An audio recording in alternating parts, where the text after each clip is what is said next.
I live like a capitalist every single day, Cenk. I live as a capitalist, okay? I live when I believe. Spiffy Juggins resubscribed for 9 months.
Test, test.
Hello.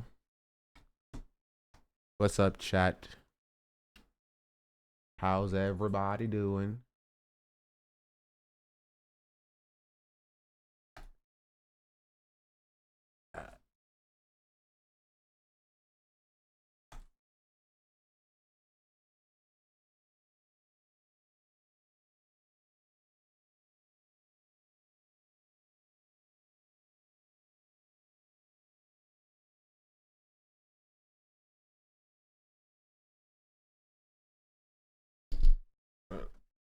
There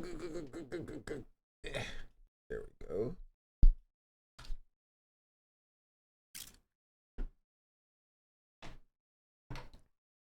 Sorry, I'm slightly not late, but less early, you know.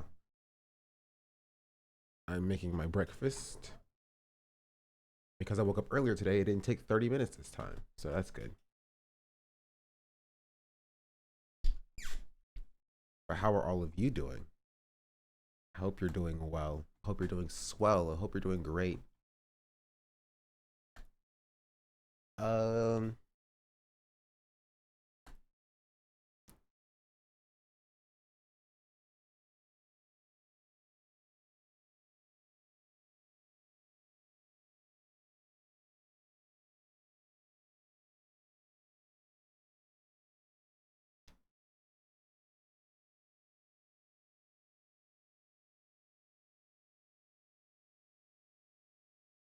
Spiffin Juggins to give her the 9 months.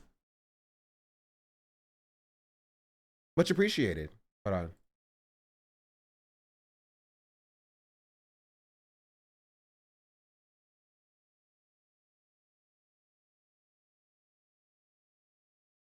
Yo, shout out everybody who was here yesterday, last night.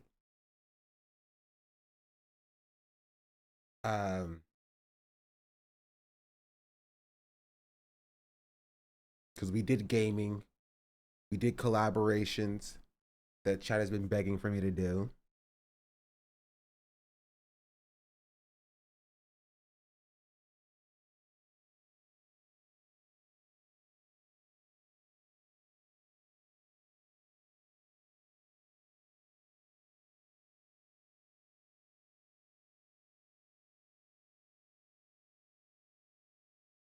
I was there, W. Linky, I'm thinking for the 12 months. Happy birthday. Much appreciated.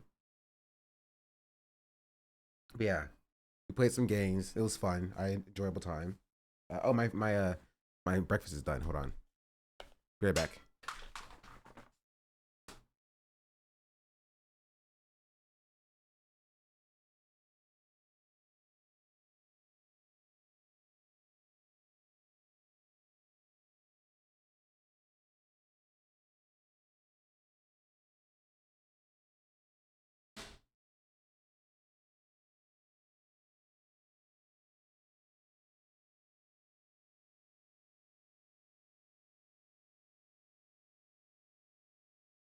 I lied. 3 more minutes. Um,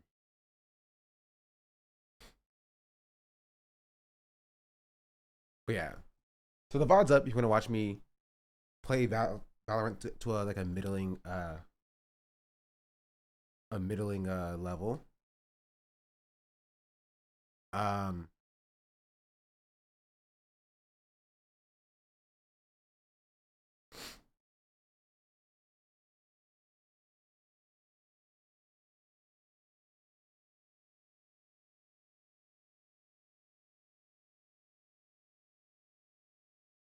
Gave it to my consumers urges and got a Steam Deck. You probably love it though. And don't tell me that because I will cave and get one. Are they on sale for Black Friday? Okay, don't tell me. Don't tell me. Please don't tell me. I'm checking. Wait, I hit the Stream Deck. I'm stupid. Steam Deck. The names are too similar.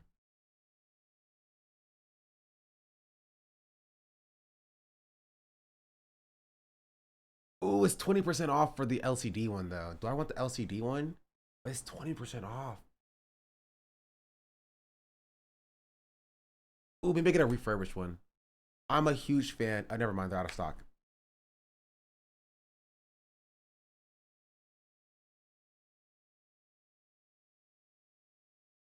Get the LCD. The screen is so much better on the LCD or on the OLED.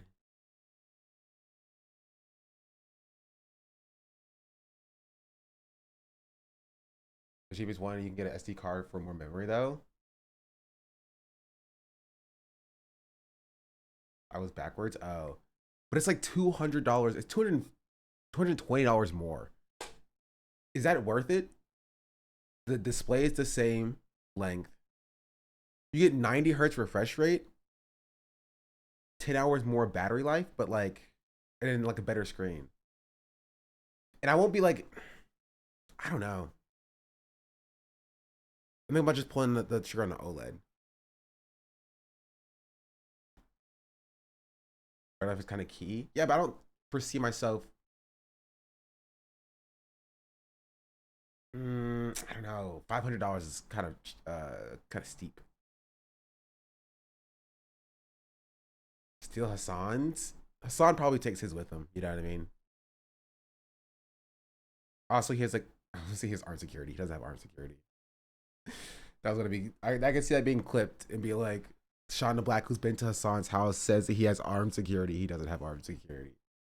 He does have Kaya though. Basically armed security. Oh, so my food's done now. Okay, be right back.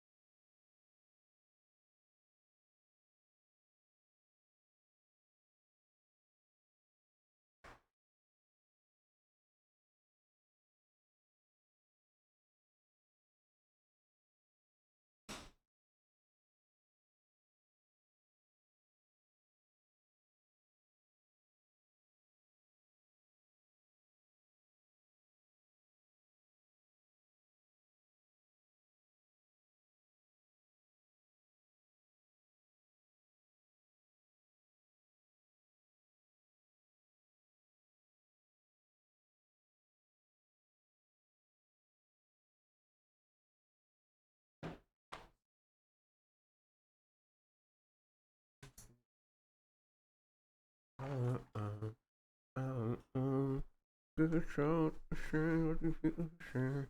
I could never ever control what share. Can I help you, doggy?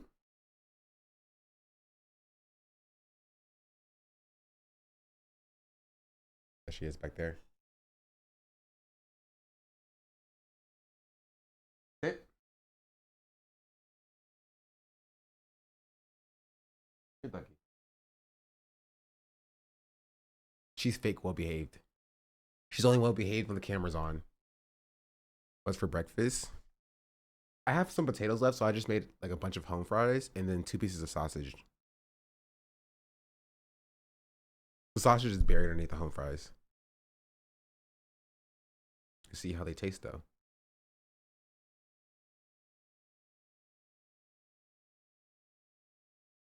So hearing it, sending it back. Waiter, waiter.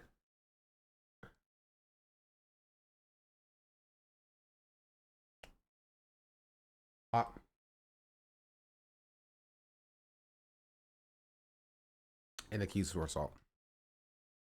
Be right back.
I'm back.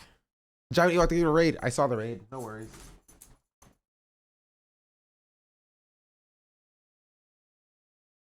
What are you eating? Should you just be eating random stuff and tearing stuff up? Welcome in, Raiders. Hello. We're talking about the Steam Deck. Do you all have a Steam Deck? Should I just buy a Steam Deck? Should I pull the trigger on a Steam Deck? Hassan talks positively about Steam Decks.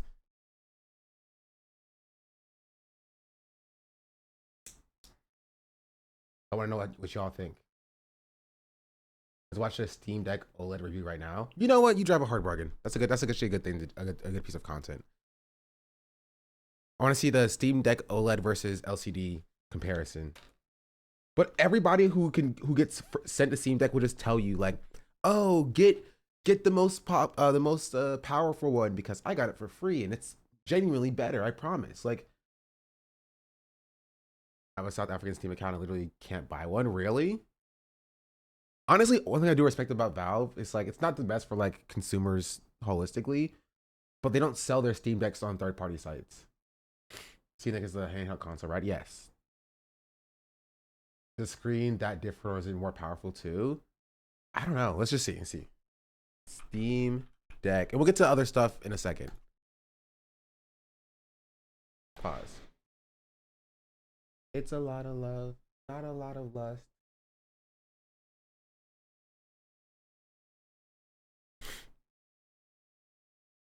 Get a Legion Go S from Best Buy. Here.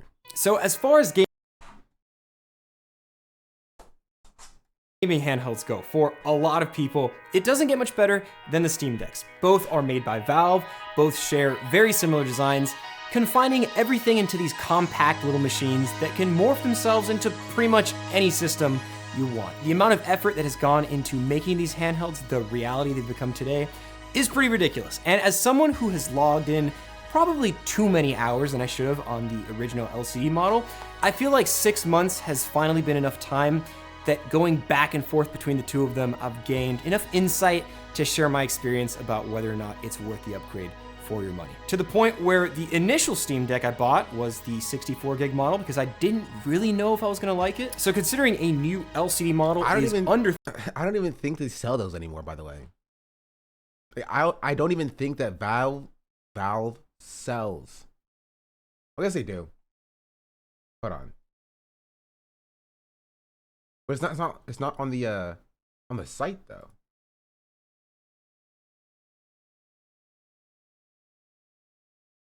Yes, it's not even on the site anymore.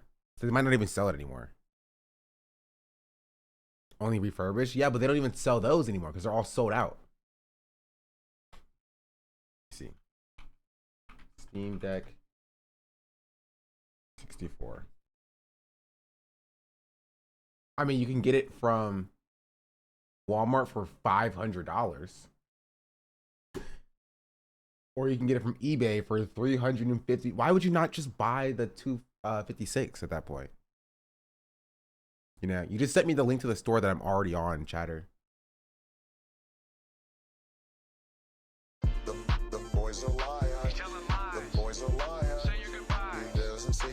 This is receiving hell on Day for the Raid. Welcome in. Hello. $300 now, and the OLED is like $250 more. Today we're going to be discussing how my experience has differed between the models and which one I find worthwhile for the money today. Now, the OLED that I've been using is Valve's limited launch edition.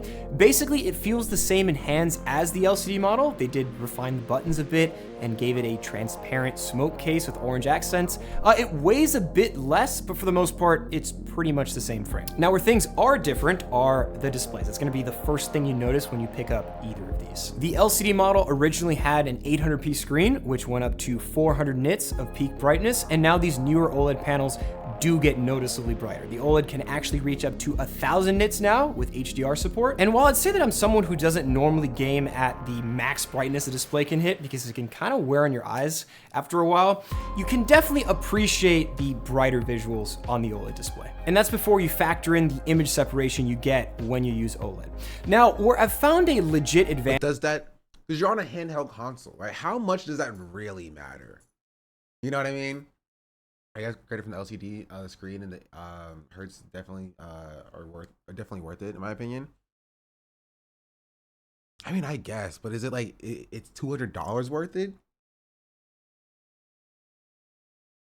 Advantage of this display is during the day. If you're someone who's on the go a lot in bright areas, being able to just crank up the brightness and overcome the natural glare of the day is clutch. The screen is also about ½ an inch larger, and they did this by decreasing the bezel. So you feel like you're more immersed in the gameplay, especially during the day again, since the colors are that much more vivid and contrasty. Now on paper, Valve did not upgrade the actual resolution of the display. They kept it at 800p, and that's honestly probably a good thing. They're probably gonna save that for the next generation Steam Deck, and now you don't have any excess performance workload or battery life hits. So by keeping the 800p display, you didn't really stretch their means that much. Something I found interesting is that the human eye can perceive contrast as sharpness. So even if you have a display with a lower resolution, if you have a high contrast factor, it can give you the impression that it looks sharper than it actually is. And I would definitely say that's the case, especially if you're comparing the displays side by side.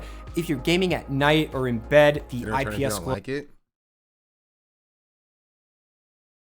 I don't return things. If I buy it, I'm probably gonna keep it or just give it to like a friend or something.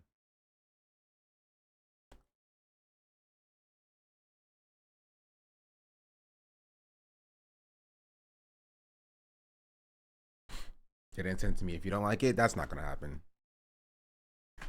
Let's try though, chatter. The 512 OLED is the perfect middle option. It's also $500. Right, and with that money, I could buy half a Steam machine, you know? But it's not portable, I guess.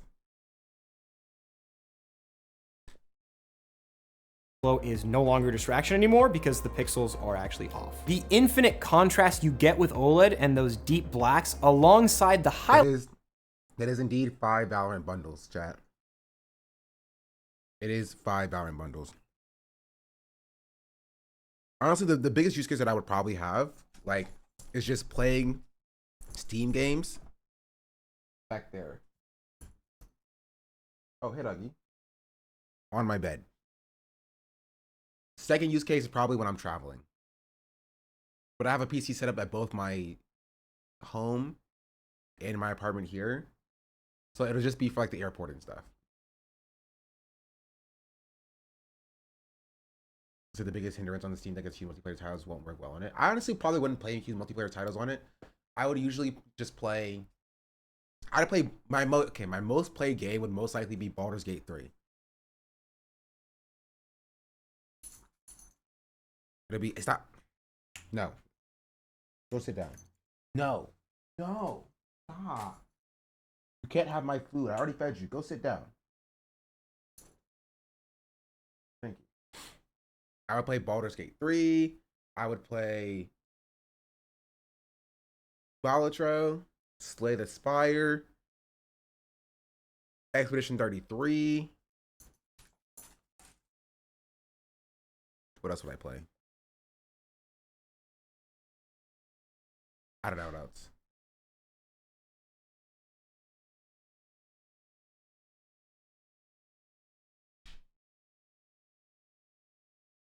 It's in the machine. Yeah, but like I could also play Slay the Spire and Balatro on my phone. So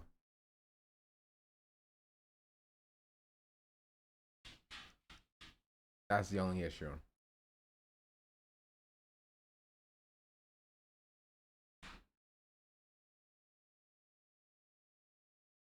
Maybe I just need to find more indie games. Maybe it's a me problem. Highlights you get with HDR. I don't really care about the contrast. This is the refresh rate. Punchy, but honestly, the upgrade you get with OLED within itself is pretty substantial, and that's before we even talk about the increased refresh rate or the higher polling rate, the added performance. But we're gonna get to that. So the polling rate is now 180 Hertz, not as much of a big deal in my experience compared to the image refresh rate. You'll definitely notice it if you're scrolling. It's just a lot more responsive overall if you're interacting with the screen. Now, where things are extremely noticeable is that 90 Hertz refresh rate, especially on a day-to-day basis. If you have experience gaming on higher refresh rates or using a ProMotion display on an iPhone or an Android phone, that's where you're gonna notice a big difference. If you can find titles that can hit that upper limit of the refresh rate, especially the lighter ones, like indie games, it's definitely nicer to play on.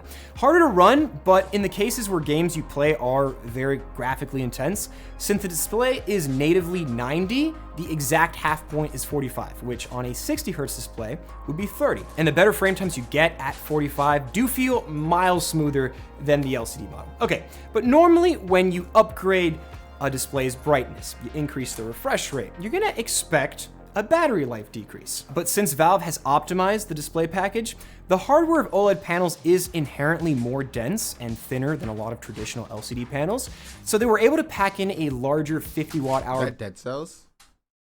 I never put Dead Cells. Also, I'll probably pay Hades. I'll probably pay Hades as well. You know what? I'll have to think on it some more. If it goes on sale and drops below 300, then I'll pull the trigger. It's 319 right now. Maybe Hades. Yeah, I've beaten Hades 1.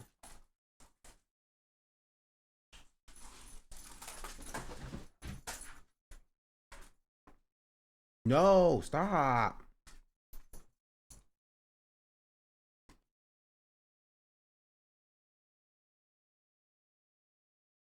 Determine the Steam Deck highly enough if you can afford it. Are y'all like evangelists for the Steam Deck, bro? What's going on? Is Valve paying you?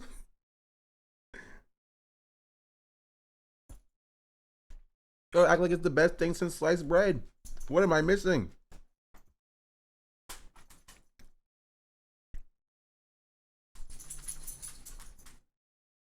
I feel like I'm not a part of the club.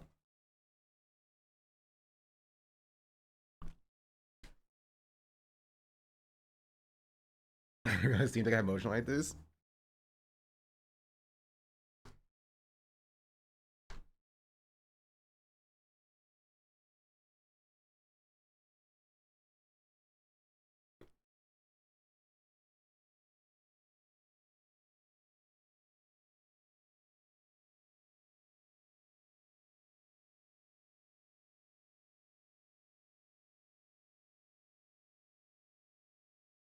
Because anyone can't play my regular PC when I want. Well, I wasn't talking about you, chatter, but you gotta admit that people going kind of crazy for the Steam Deck. Why do you want a Steam Deck anyway? I want to see what the hype is about. Number one. Number two, I want to play Baldur's Gate 3 while I'm laying on my bed. That's really it. That's the only use case I'm thinking about. I don't really care about. I want to play games when I'm laying back there.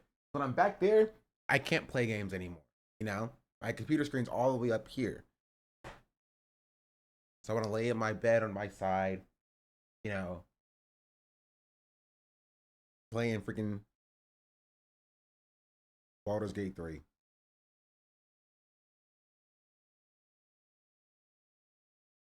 think it's great for road tripping and relaxing when I'm in my bed on the couch or even road tripping. I don't really road trip, but when I did road trip, I was driving, so I can't play it on the road trip.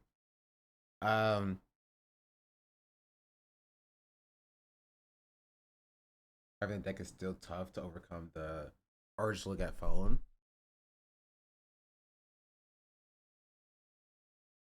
battery and maintain better thermals by optimizing the fans and heat sinks. So battery life is actually superior on the OLED. Kind of ridiculously better in some titles where I was hitting above the estimates from even Valve themselves.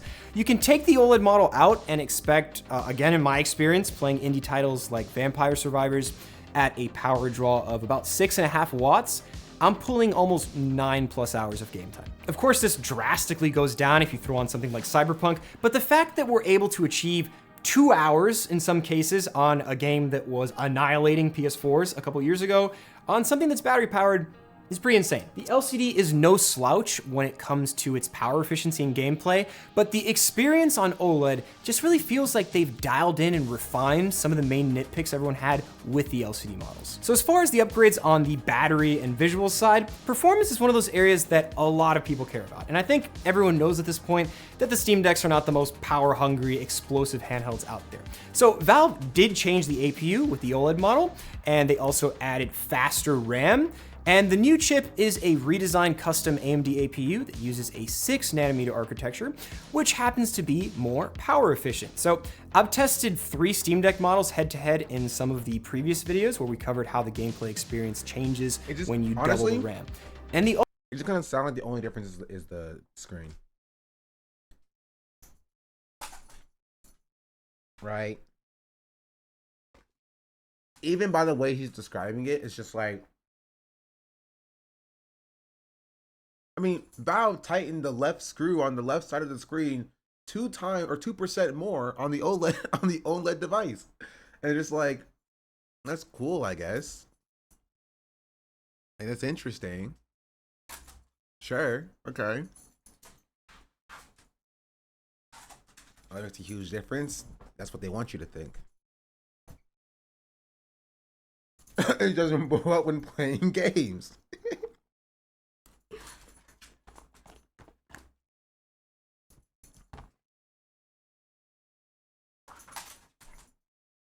Sit down. Sit. Sit. Oh, okay. Here she goes. Oh, she's back. Sit. Good dog. You're still not getting anything. It's mine.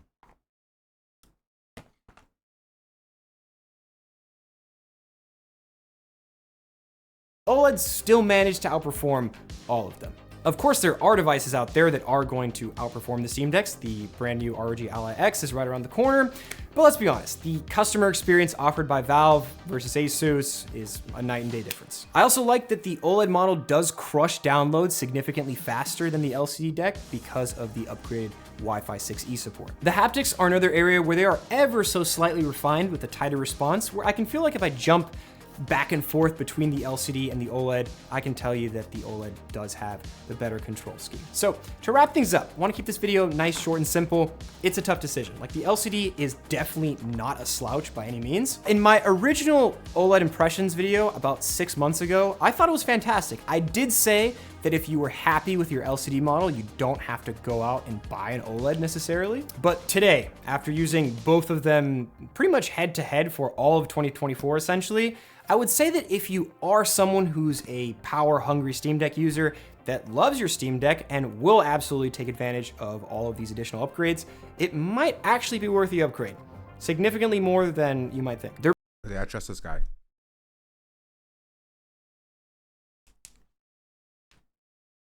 I trust this guy. I believe him. Stop eating plastic. I didn't eat the plastic, okay? It was attached to my fork when I put it in my mouth, and I had to get it out. It was too long.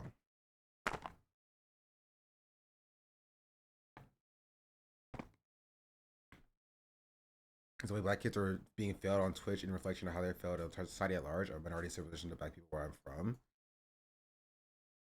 Hey. Get down.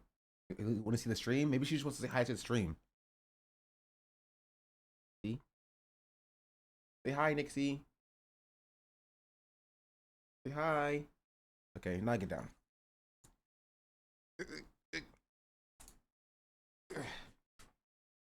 Sit. Good doggy.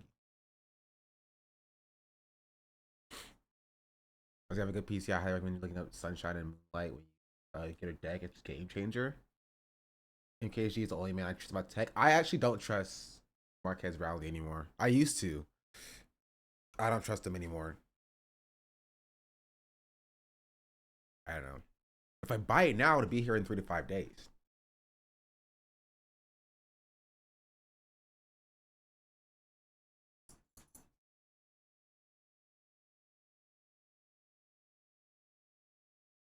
I'll think about it. What changed? I don't know. He keeps reviewing like AI tech that I don't really care about, and he like, he just does some stuff that's just like is weird. Like him speeding in that car video was a bit weird in a school zone. I don't know why he did that. The way he talks about like, I think he's become too brand, you know. It happened with Linus Tech Tips as well. Just became too brand. But that is the Steam Deck conversation. We're gonna get to this from Charlie while I go grab some more water, and then we'll get back and then we'll hop into the main point of today.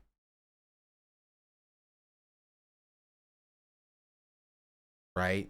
The main point of today, and that is how Twitch is failing young black kids. I'm getting involved with Rich Wallet felt odd, to be honest. Like he's like a co-owner of, like, how is it? What do you get involved with Rich Wallet? Yeah.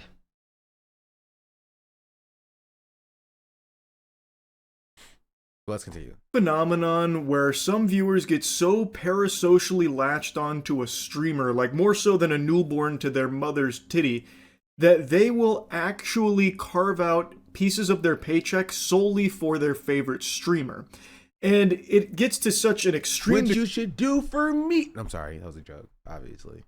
Degree in some cases that some viewers will even donate all of their money to their favorite streamer. And I'm not saying that as an exaggeration, it has happened multiple times. Of course, it's not the most common thing in the world, but the fact that it's happened at all, and more than once, should be enough to have you scratch at your chinny chin chin and go, It's just so weird. A year ago, I covered the story of the man in China who donated all of his money and all of his family's savings to the tune of $550,000 to a streamer just so she would call him bro.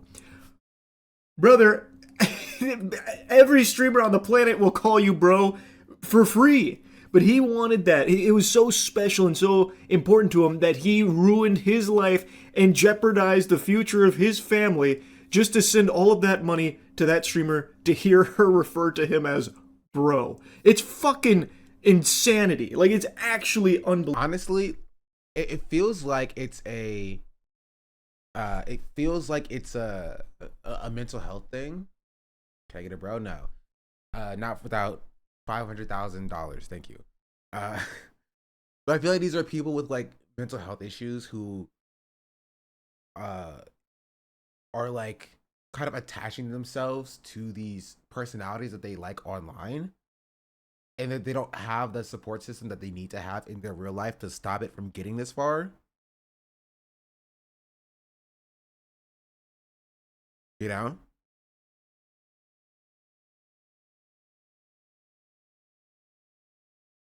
It's honestly kind of sad. Unbelievable. And you know what else is unbelievable? Our Cheeky Black Friday sale offer. 20% off of all of our soaps using any creator code. Go to usecheeky.com right now and get the best soap in the universe. Anyway, this is the reason why I'm yapping about this topic again here today. I just read this. A woman in China had donated all of her and her husband's money to her favorite live streamer that she was obsessed with. This one is just diabolical. I just have to talk about this. It is so outrageous. It sounds like it's just a made-up plotline in a Hallmark movie for the sake of conflict, but it's real, apparently. A man in central China has filed for divorce after learning his wife blew their life savings on a male streamer, sending him $94,000 and leaving the family deep in debt. We're going to take a Dang, I'm about to say men, but not just men. Breather here for a second to really let that marinate. $94,000 she sent of her and her husband's money to this stranger who she became obsessed with through watching his streams. This is already very different than the others of its kind because it is a woman who is now donating all this money to a male streamer because she is obsessed with him. Normally, the meme is like the Can somebody tell her about my stream?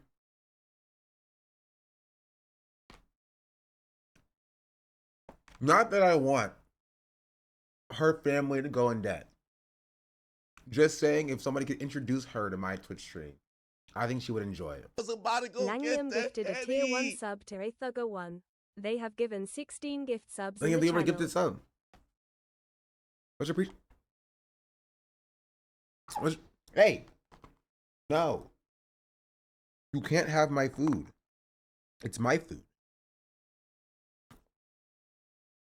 Desperate, lonely, virgin loser is throwing cash and cum at his favorite female streamer's stream to try and get her attention so she'll fall in love with him and be his romantic partner for life, and he bankrupts himself in that pursuit. And while that has happened in the past, this is very, very different, and it is heartbreaking for the husband in this story here. The husband spent 8 years living frugally and funneling nearly all of his income to his wife, hoping to give her a... Is it that different? I don't find it as that different. How is it different? Right? Maybe she's not like an incel, but like it's the same thing as that incel who's like dumping all of their money into the women streamer. Like, how is it different? Just because it's a woman?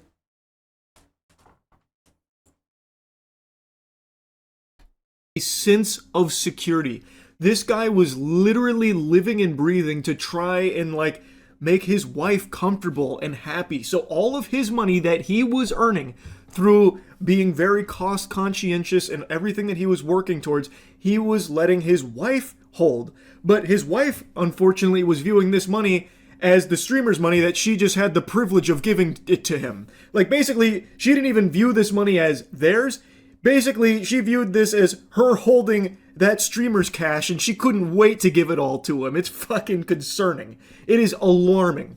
According to South China Morning Post, he saved $163,000 during that time, all of which he entrusted to her.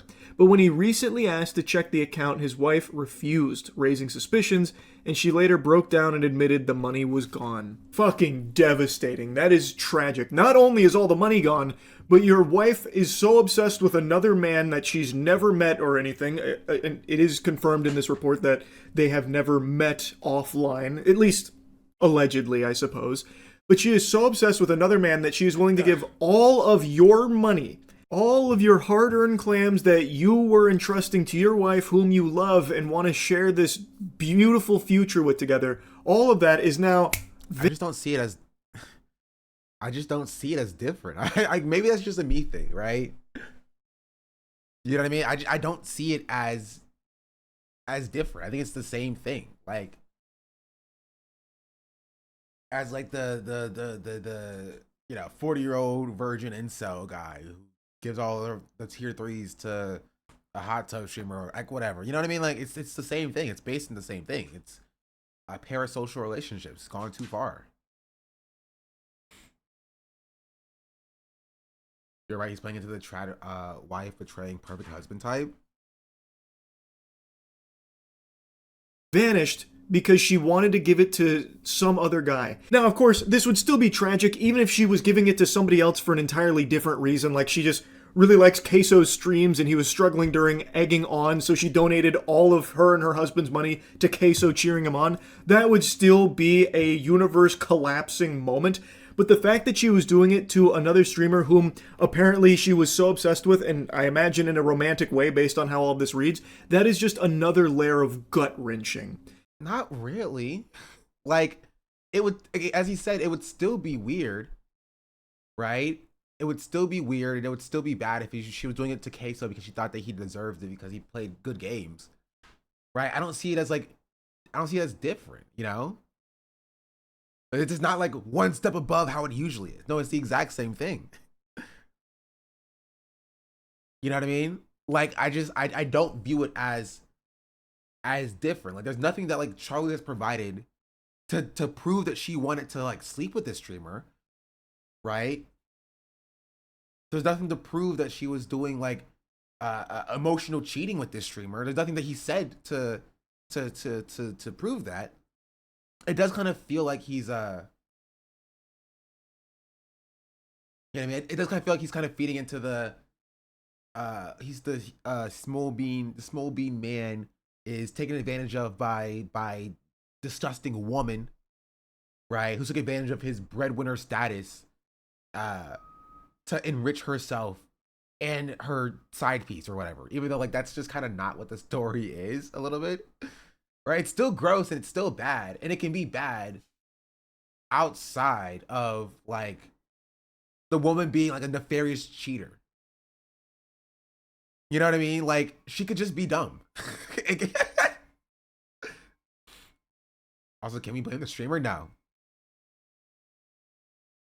No, you cannot blame the streamer in this situation. I'm a firm believer of like, because if you're a streamer, it's your job. Like, it's imagine you're like a waiter and somebody comes in and tips $10,000, right? Like, obviously, there's checks and balances there to stop that from happening, but you're not going to be like, are you financially bankrupting yourself by doing this? Where you're going to ask, are you sure? Did you mean to do this? And if they're like, yeah, you're like, oh, well, thank you. I appreciate that. Right? It's not the streamer's fault. Like, the streamer it's not the streamer's job to baby, right, the grown adults who watch them. If it's a child who's doing like who stole their mommy's credit card and started making charges, like that's one thing. But like if you are a grown adult, it's not a streamer's job to be like, you know, hey, I just want to make sure you're not bankrupting yourself, right? Should I get the money back to you? You know what I mean? Like it's their job. Like that's what their job is. You know?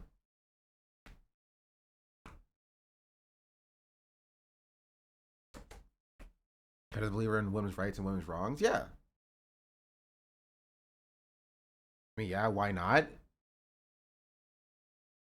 That's just not how it works. I don't know what to tell you, chatter. I mean, you can think that it should change, it should be different, but I just don't personally agree.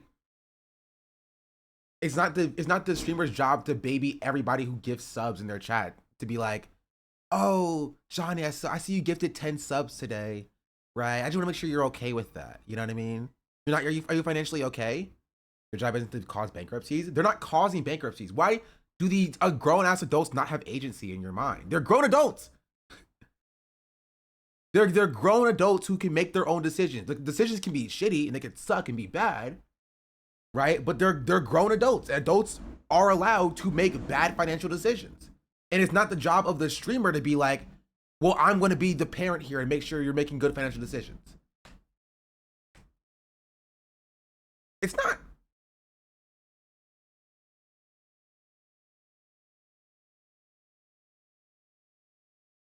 How do you know it's for sure isn't a child? You can't. So it'd be more responsible to have a limit of protection.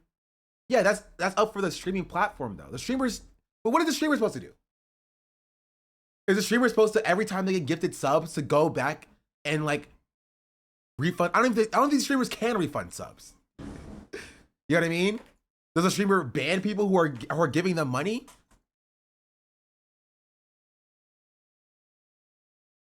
Like, what are we talking about here? It's not on the streamer. Like, the streamer's job is to provide content, right? Imagine like a street performer who's performing on the street, and somebody walks by and drops like $1,000 into their guitar case. Is it their job to stop the performance and be like, hey, I would want to make sure that you're actually okay with giving me this $1,000? Is it actually okay with you? You're not financially bankrupting yourself, are you? For everybody who does that? I think it's silly because it's not on the streamer. It's not the streamer's responsibility. The responsibility would be on the platform, right? To monitor that. And even then, these are grown adults.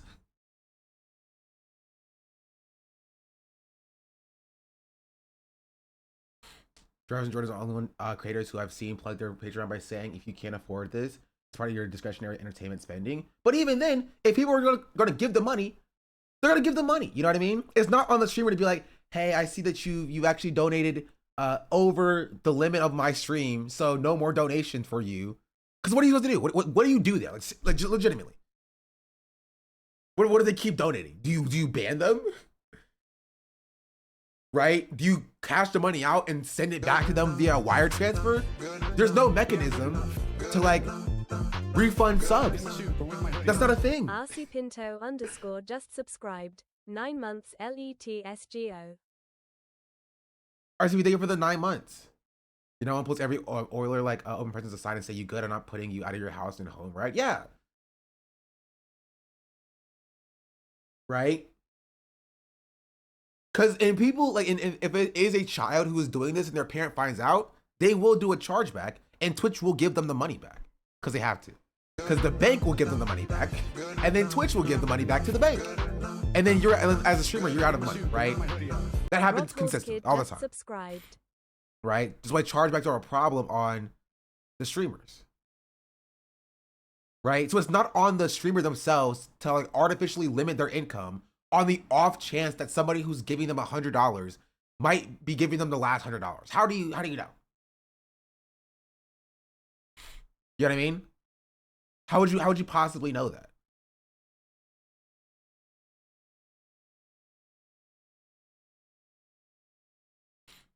I mean, someone is handing you thousands of dollars for free. Is it too much work in comparison? Just ask if they're good. Yeah, but they're not going to tell you like, yeah, no, this is my last $1 million that I'm giving you or whatever. Right? Which again, even if they do tell you that, how are you supposed to give the money back?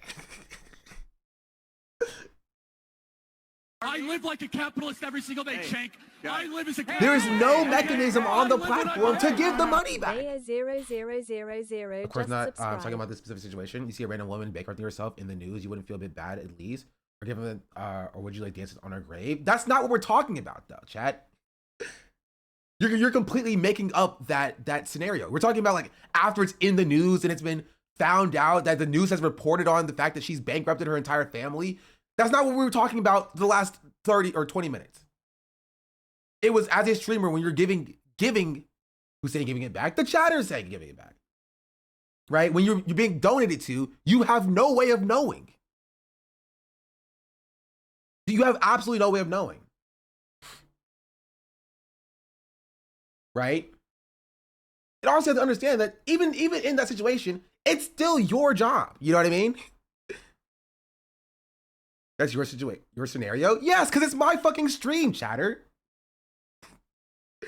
Yeah, I'm going to tell you based on the scenario that we're talking about. Yes.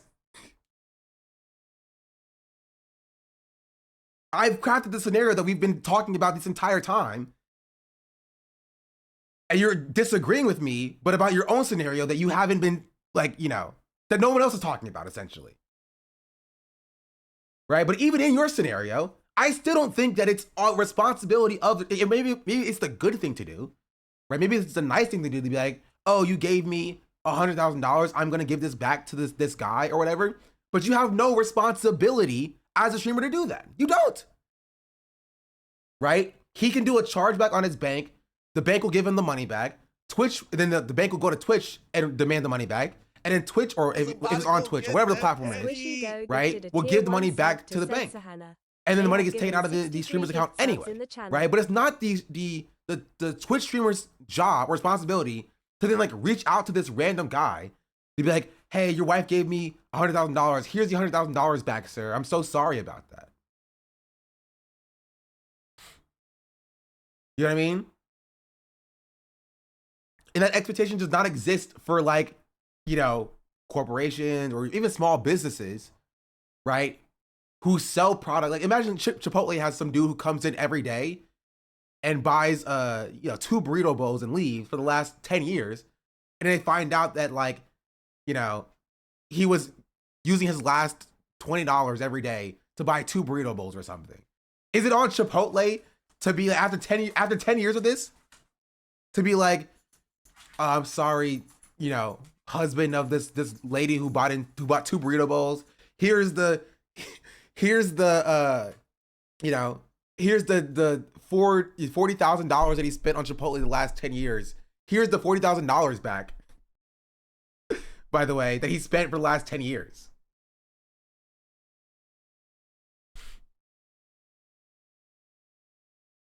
And the guy thought Chipotle would want to be in a relationship with him. Yeah.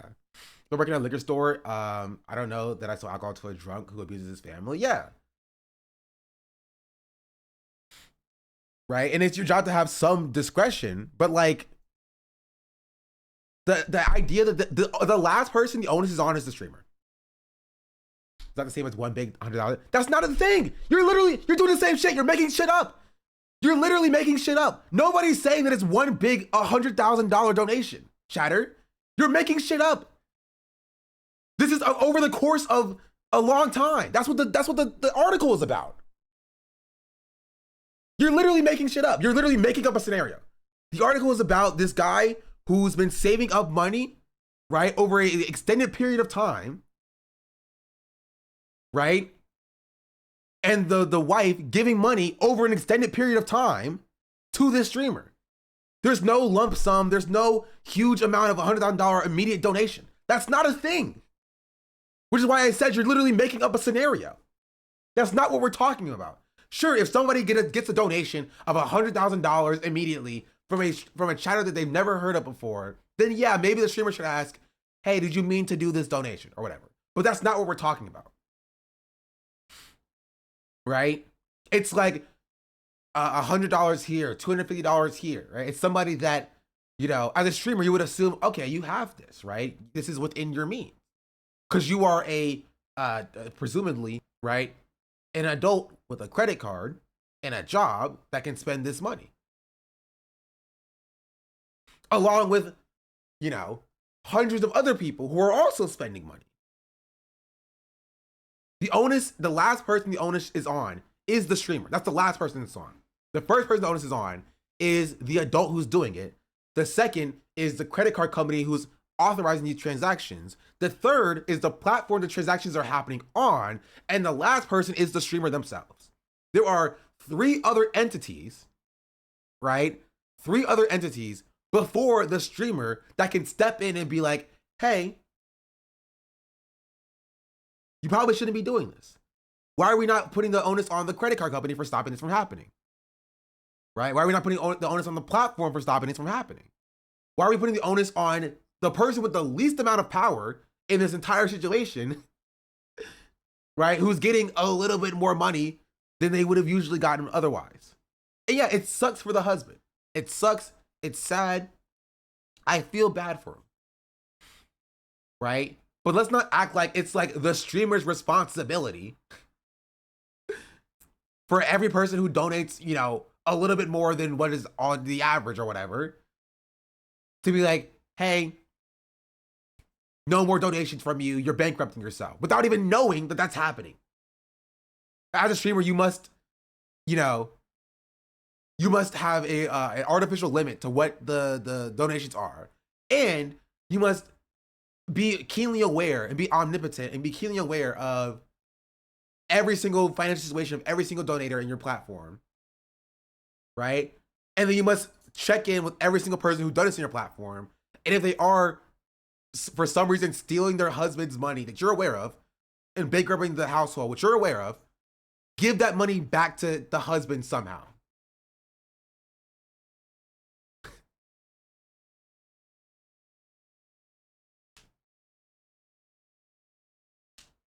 You know what I mean? Like, that's silly. That's silly.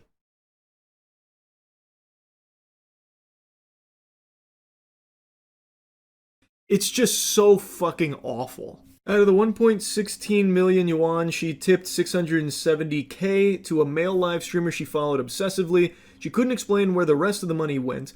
On top of that, she had borrowed another 11.2k from online lenders, pushing the family into debt. This is the husband. Lou said he lived in a bare bones rental costing 42 USD a month while sending nearly every spare cent home. His wife has been a full-time caregiver for their child since they married 8 years ago. Yep. She cared more about that live streamer than her own child and husband, putting them all into debt, ensuring that this family was going to have a very hard time raising this child. Not to mention the story the streamer the money the streamer has will potentially be reduced. Those gifted subs because the value is not 1-to-1. They'll get a percentage. On top of that, like, you're probably just like living your life. Like, the money's probably spent.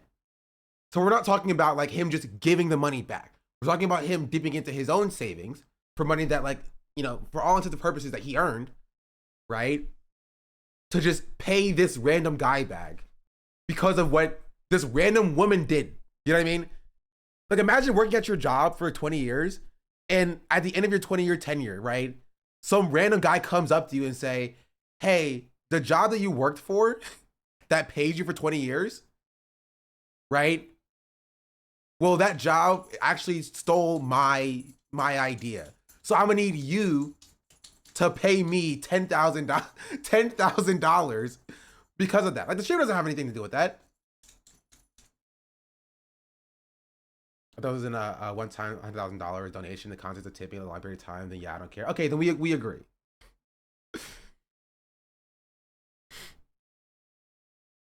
Because they now have nothing.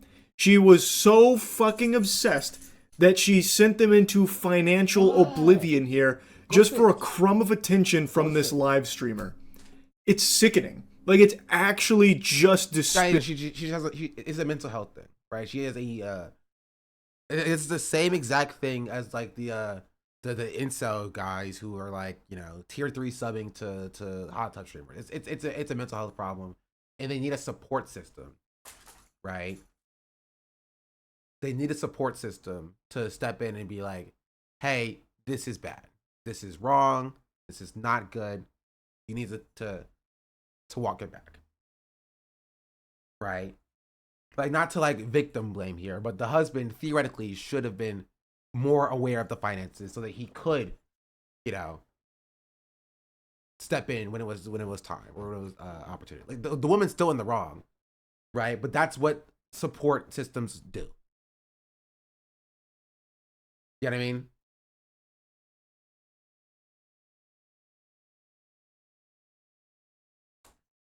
I mean, it's not basement dollars who do the same for female streamers. This tone seems a double ticket. I don't know. No, like, Charlie called out the fact that it's different somehow. You know, it's somehow different because she's bankrupting a man. I guess. I don't know. Despicable. I've been saving money on food and expenses and offered all my money to her. However, she gave the money to another man, he told Hinin TV, adding that he felt stabbed in the back and no longer loved her. That sounds about par for the... very happy to leave all the mental load to his wife. And if that's the case, I live like a capitalist honestly, you gotta day, do that a little I bit. live as a capitalist, okay? I live when I believe. Right? If you're like, here, you take care of the kid, I'll just send you money every month. I'll send you all the money that I earn every month. You just take care of the kid. Like, it's not her money at that point. You know what I mean? Again, I don't think she should have been sending all the money to a streamer, obviously, but like, it's not her money. You're married and you're sending her the money, right? She's not a bank. It's not, hey, I'm going to send you this money so you can hold on to it or whatever. She went into debt, not just spent the money. I mean, but I'm talking about the spending money part of it. Like, I'm talking about that part of it, right? Not just the debt part of it. On trust, though, listen, I'm not saying she's a good person, right? Maybe you shouldn't have trusted her. Trust is like that's the lesson here is that maybe there was too much trust going on. You know, if I knowingly played a part in bankrupting someone, I think I'd wish that I'd said something, but I don't think I'd give it back. I mean, I don't think people can't get it back, you know? I get what you're saying, but why are you saying it? I just like there has to be, again, he's still also a grown man. What are we talking about here? You feel me? Like, there are steps that could have been taken before it even got to this point in the first place. Right? Before it got, like, you know what I mean? Like, imagine if it wasn't this addiction. Imagine it was a different kind of addiction. Fan Zero You know what I gifted a mean? Tier 1 sub to Nitrous Diamond. Imagine she wasn't like sending her money to the streamer, but she was like buying meth with that money. Like, obviously, she would be at fault for that. But like the fact that he is not aware enough to be what is around his child, or shifting the blame so much. I'm not shifting the blame. You have to acknowledge the blame as it exists. Right? We all understand the woman's at blame here, as the woman's at fault here. Right? But we're gonna sit here and act like, oh no, he was just a small bean, right? And there was nothing he could have done. Right? When there are, again, there's like 7 people who could have stepped in before it got to this point. The bank could have said something. Right? The platform itself could have said something. Right? The husband itself could have, I don't know, checked the finances at some point earlier. Right? He clearly wasn't that involved in her with her or his child's life. Yeah. That's has to be a conversation. Also Kiko fan, thank you for the gifted sub. W for the last $8.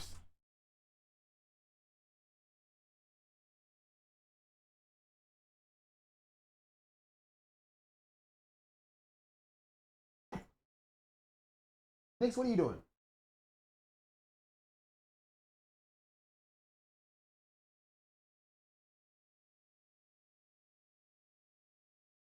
He gave her all of his money. He did not need to do that. The husband is shifting his negligence all to women. Like everyone sucks here with people online. Women definitely worse bad in this scenario. Like we have to be fair about that. The woman is definitely the bad, like the main bad in this situation. Like she's also a grown adult and she could have, I don't know, not sent all of her money to this streamer. Like the woman is definitely the chief bad, but like the husband's not like removed from fault because, and they both suck. No.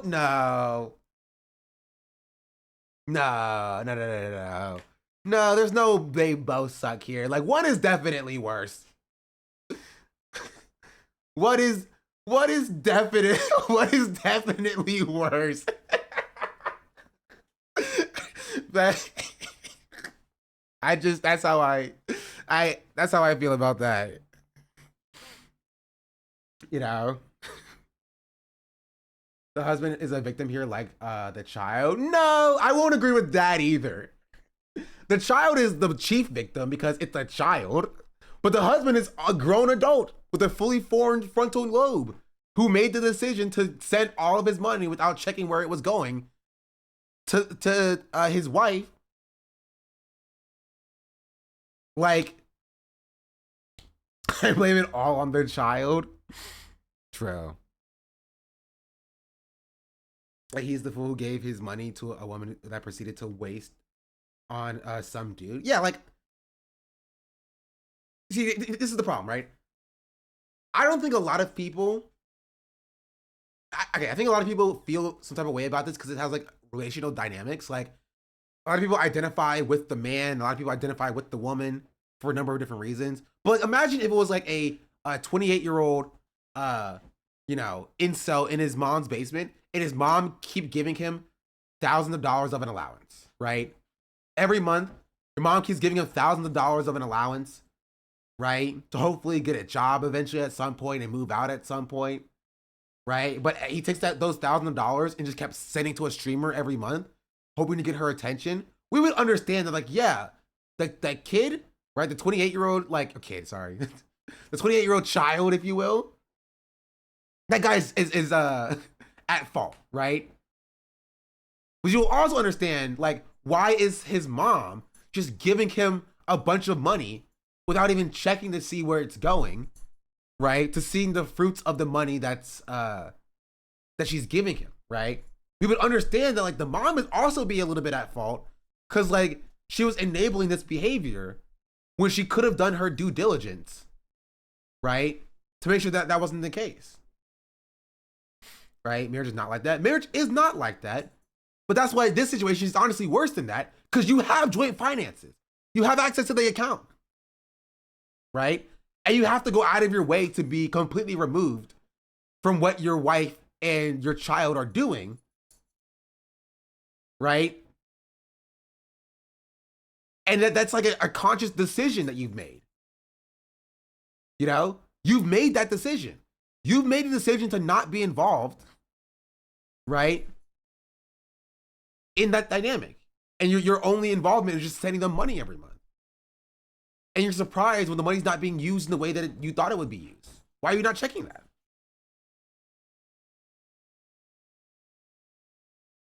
Was it implied that he worked away from them and lived separately? Maybe. I don't know why that was the case, but like, right, he made the decision to keep sending huge amounts of money back, but they apparently still had like joint savings, right? Because if they didn't have joint savings, honestly, the man's almost entirely at fault, right? Because if they had separate accounts and the man just kept sending money to his wife's account, that's technically her money at that point, right? If it's in the same account, it's joint money, and the woman's like entirely at fault. You know what I mean? Like, you can't spend joint money. She's my African princess. Right, in this The King way Rexatron just subscribed without to help Sean consulting get with out of both the parties. 80,000 US But debt. if he's just sending her money that he hopes that she uses for the child, she's still at fault for just giving it to the streamer. But like, it's not her money at that point, you know? Which is what I said earlier. It's not her money. Right? There are a lot of problems with this scenario, but it's being reduced down to like, oh, a woman is like stealing this man's money and just giving it to this other man, right? Her, I don't know what the male equivalent to a mistress is. Her concubine, right? Who doesn't even care about her on stream. When it's like, I don't think it's that simple, you know?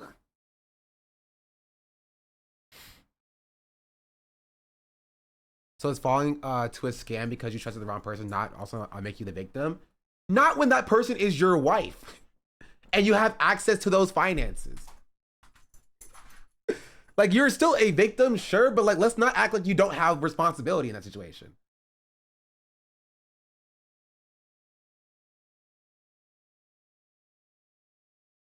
Right? He could have checked at any point. At any point. He could have checked in. He could have went and saw the finances.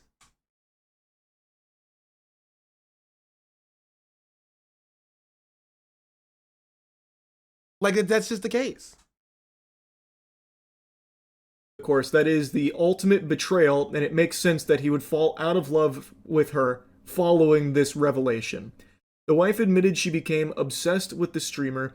Chat logs reportedly showed her asking him to call her baby, though she insisted they never met offline.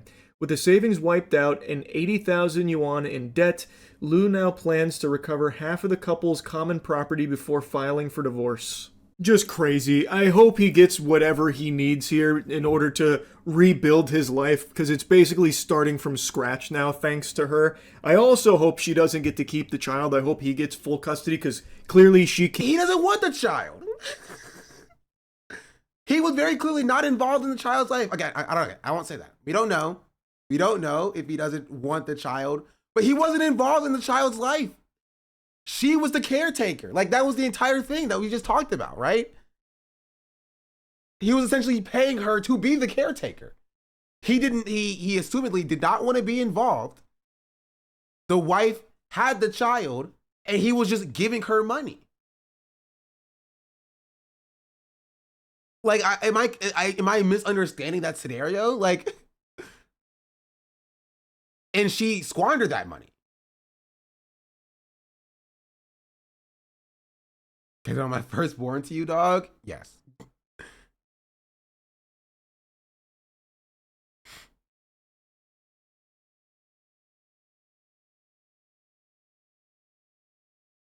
That's not like he's working abroad to earn the money. I don't know if he's working abroad, right?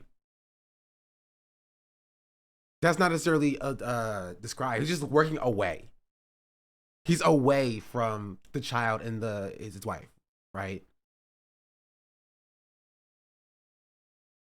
Can't be trusted with the welfare of another human being, considering she was willing to spend all of their money on a complete fucking stranger just so he'd call her baby. Like, that is not a mom. That is a terminal gooner. So hopefully, you know, I'm rooting for the husband in this case. Based on all available information, it seems like this should be a slam dunk for him. But man, I don't even know where you go from this point forward in his shoes. That's so fucking tough. It's heartbreaking.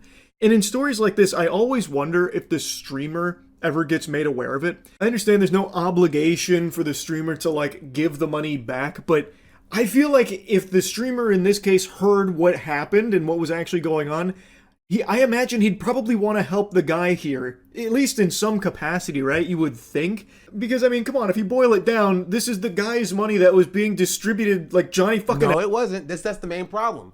It's not the guy's money. You're married. It's the wife's money as well. When you're married, and this is the same exact thing. This is the same exact thing that Charlie talked about, like, I don't know, like a week ago, with the dude who bought the gotcha thing, right? The dude who bought the gotcha thing with the joint account, and Charlie said that it was like joint account money. Remember? But now it's the dude's money in this situation. But back then it was like joint account money when the dude spent the joint account savings. Like, no, it's her money too because you're married. It's still bad. It's not good, right? But you gotta call it like it is. You're married. It's joint account money. Right? It's not the dude's money. It's not. And that's the main problem, right? That's the main issue. Is that because it's not, because if it's his money, he has a responsibility to know where the money is going. Right? Why is he not checking where the money is going if it's his money?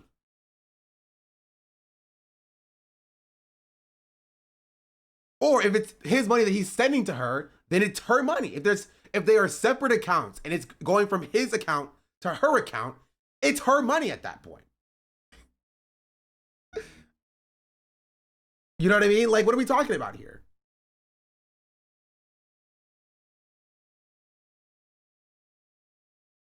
Like, it's not, the husband is not a small bean bystander who, and it would be one thing if the wife was going into his account, taking the money out, or into the joint account, right? Taking the money out and was like, you know, like lying to him or whatever. But that's why it's still bad regardless. In that situation, it would be the same as the gotcha stuff. But why are we trying to classify it as like she was like stealing his money, right? She was stealing joint account money, and that's bad. You know, she was stealing money that was done or made for the unit of the marriage, and that's bad. But it's not his money, right? It's joint account marriage money, right? Which means that, like, the wife technically had the right to spend it because it's for the joint account. It's still bad that she did that. It sucks. It's gross. It's disgusting, right? And I still don't think the husband deserved that. Right? If it's a joint account and you're not telling your partner you're spending gobs of money, that's kind of stealing in my opinion. I mean, sure, it's kind of stealing, but it's not stealing. Because you're a unit. It's technically your account. You have a right to spend that money. You know? You just do. Again, I'm not saying she's not in the wrong. Right? I'm not saying that she's not in the wrong. Death by deception is still a thing, if I recall. Yeah, but it's your money. There's no death by deception because it's your money. It's not his money. There's no distinction between your money and his money. That's not a thing. It's one money, right? That's like me putting money into my account today, and then tomorrow I take the money out and I spend it gambling, and I'm saying I stole from myself. Like, no, it's my money. I couldn't have stole for myself. I put money in and then I took money out. It's the same thing. It's a joint account, right? It's a breach of trust, and it's definitely grounds for divorce. Trust and believe, right? But the problem here is not that she spent his money,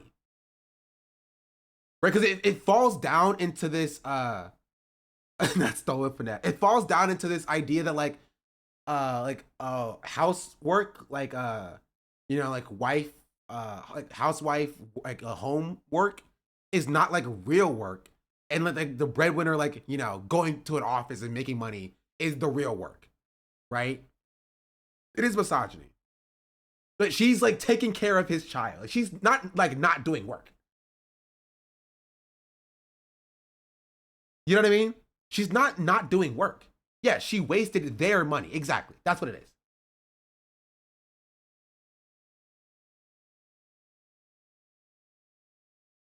You know? The problem is that she spent joint money irresponsibly. She didn't access his bank account and sneak money. He deposited money into the joint account. Exactly.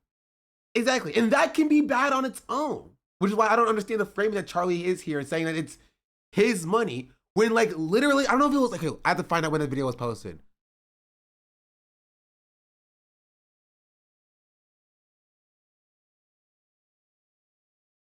Where was it at? It was a few months ago, right?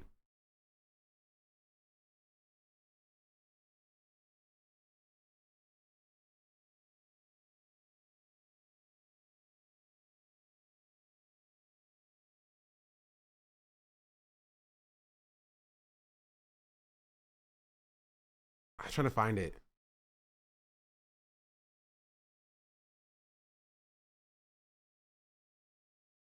No, it wasn't this far ago. There was a video that he made that we watched a few days ago about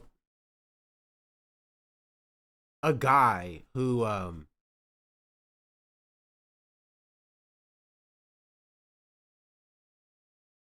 spent joint account money. Jay, you remember what it was called?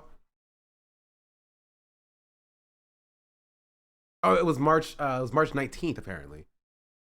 We watched it a few days ago, though.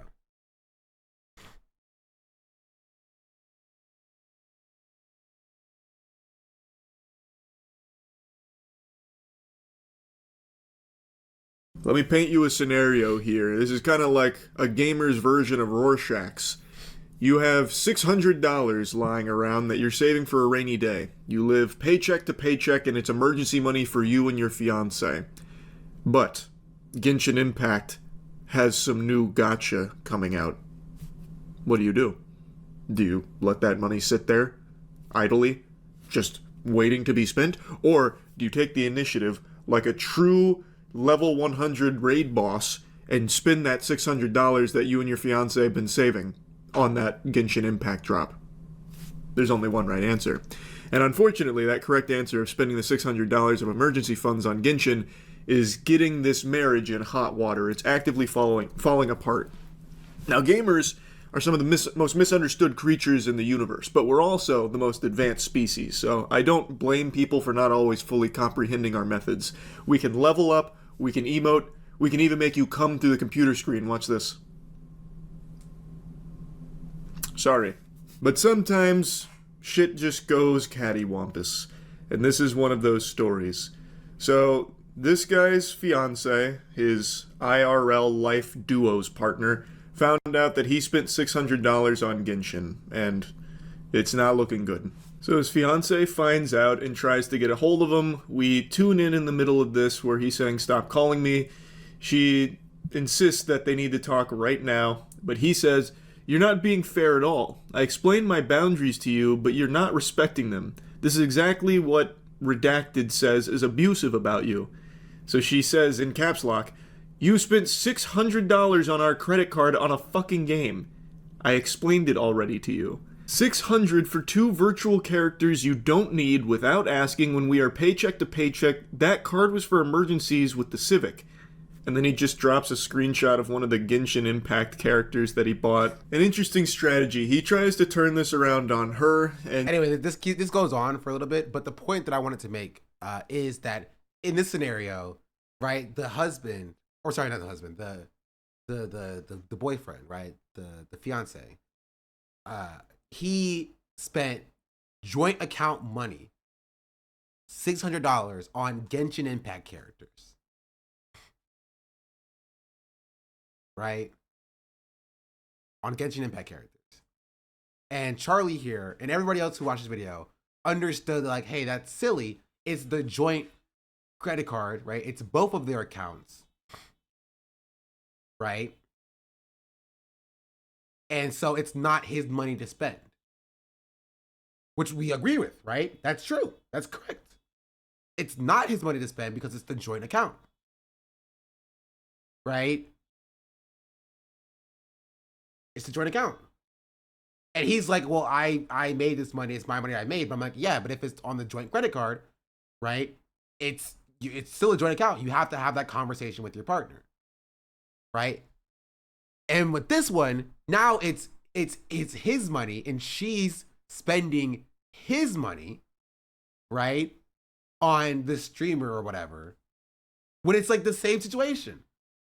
The guy is putting money into the joint account and that joint account money is just his money that she's just spending. But it's the same thing. No, she's just spending joint account money. And that's bad. We acknowledge that's bad here in this video, right? We acknowledge that that is bad, right? Know that in the Genshin case, women realized at $600 while the other dude didn't for hundreds of thousands. That's true, right? That's true. She realized it immediately. Which is why I didn't have any beef for this woman here. Because, like, it's the joint account. You should be, I don't know, aware of what's happening on the joint account. You have some responsibility, right, to make sure that it's your account and the things are on the up and up. Right? You have a responsibility because it's your account.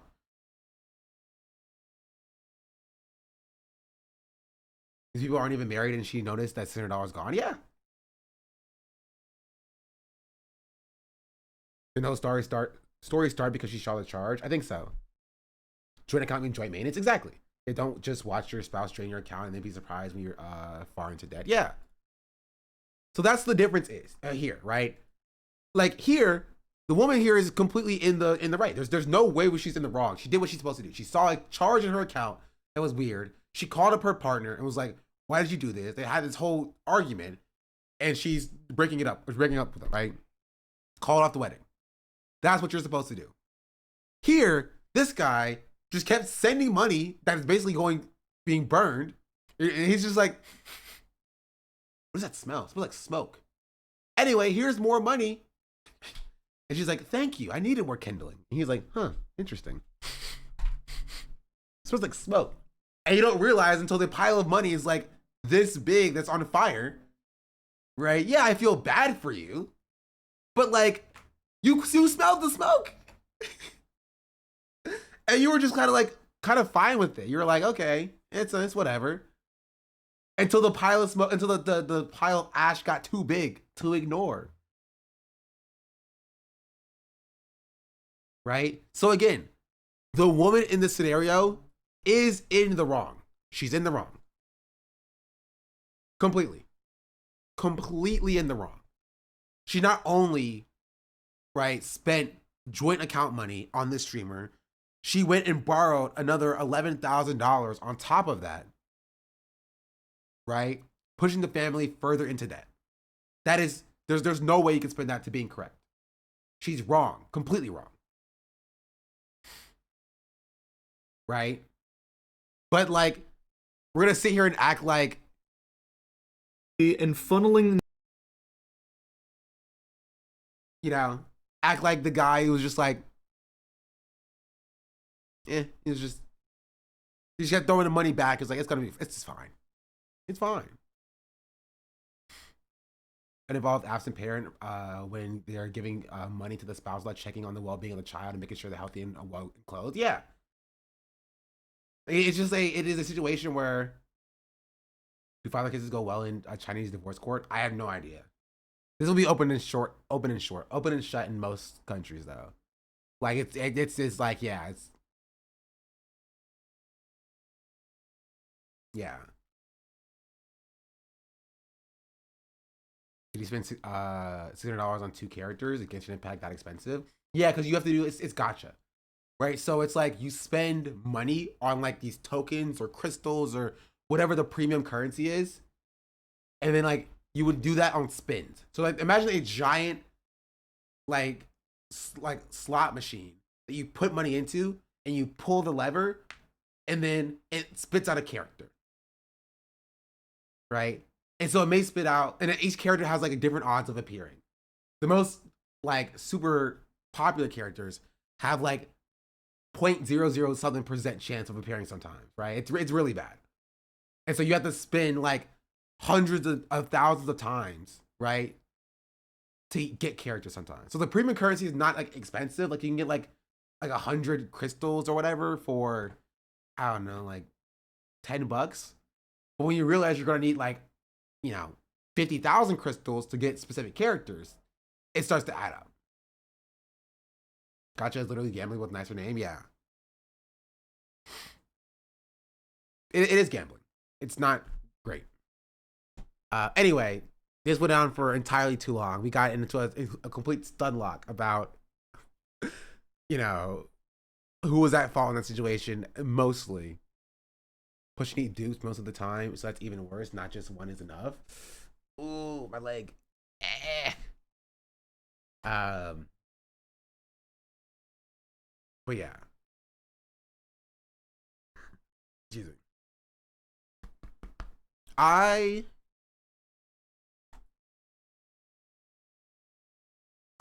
want to now talk about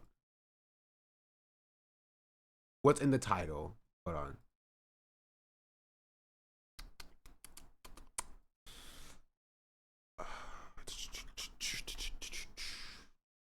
Pull my links.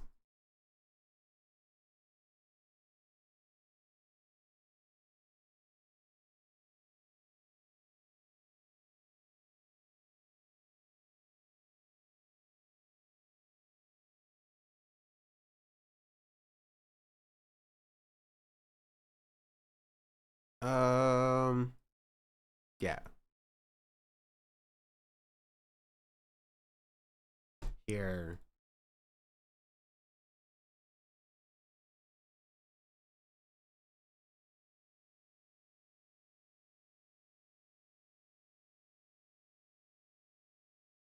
Here.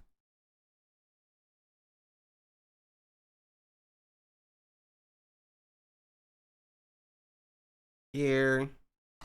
So this is something that I talked about yesterday, but I know a lot of y'all weren't here for that stream because it was on my off hours. Also the King Rexatron, thank you for the 5 months. And Yoso, thank you for the gifted sub as well.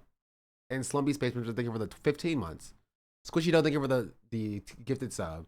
May, thank you for the 13 months. Rot Horse Kid, thank you for the Prime. I think that was all of them. Yeah.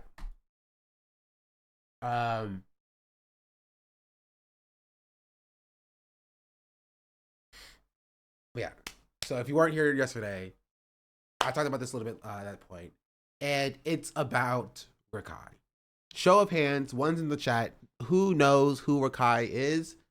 2's in the chat if not, 3's if you don't really care.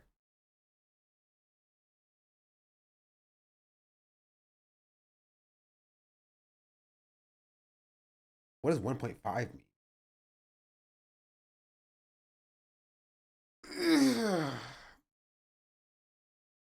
Mod, ban all 6-7 posters.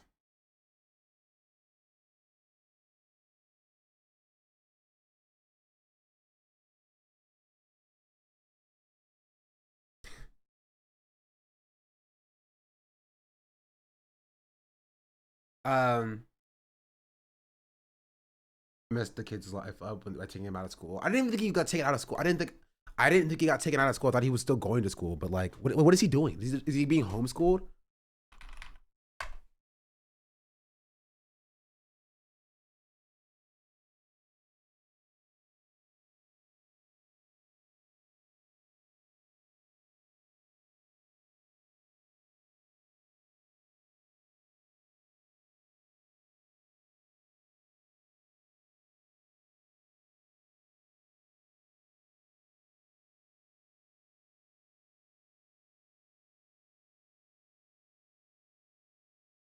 What? Sorry. I think he's like 16. He's 17 now. He just turned 17 like 4 days ago. So he was 16 for most of the content that we're going to talk about today.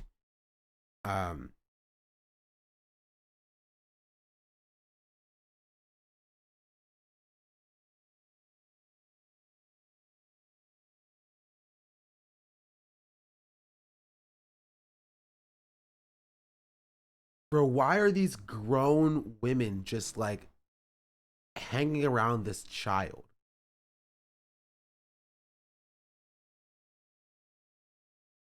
Okay.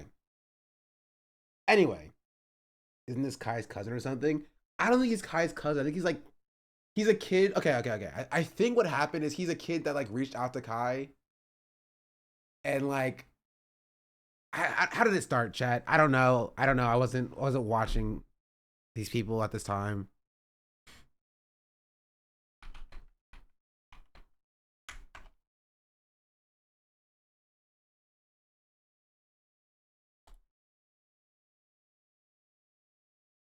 Here.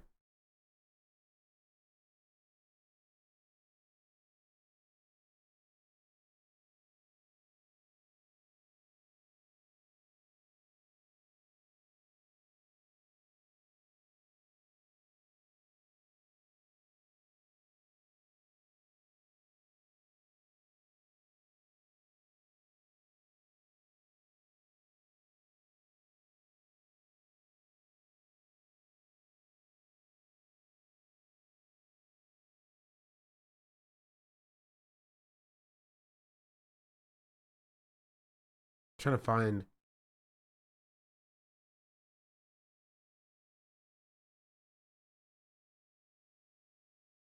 Oh, okay, here. Well, look at this, which is from Kai's subreddit. He was a fan and got invited to the subathon. How Kai met Kai. He my shit. It's fine, dude. We can still. I see you, bro. I see you. Watching your live? No, he's not. Yes, I am. Hold on, let me see. Oh shit! Oh shit! Wait a second. Drake, Carson, don't feel me like what the Carson at? Like, you know what I mean? This is like so just cool and just like wow, man. Yo, how does Makai know all my mannerisms, bro? Like, dude, it gets to a point, dude. Like, soy bitches, gonna go in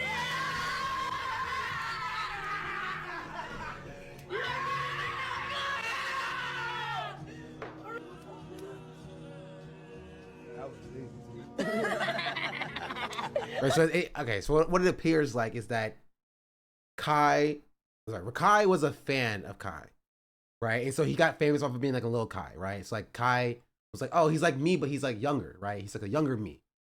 And so I think Kai saw himself in Rakai and was like, I'm gonna put him on, right? I'm gonna put him on. Right, so he had him on Mafiathon 2, and then he kind of exploded from there.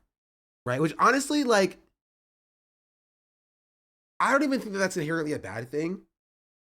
Right, because like honestly, like black people don't really have that. Like you have like Jack Doherty, who's like ringing the FaZe boy's house and blowing up at like 13 years old. Like you don't necessarily see like you know, a positive influence for like, you know, young black kids, like bring them into the space, because the space was overwhelmingly white before like AMP and Agent and Kai and whatever, you know what I mean, in Duke. So like I don't think this is inherently a bad thing. I'd be fine if he wasn't so young, in my opinion. No, but like that's always how it is, right? You ask any of these streamers, like they started streaming when they were like maybe not 15 or 14 or whatever, but like they started making content like in their rooms when they're 12 years old with like back in the day it was with a camcorder.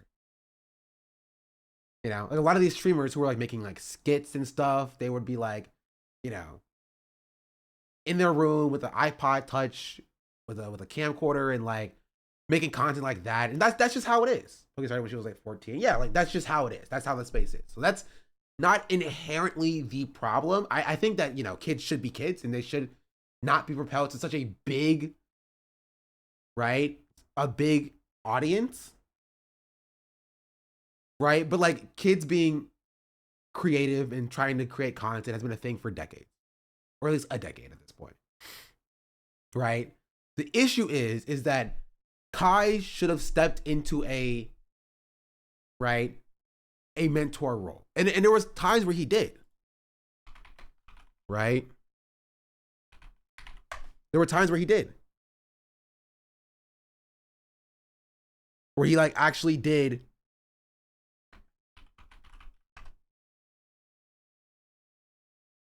like, I mean, it's for content, but like,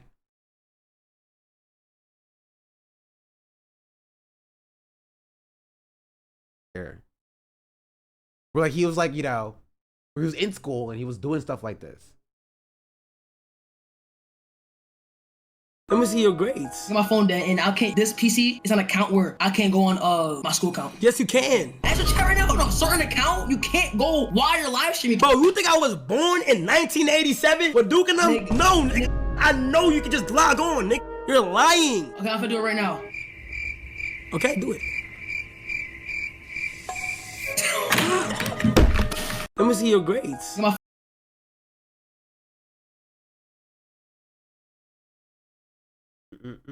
Just like me as a kid. I mean, yeah, he's a kid. Like, this is what kids do. First class. 30%. Where Kai's updated grades are in. 30%.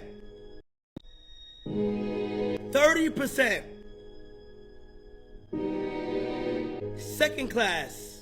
67%. It's passing. Third class. 64%. Fourth class. 68%.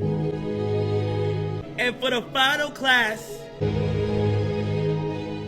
that I'm assuming was the class that had 0%, 0.46 when I met him. But he been on his homework-a-thon, and his grade is now a 80%. Clap that team, bitch! Wow! First class. Like, I imagine he has lessons that to do well in school, not streaming is taking off. Yeah, for sure. I mean, if you're a millionaire, do you really need to do well in school? Yes. Like, K through 12, yeah. No, I do. I do think you need to do well in school, right? Because what you have to understand is that, like, this kid has influence now, right? His influence. There are people who look up to him. You always go back. It's not about him. That's the thing. It's not about him doing well, right? It's about the role model that he is to the audience, to the other non-millionaire 14, 15, 16-year-olds, right? Who see Rakai getting 60% on his grades, right? Dang near failing all of his classes, honestly. Right? But it's like, oh, but he's a millionaire streaming, so why should I go to school?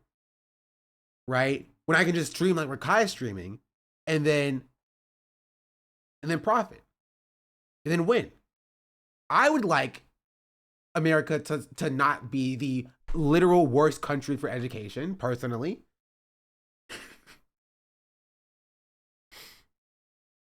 You know? Like, he has thousands, hundreds of thousands of people, right? Watching this and like cheering on a 64, a 67.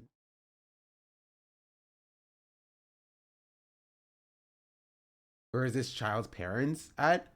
Okay. That's a good question, chat. This is a good question. Where are his parents at? I hear a lot of people asking. Well, his parents are a part of the content.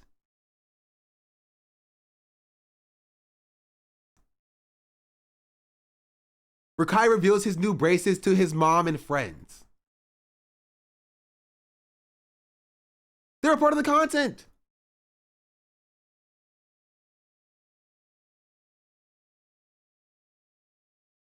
if this loads.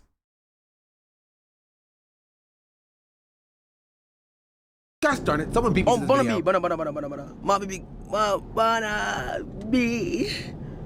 Alright, let's see she answer.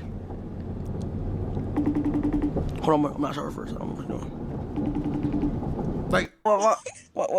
I just think your braces without parental consent. No clue. Like, why you not like, excited and stuff? I'm supposed to be excited because you got braces. Yeah. You acting like I got braces. You should have when I had cheeky for braces with your Oh yeah, you better take care of them braces because you're real. Because you gotta clean like real thoroughly. You gotta floss under your braces and everything. If you don't do it on a daily basis.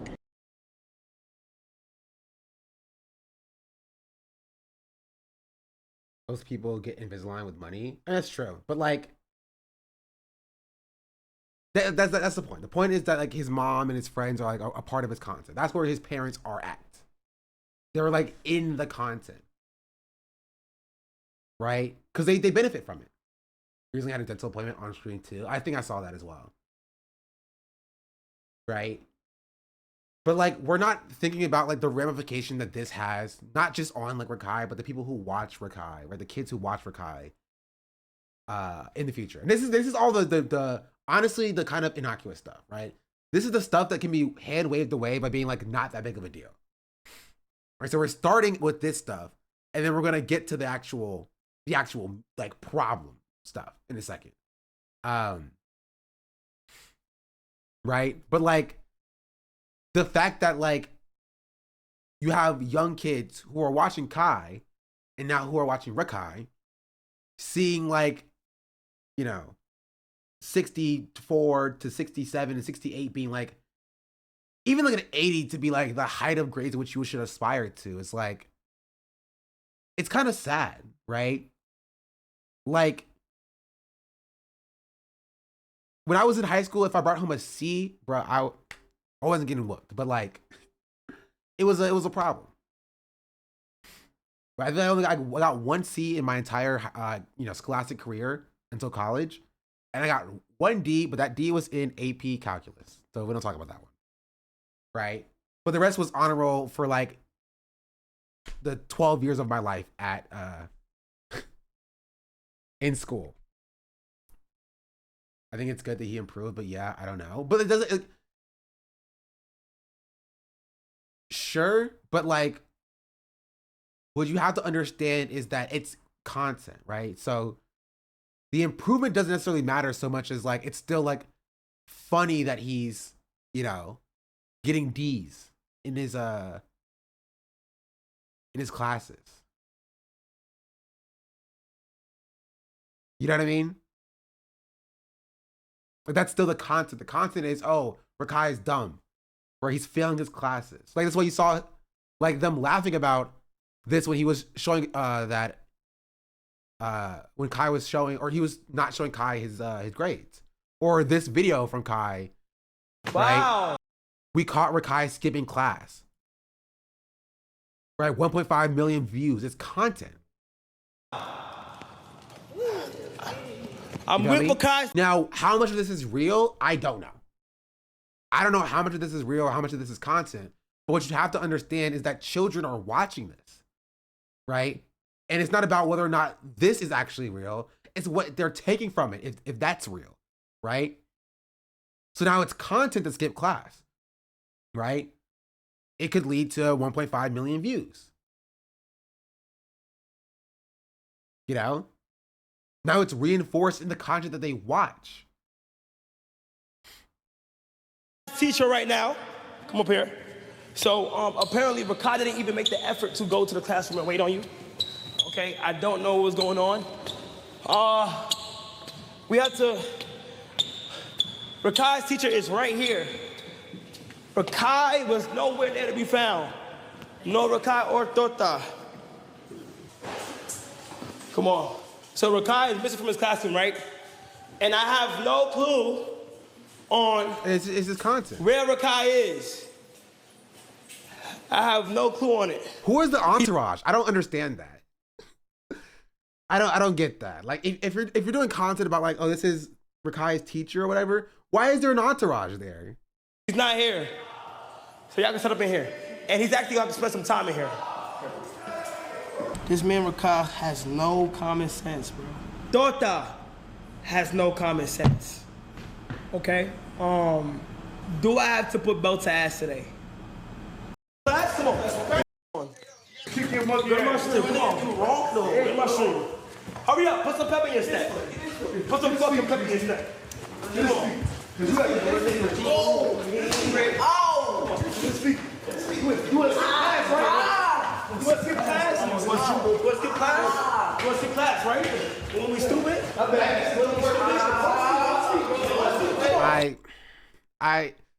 This isn't for me. I can acknowledge this content isn't for me. Come on. You want to skip class? Come on. Bring that ass in. Bring that ass in. Hurry up. Hurry up. Put some pepper in your stack. Hurry up. Sit down on the chair. Sit down. Hurry up now. No. You also realize that they don't take him to the classroom to actually go to class. They take him to the content space to make content out of it. Because it's content, right? It's not about actually being a role model to Rakai. The content is, you know, Kai is the role model to Rakai. It's a part of the content. Right? And that's the issue. That's the problem.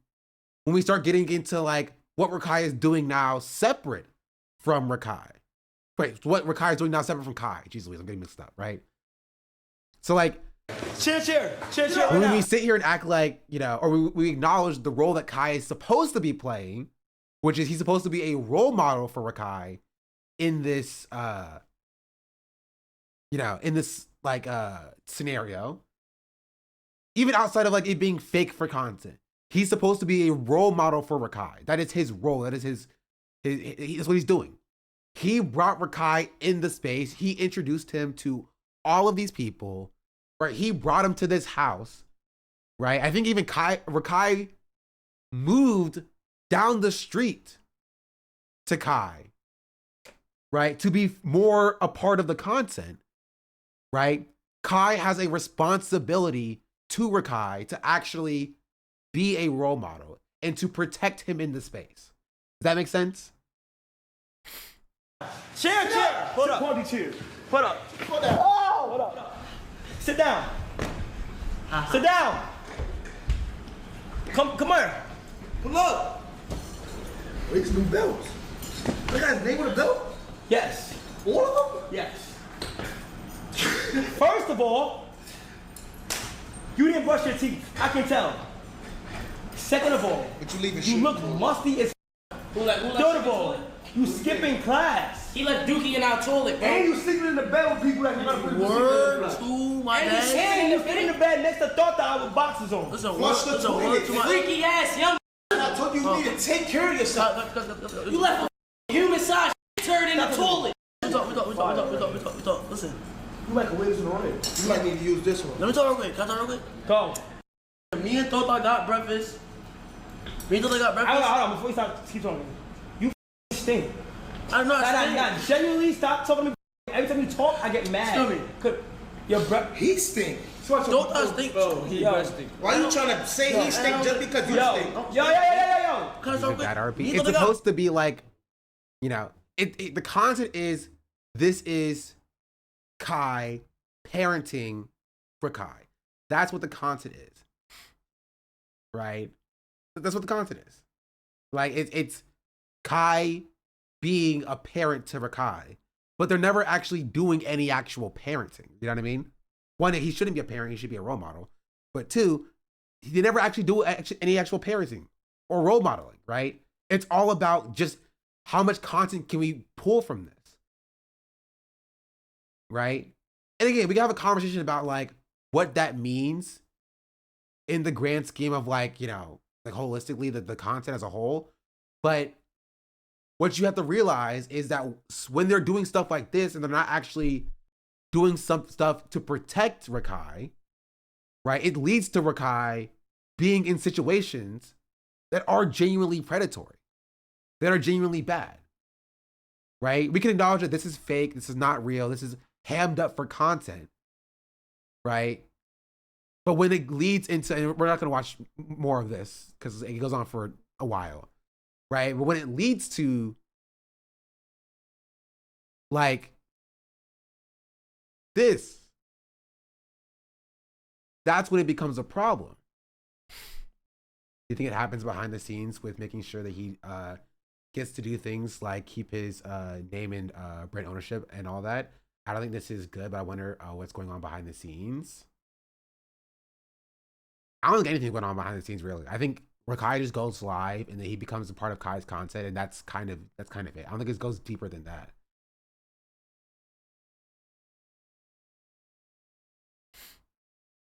You know?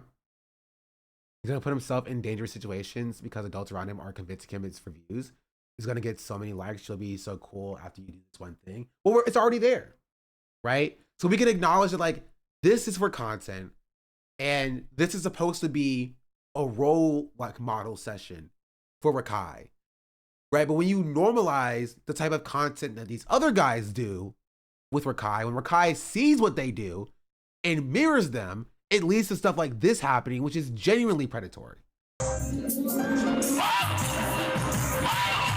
Right? Rakai really has a house full of baddies over for his birthday. Which birthday, you might be asking? His 17th birthday. He's just turned 17. Do we not see a problem with having a house full of grown adult, right, baddies, right, twerking for this 17-year-old's birthday party, essentially? Do we not understand how that's a problem? How that's an issue?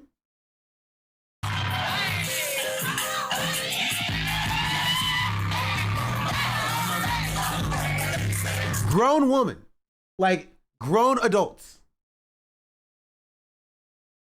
Where are the parents?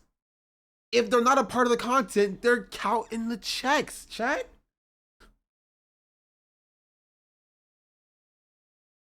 If they're not directly a part of the content, they're counting the checks. He has 15,000.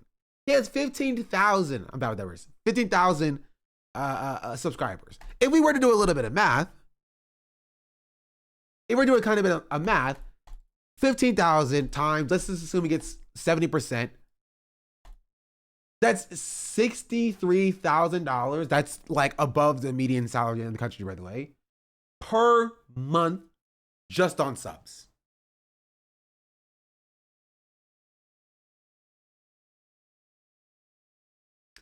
Just on subs. If we're talking about ads, multiply that times 1.5. He's making 100K at least per month. So if you ask, where are the parents? Where are the adults in his life? The adults in his life are either people like this, right, who are also benefited by being a part of this content and reinforcing this behavior in this child, or, right, they're getting paid off of this.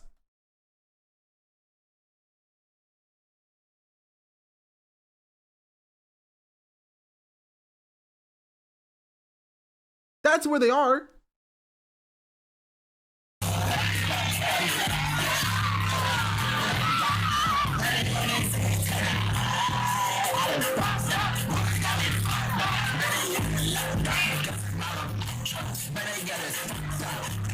Right? It probably doesn't even cross any of their minds that this guy's or this kid is like 17 years old, right? And even if it did, I don't think they really care. Because why would they? They're getting introduced to an audience, right, of millions, essentially. There's at least 100, there's at least 15,000 people in this chat at this moment who's paying money. Maybe not this moment, but like, you know what I mean?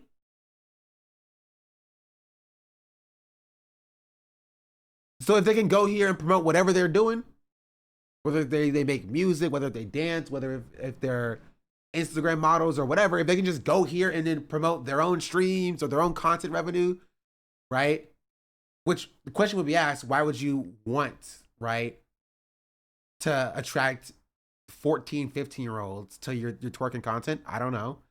Right? That's also a question. Right? Like, I mean, obviously it's money, but like this is why it's like it's predatory.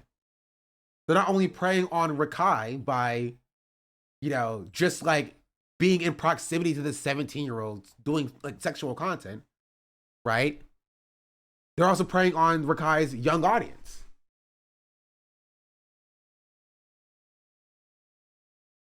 You know? And it continues on with this is the last thing I want to look at. But like this is why I made this tweet in the first place. Rakai couldn't contain himself and instantly asked Deshay's auntie for a 360, and auntie started throwing talent on stream.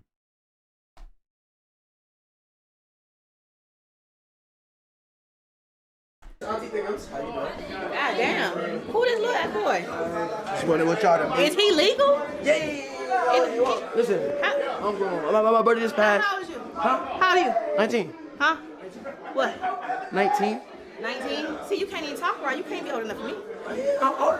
You're YN. What you gonna do with YN? Huh? He gonna send me to jail. Yeah, literally. You want me to go to jail? Nah. I just got in jail like 3 days ago. Oh, from that other shit? Yeah. Can we get a 360? Like, no disrespect. For my auntie, nigga! You want 360? Yeah. Auntie! Oh! Oh, lady! That's your auntie? Don't do it!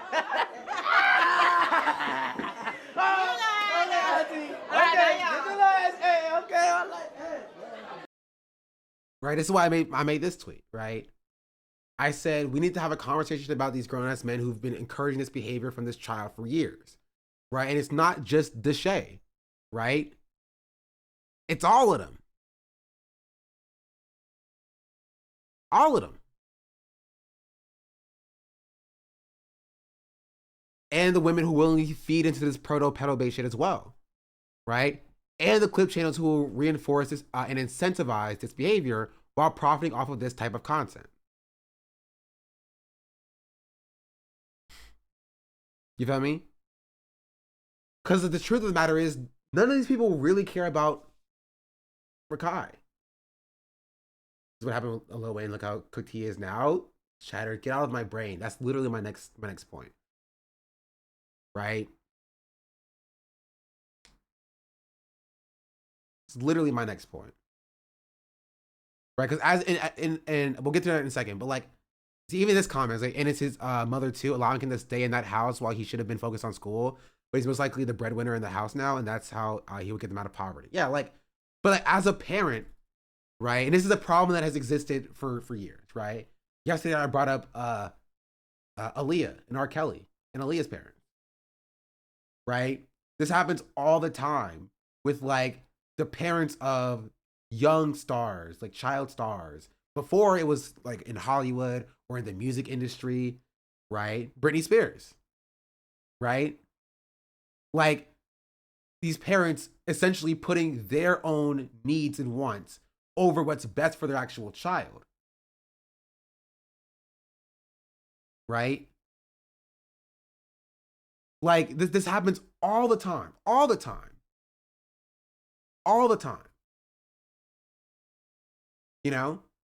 And these are the things that you have to, like, these are decisions that you have to make. I'm gonna, these are the decisions that you have to make as a parent, right? When I was in college, right, I got a job offer from Facebook, right? For like $140,000 while I was in college, right? And my parents told me that like, no, you're finishing college. I was like, oh, just, I can go back to finish college, whatever. I just go to Texas. I work at this job, like $140,000 a year. I'll be chilling, right? They're like, no, you're finishing this college. You're gonna get your degree, right? And honestly, that was a good decision because on the short term, it would have been good for a year or two to make $140,000, right? But as you know, Facebook is no longer its own entity anymore, right? They laid off a bunch of their staff, and then they converted into Meta and went full into like VR, right? So there's a good chance that I would have been laid off regardless, right?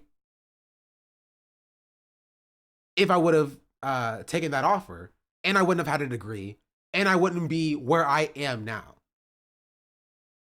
right? Because I would have abandoned content. I wouldn't be streaming. I wouldn't be in LA. I would probably, you know, if my job was still around, I'd probably still just be in Texas, just working for Facebook or Meta or whatever. Best case scenario. You know, what year was this? 2020? 2021?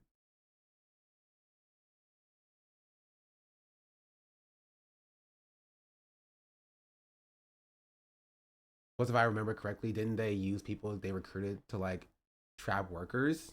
I mean, maybe. Right? But point being is, like, as a parent, you have to make those tough decisions. Yeah, that was basically right before they laid off like 40K people. They laid off for coming like 1.5 years later. Good call. Yeah. Right? As a parent, you have to make those tough calls. Right? I'm not saying that they need to force Rakai to stop streaming. Right? But like, you need to have some level of oversight into what your child is doing to protect them. Right? At the start of the great tech layoff season. Yeah, I think the person who was recruiting me, I think they got laid off as well. They at least don't work there anymore. So, but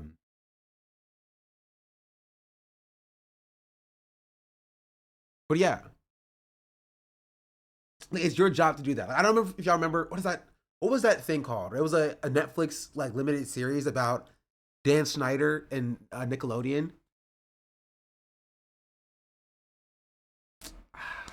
What is it called? Was it HBO? Okay, I don't remember. That was Netflix. HBO. It was very big like 2 years ago. Was it behind the scenes? No, Quiet on Set. Thank you. It was that. It was Quiet on Set. Quiet on Set. I actually spoke about this extensively.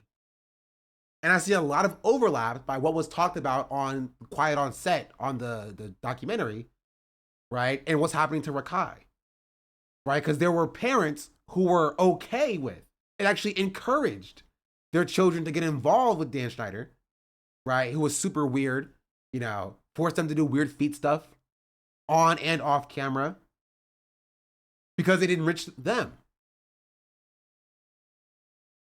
right? And you saw the parents that didn't do that were ostracized. But it is a hard decision, right, that you have to make as a parent to step in and be like, hey, I know this would be good for your career in the short term, and it'll make you a lot of money now, but this would be better for you in the long term. You know what I mean? It was grooming, yeah. And that's the problem. And that's why you need to have a good adult, you know, who is not incentivized to reinforce this type of content, right? In the child. That's why Deshae Frost can't be that. You know, he's not a role model for Rakai. He can't be. Because he's monetarily rewarded or benefits from Rakai being preyed upon in this way. You know? Like this clip got 10K likes, 2.2 million views. You feel me? Like, and like Deshae's name is on the clip. It's happening on his stream.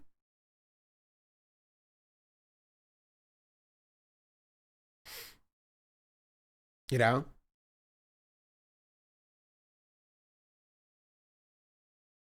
That's just the case. Right? And this is, and we, again, still even at this point, there will be people who say it's not a big deal, leave him be, it's not that bad or whatever.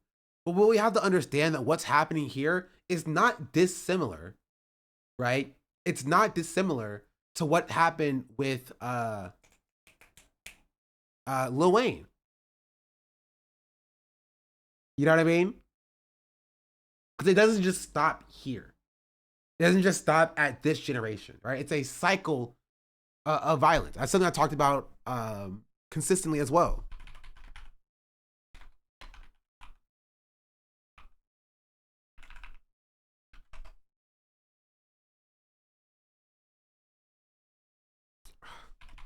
Trying to find the video that we always bring up.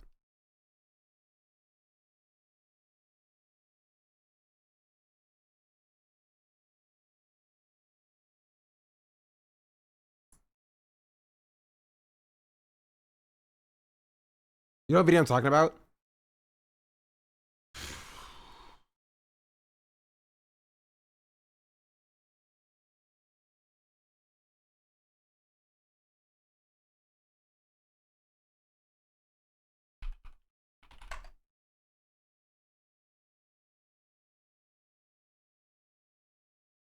I've talked about it before. I'm trying to find the specific video of Lil Wayne talking to a 15-year-old.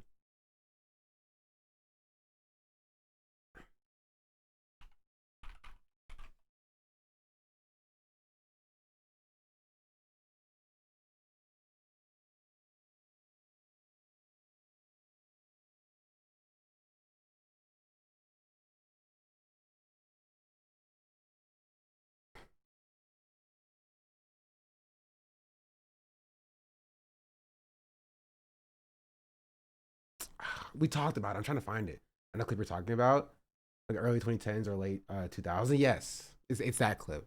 He's talking to the 15-year-old in a recording area, like a studio, and they're asking him if he's a virgin, and he's like, "Oh no, don't do that or whatever." Yada, yada.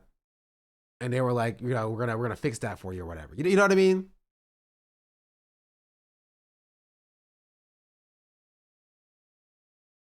Was a little twist.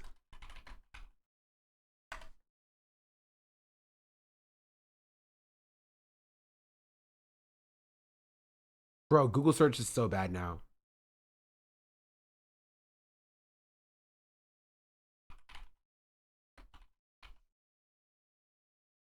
Oh, I found it.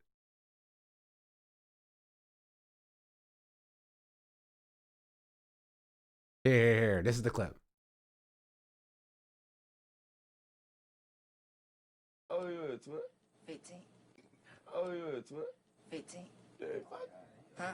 Oh my God. I can barely hear it, bro. Can y'all hear it, chat? Oh, yeah, it's what? 15. Yeah, huh? Oh my God.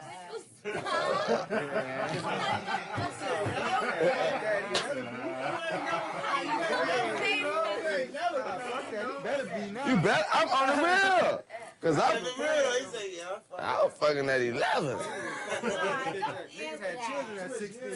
I had Nate at 15, nigga. I had my daughter when I was 15, nigga. I got raped when I was 11, Twist. And I loved it.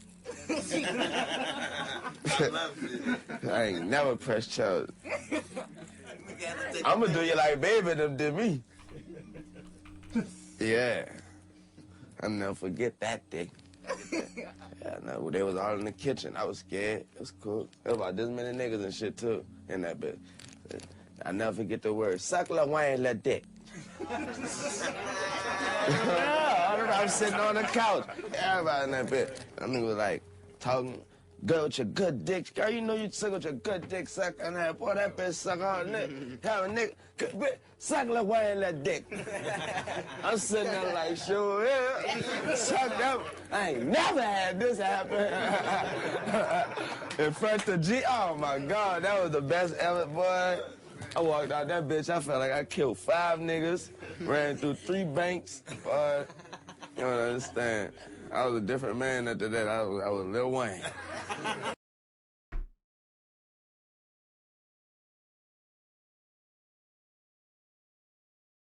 Did this really happen, or he's just coping with it and act like it? No, he's being entirely sincere, chat. Right? This is a thing that happened to him. Like he's like laughing about and joking about. Right? But he literally said, I was raped at 11. That is the word he said. That is the words that he said. This is real. He did have his daughter at 15 years old. Right? And like, everybody's laughing about it. And he's saying like, I'm going to do that to you. He's literally saying to a 15-year-old, I'm going to do you like baby did me. Like, oh, yeah, it's what? You bet I'm on the real. Cause I'm the real. He said, yeah, I was fucking at 11. I had Nate at 15, nigga. I had my daughter when I was 15, nigga. I got raped when I was 11, Twist. And I loved it. I ain't never pressed charges. Like, I'm gonna do you like baby them did me. Like, and everybody's laughing at it. This falls in the category of toxic masculinity. I think you can classify it as that, right? Because this is what happens when you don't have any good role models, right? And I'm gonna pose a similar question, right? Where do you think his mom is, chat? This 15-year-old.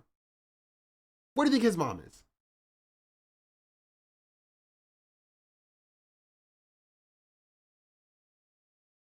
Just throw out a guess.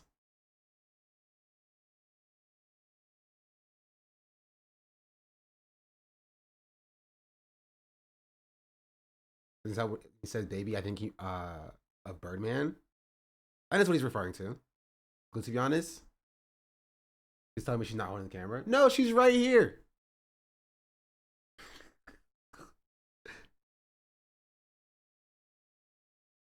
Right here. She's like, stop. Stop it, Wayne. Stop. That's what she's doing. In a situation where this 15-year-old is surrounded by a bunch of predatory old men, right? That's the most that she can muster. Oh, yeah, it's what? 15. Yeah, huh? Oh my God.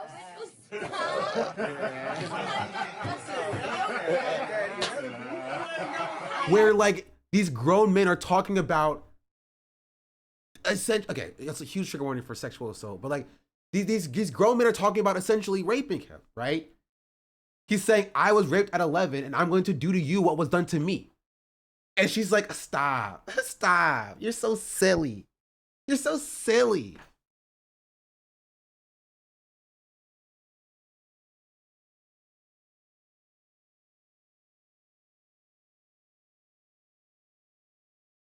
This has been a consistent problem, Chad. You can tell by the quality of this. This is so old.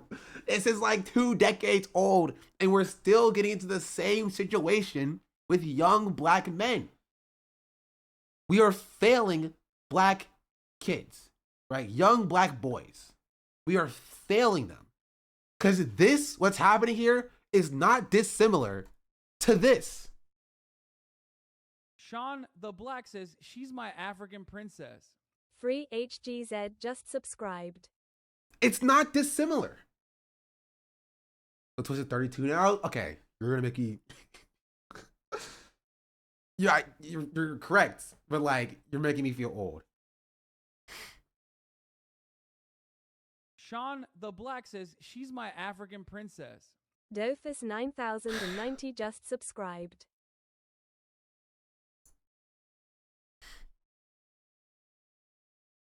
However, this type of behavior isn't exclusive. I never claimed it was exclusive, but this is something that affects young black boys. It does. Right? The adultification of young black boys is something that black boys do face.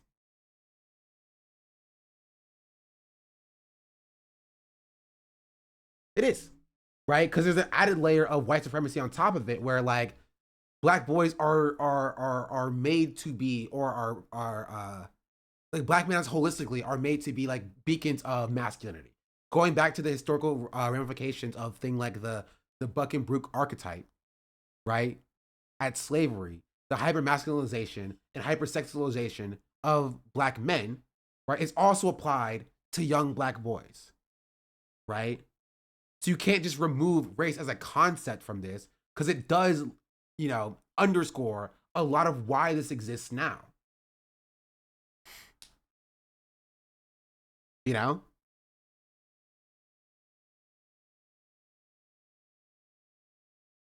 It just does.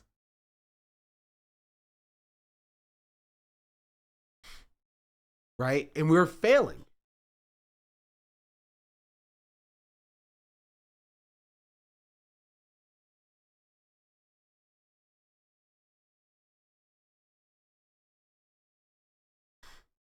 Yeah, I'll get to this in a second as well. I want to finish making the point that I'm making here, right? But like, it's a failure, right? Because there should be somebody to step in to be like, hey, maybe let's not do this at a 17-year-old's birthday party, right? Would that be? Take away the cameras for a second. Would that be acceptable? Imagine it's prom, right? Imagine it's a high school prom and a bunch of grown people, men and women, went to this high school prom and started twerking, grinding around these 16, 17-year-olds at this high school prom, right? It's weird. And we should call it like it is. The cops would be called as they should. As they should. But because Rakai is a streamer and this is content, it gets a pass. Especially when you realize, think about this. Where do you think Rakai learned it from? Right? We just watched a video of like how Kai talked about, or how Kai and Rakai met. Right? And Kai said, how did he know all my mannerisms? Where do you think he's getting this from? Man, yo, how does Rakai know all my mannerisms, bro? Like, dude, it gets to a point, dude, like he's emulating the people that he sees around him. Right? He's emulating the people that he's around. And that's not inherently a bad. See, people are asking, like, why is his shirt always off? What do you think? Around him, everybody's shirts are always off too.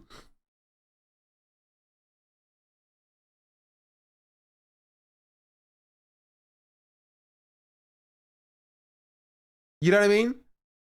And that's not inherently a bad thing. What you have to realize is that he will emulate the positive and he will emulate the negative. And it's Kai's job, as the person who brought Rakai into this space, it's Kai's job to step out and be like, I'm going to make sure that you are protected while you're in this space. Right? And if Kai didn't want that job, Kai shouldn't have brought him into the space as a whole.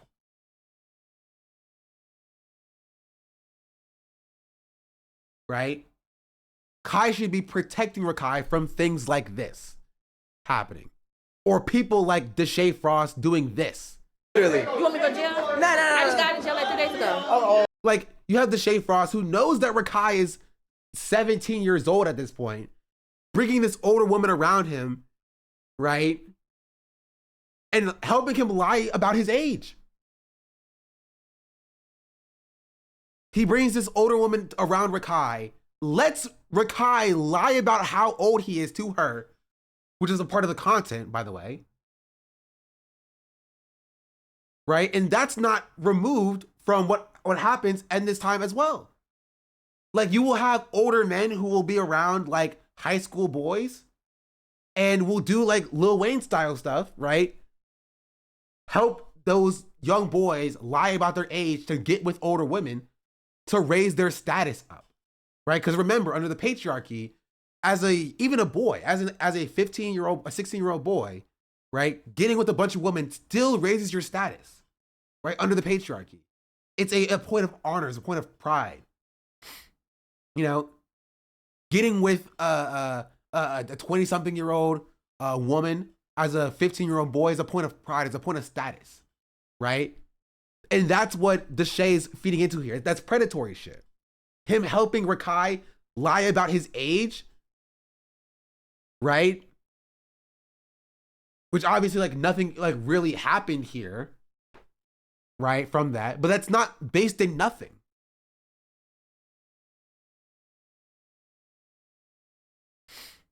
Right? It's not based in nothing. Yeah, academics did do this as well.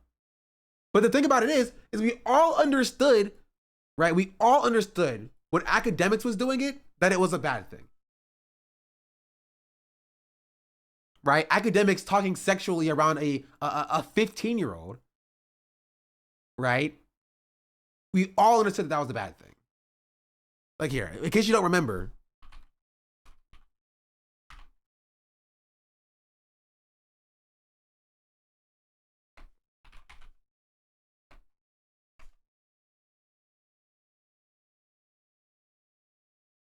here, this is a little snippet of what it was.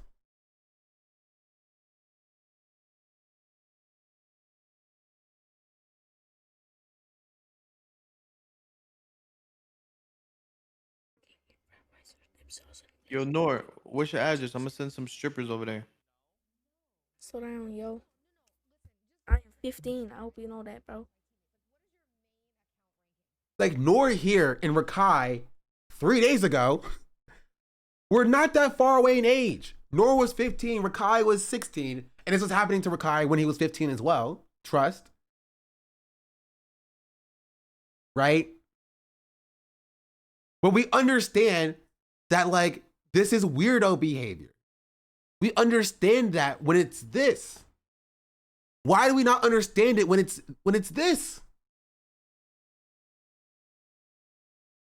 When Deshae Frost is bringing his auntie out to do a 360 and twerk for this 16, 17-year-old.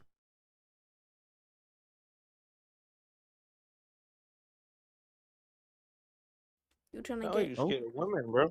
I'm not Scared scared of of women. women. Yo, bro, you trying to put me on a case? You trying to put them on a case? So? What you mean? So that's weird. Trying to look out. You know all the rappers lost their virginity to like old women, right? Like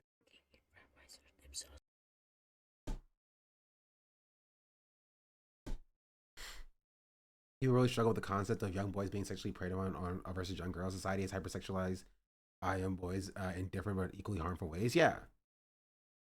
Does Rakai being black play a role? Hypermasculinization society calling boys men? Yes. This is what I talked about like 3 minutes ago. But yes, I think Rakai is being adultified in the way that Nor is not, right? Nor is seen as a child, right? Here.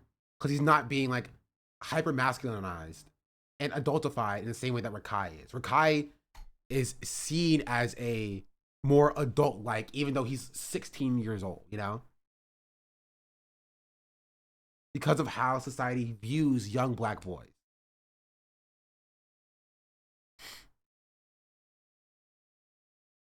You know what I mean?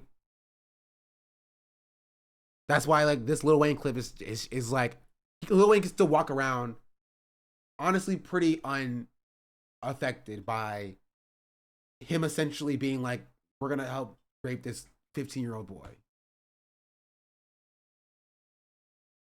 You know? Because he's a young black boy and he's adultified and surrounded by the people who are supposed to protect him.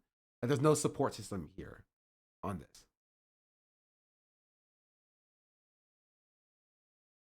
You know what I mean?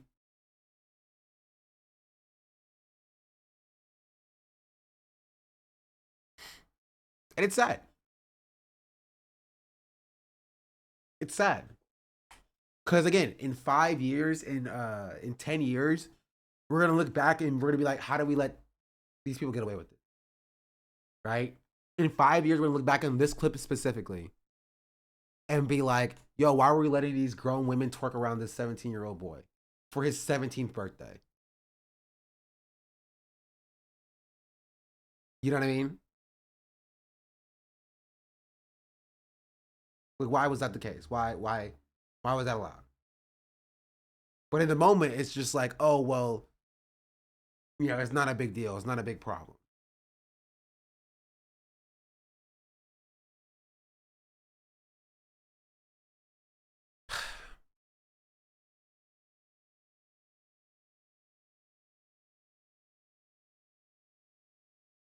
Right? What do you? I don't even know what you say to that. You feel me?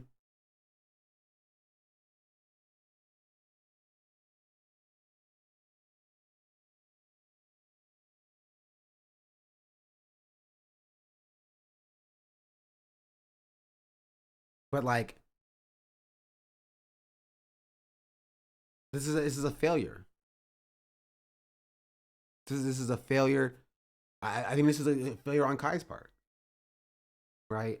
I don't think Kai took his responsibility as a role model, right, to Rakai seriously.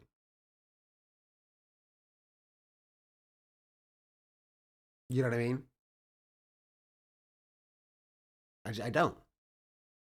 I think he thought it was all fun and games, but he doesn't realize that he has a level of responsibility when it comes to shaping how Rakai interacts with the space, and it leads to Rakai being preyed upon, especially when Kai is not there. Like even here, they're laughing about Rakai like sleeping in the same bed as, I don't know who he's sleeping in the same bed as somebody, with only his boxers on or something. And that becomes like a joke for the content, instead of being like, hey, that's weird. You know, that is a weird thing. Would we accept that from any other situation? Right? Imagine it being like at a summer camp, and you have a 16-year-old, and then you have like a 24-year-old camp counselor who, like, you know, was like, I'm cold, so I slept in the same bed as this 16-year-old. Would that be accepted in that situation, chat? Or even if the 16-year-old, you know, went into the same bed as the 24-year-old, whatever, we would understand, like, hey, that's bad. That is a bad thing. Only Alan Dershowitz. Right, but that's how it's treated. It's not treated with a level of seriousness. Right?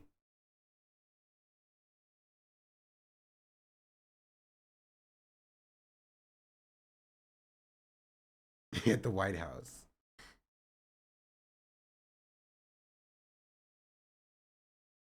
Breakfast, and I was like, Dodo, do we got class today? So I said no. Oh, you asked Dodo. Wait, chat, what's up? Oh, wait, chat, what's up? And look at the classroom. And look at the Stop blaming shit on Don't blame shit on if you want to be blamed. If you don't want to be blamed. I asked her, bro. I said no class today. Is it good, bro? No class. Did you tell Rakai that there's no?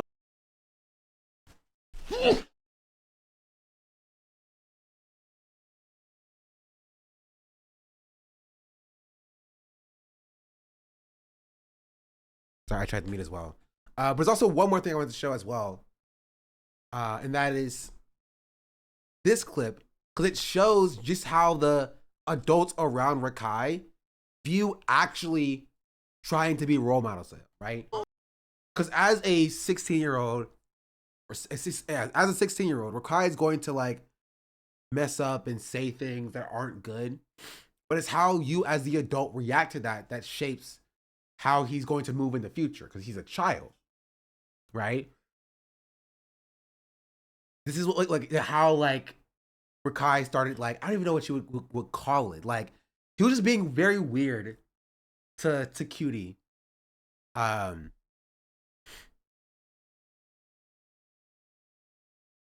Right? About the Streamer Award stuff.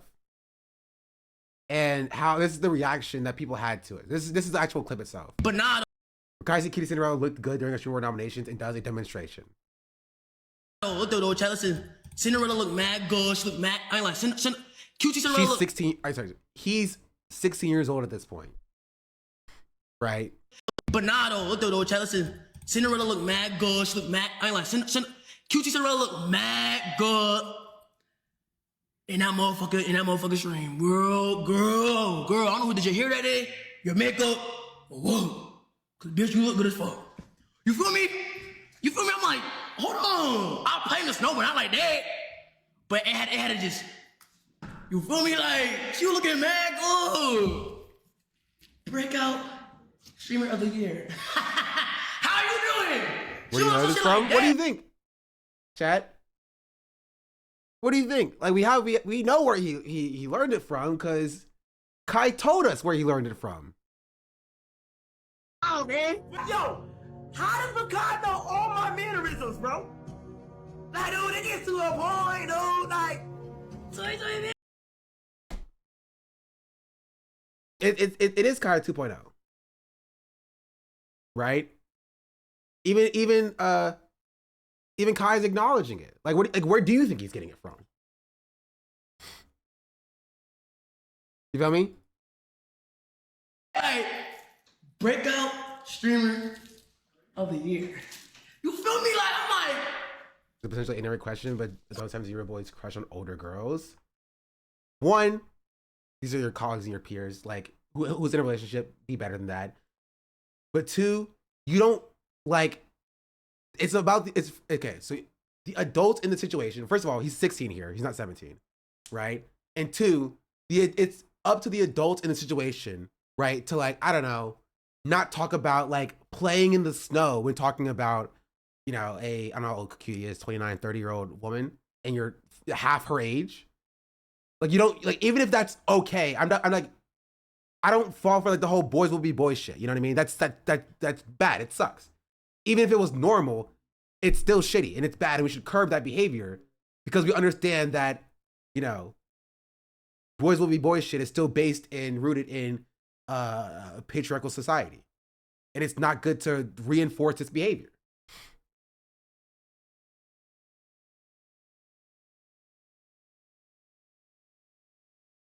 Right?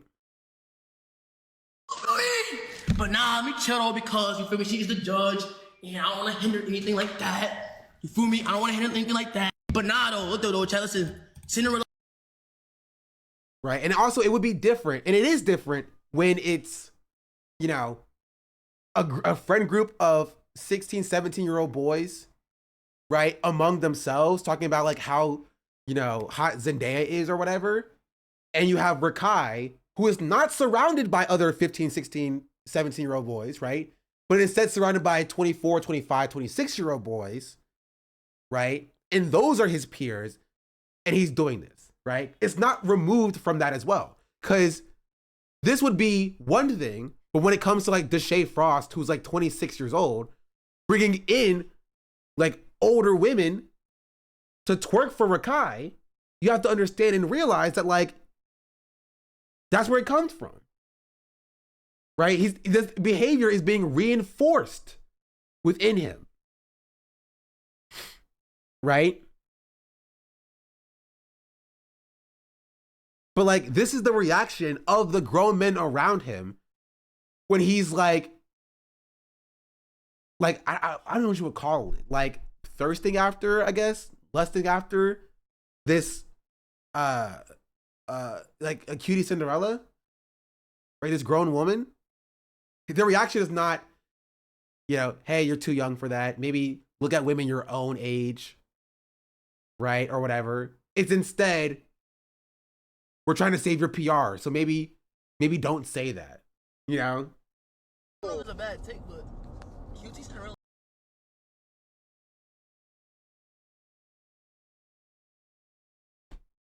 I don't know if it's a bad take, but Cutie Cinderella look good. Bruh. Wrong. Get me off this clip right now, gang. Okay. Lloyd. He got a fucking husband. What you doing? You gotta understand, he gotta do whatever it takes to win breakout streamer of the year. So if it's You right. If it's him saying, I see what you're saying. Like, he's trying to get in there a little bit. I don't know if it's a bad take, but And that's the reaction. The reaction to that is like, they did say something. No, they didn't. They reinforced it. They encouraged it. They said something in the opposite direction. What are you talking about? Right? Like, the only person who said something was Ray. He was like, she has a husband. They were like, no, you don't get it. You don't understand it, right? He needs to get in there, right? He wants to win the clip. He needs to get in there, right? He needs to do whatever he needs to do to win, right? And just like, no, you should be like, hey, maybe don't say this about somebody who race to get me out this clip. How is that like, you keep, okay, I think you must be trolling me. I'm not even gonna respond. Anyway, right? There's nobody to actually be a role model for Rakai here to tell him why maybe it's not good for him to do this for somebody who's in a relationship, right? It's just that. And this is a problem when it comes to like patriarchal notions and the way that men operate around the patriarchy and misogyny in general, right? It's just like, oh, well, you know, yeah, I may be 16 years old, but I'm going to spit game at this 30-year-old, right? The 29-year-old, the 30-year-old woman because I need to get in there to win this award show, right? And they're not telling him that, hey, that's unacceptable. You are a child, you are a minor, right? You should be looking at girls your own age, right? You should be looking at girls your own age as opposed to like, you know, going after women who are older. You know what I mean? But there's no one actually being a role model to him, telling him that his behavior around older women is not good for a child of his age. You know what I mean? There's nobody to tell him that like, hey, maybe having a bunch of grown women at your 17-year-old birthday stream twerking is bad. Because he got to set the record for his 15-year-old? Yeah, and that's bad. That's a bad thing.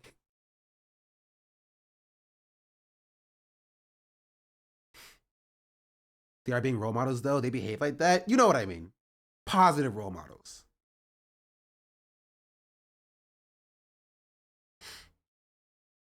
They're not being positive role models to Rakai, right?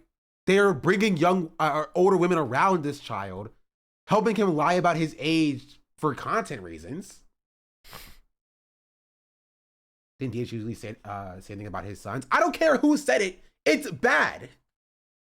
Why are we bringing up like, oh, well, this person did or this person? It's bad. This is a bad thing. We're describing a bad thing that is not good, that should not be the case. I don't care who did it or why. This is bad, right? The adultification, saying is a culture problem. Sure, it's still a bad thing. That doesn't change anything about what I'm saying.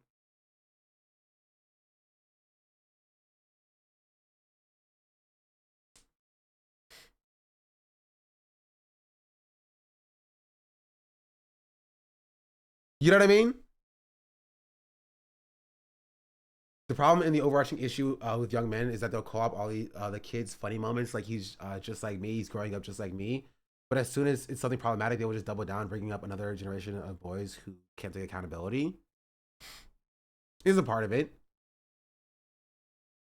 Human question, I just had a traumatic experience. I don't want you guys to laugh, but I was sick. I was touched by my hug. That's not a question, Chatter. I'm sorry that happened to you.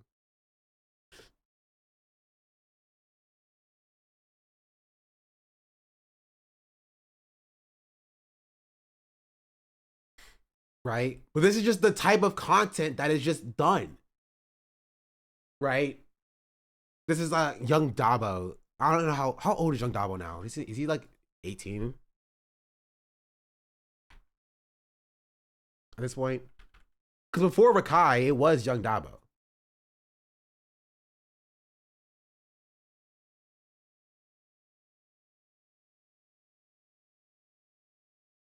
Yeah, he just turned 18 a few months ago. So he was 17 up until recently. And it's the same type of content. This is what's reinforced. You know? That's so loud, bro. Like, this is the type of content that's like, that people are watching, that are being reinforced.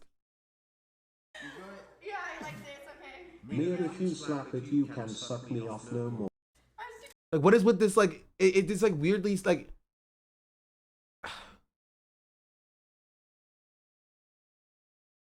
this guy who's gross to cutie, right? No. It depends on what you mean by gross to cutie. Deshae Frost was the guy who was telling cutie to shut up. Right? Was that Dono? I have no idea. But that's the type of content that exists on the platform. That nobody is calling out for what they should be calling out, right? Like, hey, the way that we are operating around these young boys, right, is grooming, right? It is making them okay, right, with sexually explicit content and reinforcing that when they are minors, and then they become adults, and that just becomes who they are. That becomes the type of content that they do. When they should be in school, you know, doing freaking math homework or whatever. And they're being rewarded for that sexually explicit content, right, that they do because they're trying to emulate the adults around them by the clip pages and the audience.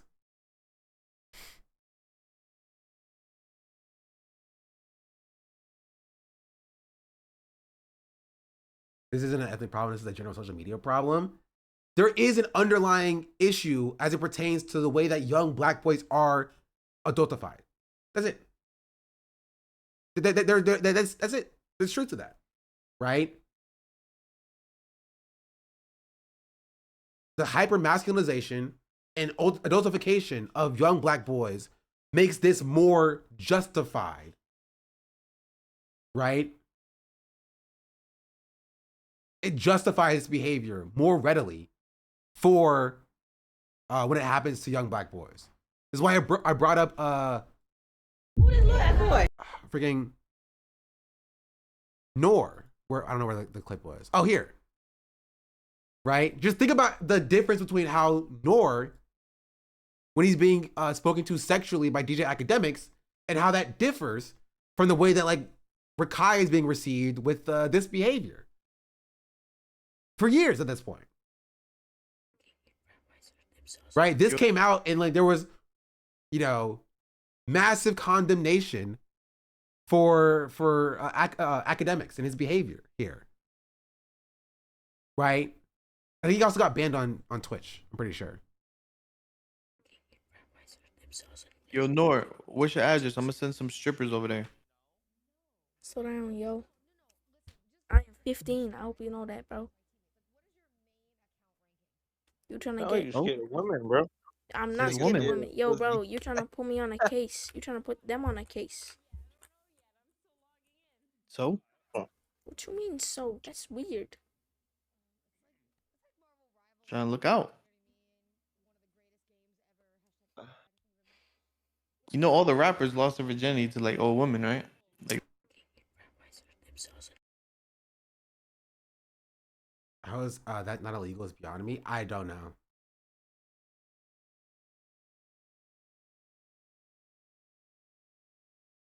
These are children, chat. These are children. They're children. They are children. And overall, this is a wide culture problem as a whole. But I realize somebody's already made this this video, so I don't want to see what this person said when he says, "I'm worried about Rakai." Is he legal? Yeah. Listen, I'm grown. My birthday just passed. How old is you? Huh? How old are you? 19. Huh? What? 19. 19? See, you can't even talk right. You can't be old enough for me. Can we get a 360? Like, no disrespect. My auntie, nigga. You want 360? Auntie. Recently, this clip of Rakai has been going viral. So it's just basically the same stuff that I talked about. But I want to see what his thoughts on it are. How old is this woman and why is she throwing butt around a kid? We need to talk about how there is this weird complicitness around allowing children, but more specifically Rakai, to be around grown adults in these sexual environments he's been in despite being a kid. It's starting to feel like nobody really cares about him. But I'm gonna quit yapping. We got a lot to talk about. You already know I'm the hood Socrates. And let's start. Comment for the outcome. algorithm. Now, obviously, the elephant in the room is that Rakai is a child. He recently turned 17, and he's in these rooms with grown women being mad sexual. But before I talk about that, let's talk about some other things that concern me. Let's start with his safety and the adult influences he's around. We all know Rakai is liable to doing some stupid shit, and some of that shit is a direct product of being surrounded by adults who are not truly his guardians and who are not obligated to raise him. And True. because he's around grown men who are young and honestly pretty dumb at times, he gets into stuff like this. We got the music or no? Yeah, for that, you gotta accept your order. Accept the first pickup. Excuse me?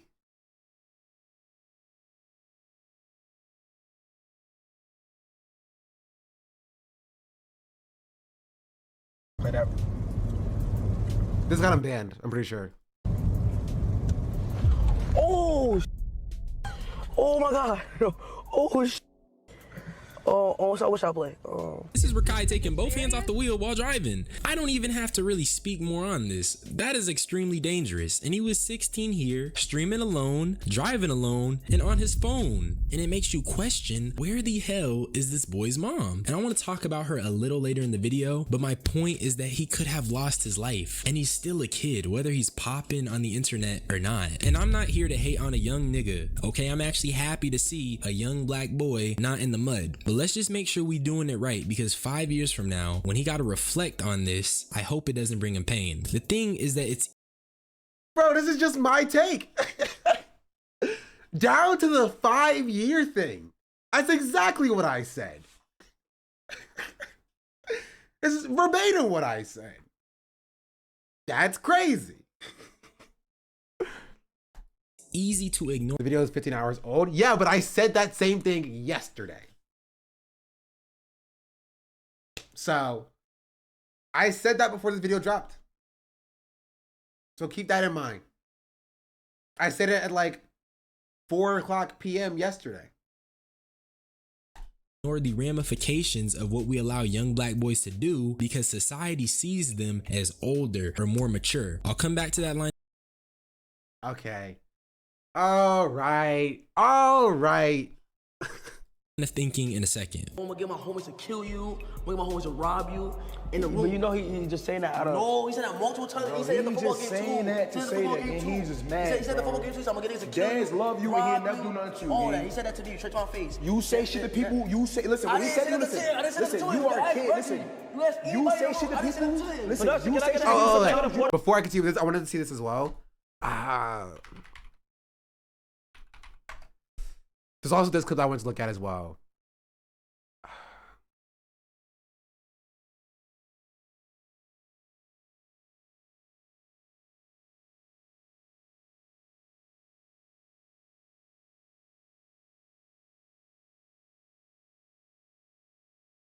There was a clip with Ludwig, an agent, about Rakai.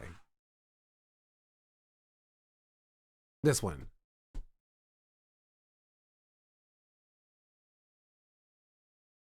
How old's Rakai?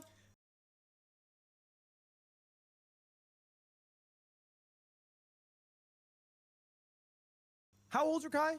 He's 16. Okay, right. Do you know the clip I'm talking about? There's so many clips you could be talking about right now. He said, "Why is Cutie Cinderella kind of like looking good?" He didn't know about my girl. He's 16. So he didn't know what he was saying. So on behalf of him, I want to say it was more of like a compliment. He did not know that y'all together. What recourse do I have when a 16-year-old says that? You gotta fight him. No, fight him. He didn't know. He didn't know. He didn't know that y'all was together. Like he didn't know y'all was together because he was really just complimenting her. He was saying she looks good. Okay. Yeah. Which you would agree. Like, Valid let it crash out. Like, I think that, like, it's all content, none of this is real. It's real for the people that watch it.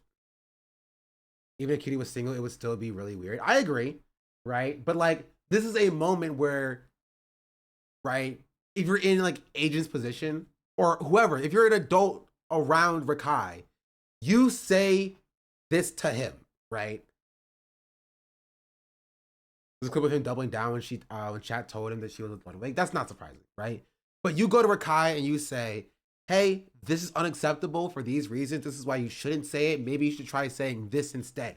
That is your role as the role model, right? As the role model, it's your role to get that across to the child. They are a child. They're going to say weird stuff. That's true, right? There's truth to the, come here. Come here, Nix. Come here. Yeah, you dropped it because you knew you're not supposed to have that. You know you're not supposed to have that, doggy. Stop taking my socks. That's where all my socks are going. You keep throwing them off the balcony. Good? All right. Go ahead. Go ahead.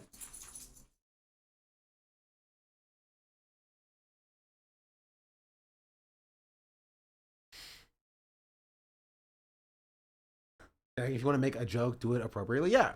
And it's, again, I don't expect Rakai to know that. He's a child. Right? He's a child. Come here. Give me here.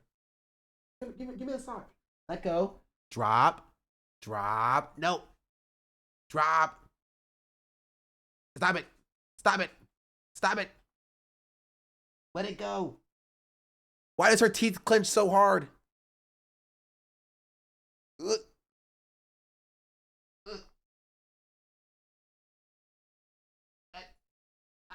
Stop. Drop the sock. Open your teeth. Open your mouth. Got it. Jeez, stop it. I don't even know where she keeps getting those from. Needs to make a trade offer. Nah, I just took it from her. Go get your toys right there.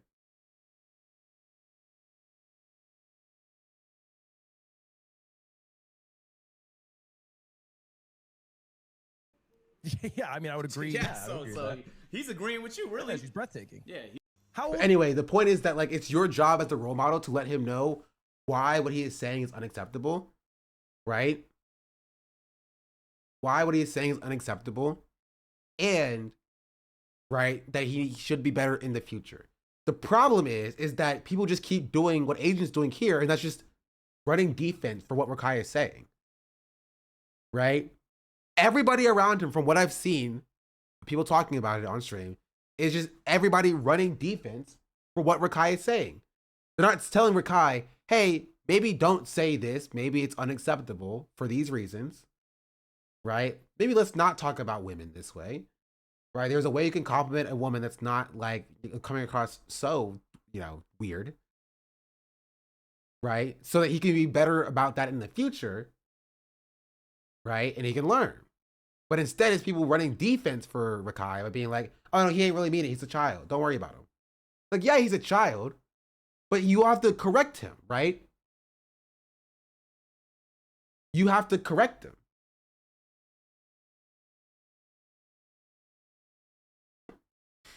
He's a kid, bro. He didn't know. He continued to say it. Exactly. And that's the problem, is that there are so many grown men around Rakai, but nobody seems to want to correct him. There are so many grown men around Rakai, but nobody seems to want to be the person to be like, hey, this is bad. This is bad. This is not good. One of him doubling down.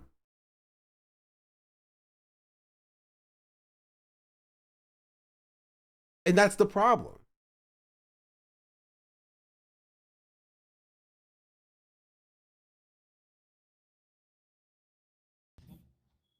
What did Rakai do? He was saying he was. Wait, why am I paying? Wait, what? Ludwig upset that Rakai was hitting on QT. Like, you're really embracing being old, man. It is what it is, man. I had a 16-year-old who was coming at my girl yesterday, and I can't. Oh, they did it? So they did it? Should they did it or no?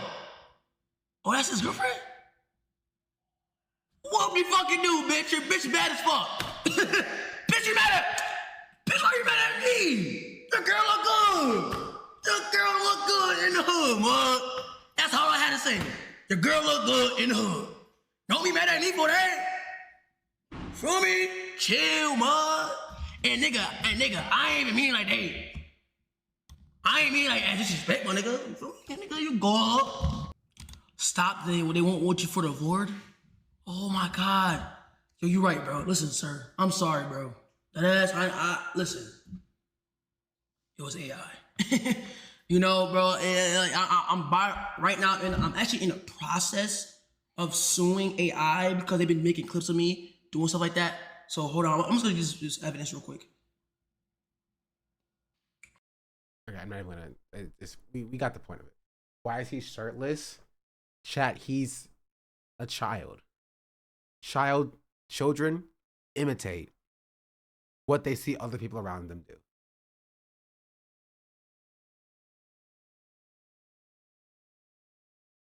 That's it.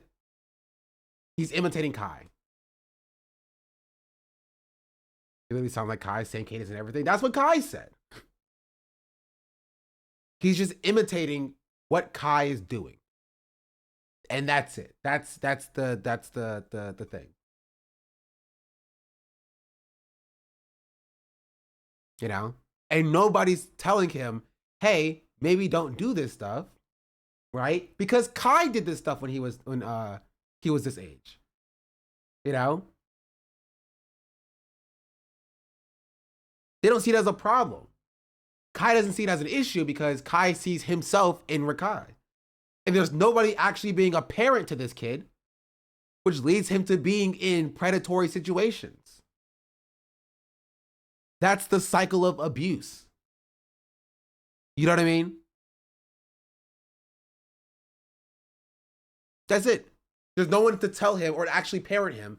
It is a bunch of people running defense for him because they are barely adults themselves. Not like chronologically, but like mentally, you know? And it's content. So that's the content element is like another added layer on top of it.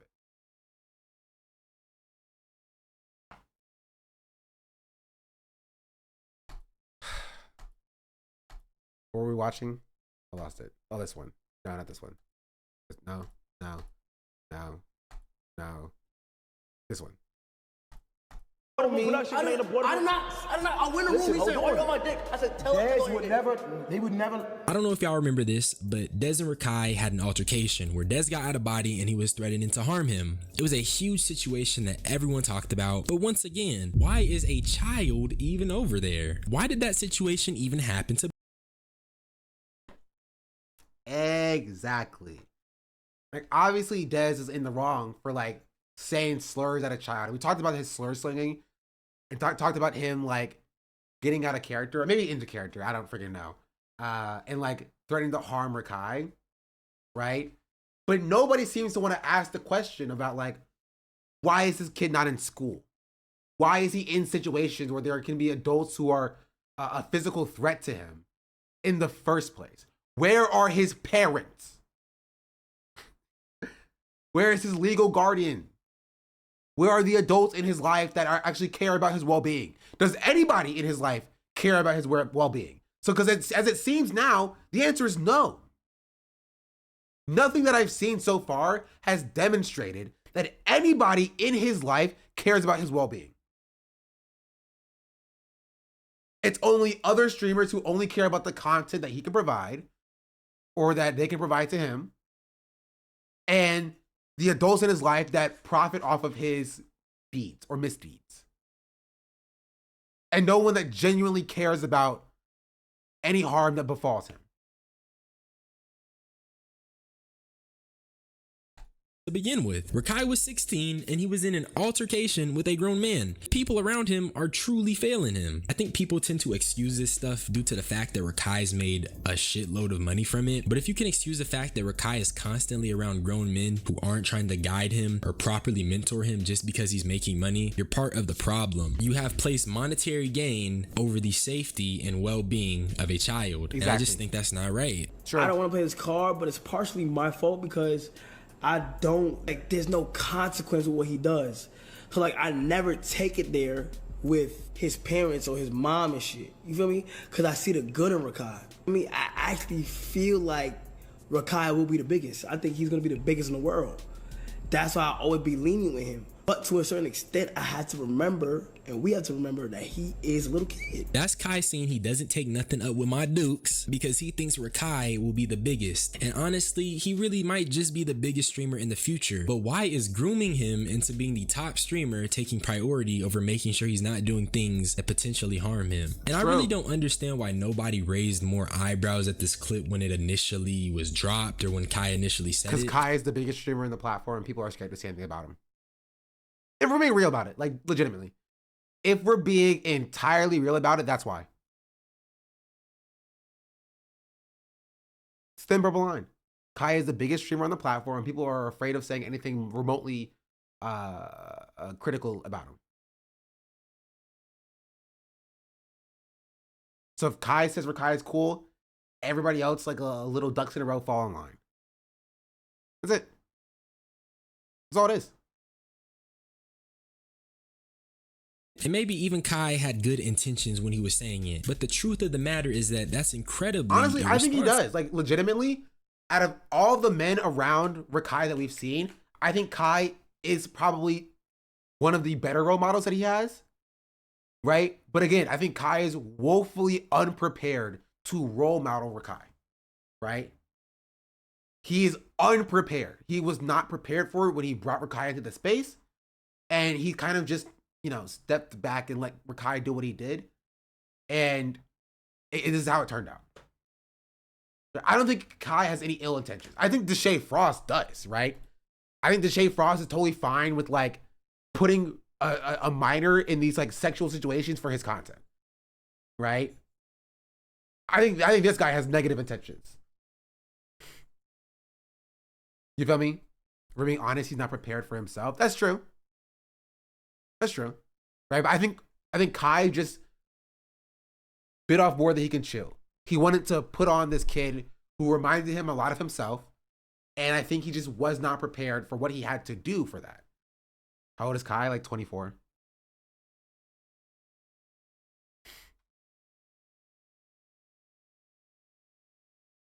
Doggy.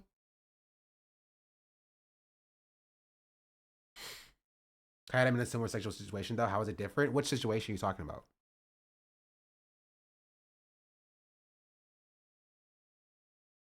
As the person who Rakai is around a lot of the time, it's partially his duty to make sure he's okay and to make sure that he's not being harmed and to make sure that his well-being is twerking. That's not Kai's stream, chatter. That's Rakai's stream.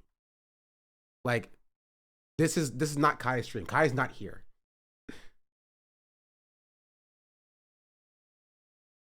This is a Rakai stream for his birthday stream. But this is not like Kai didn't do this.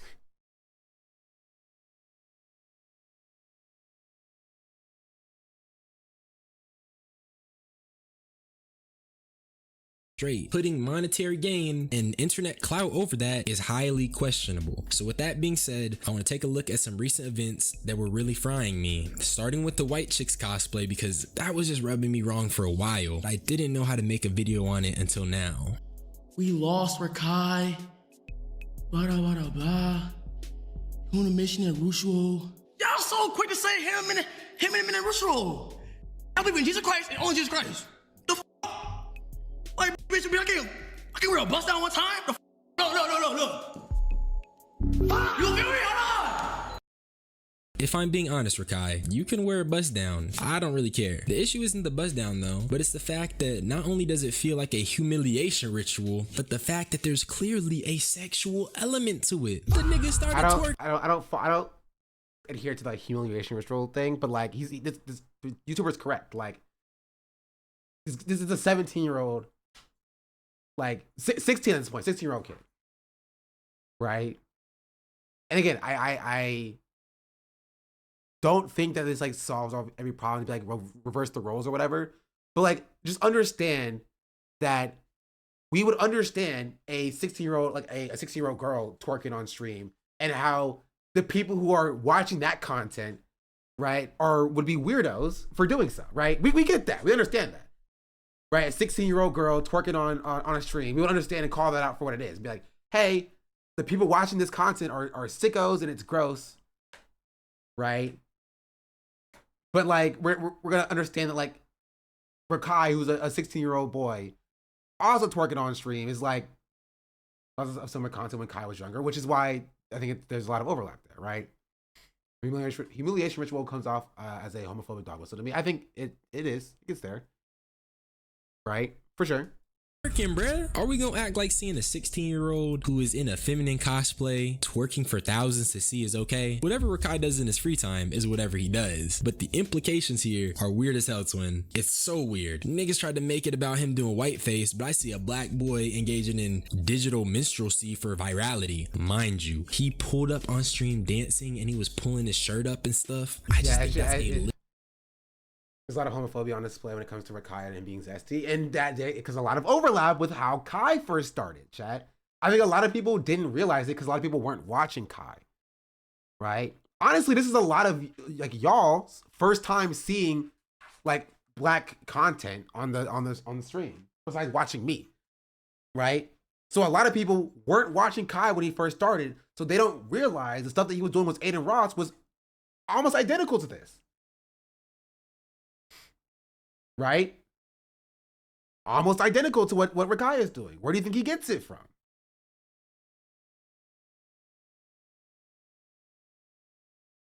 Little gross. Also, the internet is forever, and looking back at this has to have some type of psychological effects. Well, it might. I hope it doesn't, but it definitely might. But now let's talk about— I don't know if I fully agree with that. Like, if you're, you know, freaking 16-year-old, you want to put on a skirt and heels or whatever, that's one thing.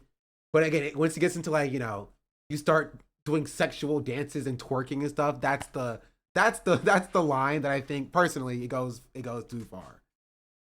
You know what I mean? Like, I don't think any 16-year-old should be doing sexual stuff on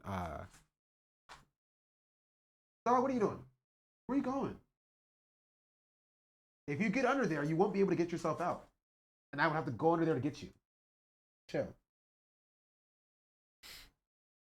Kai is ripped by United Talent Agency as well as other entities, so there's a whole team behind the decisions and content. He is now. Shay Freaky Frost, a man who has no qualms about bringing grown women around. Okay, that's what a Foreign says as well. Does this guy watch Foreign and I? Or is that just his name? Do people just call him Deshae Freaky Frost? All I know about Deshae Frost is what I hear from Foreign.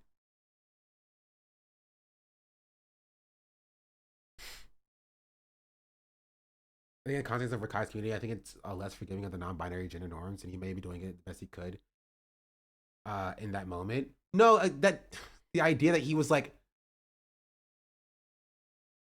there was nothing like, I want to say, he was making fun of like what he thought was femininity in that moment. That's what he was doing, right? Like that's what his goal was. He was like, oh, this is how the girls act or whatever. You know, this underage kid. Mind you, nobody will bat an eye because it definitely might. But now let's talk about Deshae Freaky Frost, a man who has no qualms about bringing grown women around this underage kid. Mind you, nobody will bat an eye because the truth of the matter is that black boys are not protected, not even in the streaming space. Who this little ass boy? Just wondering what y'all doing. Is he legal? Yeah. Listen, I'm grown. My birthday just passed. How old is you? Huh? How old are you? 19. Huh? What? 19. 19? See, you can't even talk right. You can't be old enough for me. Can we get a 360? Like, no disrespect. Where my auntie, nigga? You want 360? Yeah. Auntie! Oh! I made it!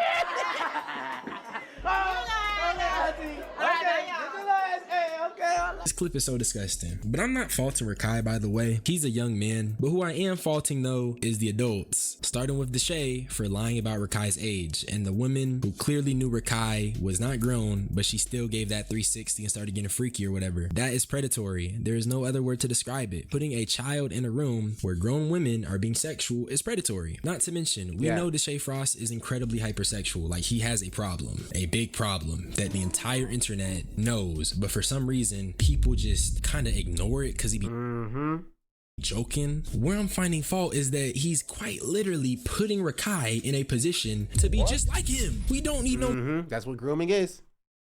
It's kind of a play-by-play of what you just said. I know, right? That's why I'm going to keep watching it. Like, it's so funny. It is literally a play-by-play of what I've said. more Deshae freaking Frost. If anything, that dude should still be banned, but that's just my opinion. But does nobody care that Rakai is literally around this freak monster, freak weirdo, and he's putting him in a position where he could potentially be the same? Being around all this sexual stuff is how you make a kid hypersexual, but nobody gives a damn apparently. Then there was this other clip that I had found, and this was the caption. Deshae Frost and Rakai were overly freaked out when Deshae's cousins started throwing it back for them. Number one, why is Deshae always incest baiting? Like, these are super weird things to say and weird things to people like. are watching him. That's it. That's the answer.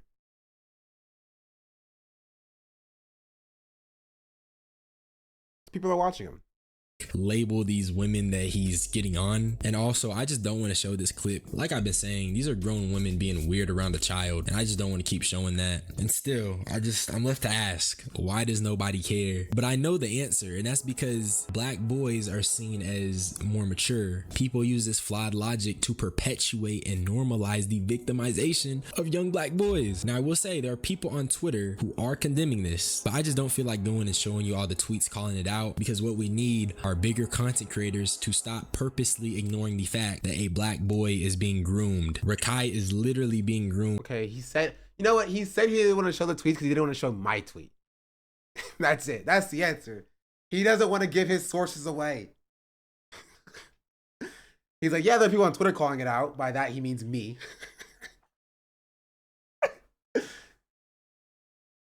He means me. In plain sight, and because nobody. This is literally what I've been saying for ever. Honestly, I talked about the adultification of black boys in my commodification video 3 years ago. At this point, like, I've been on that. It's just gatekeeping. This is true.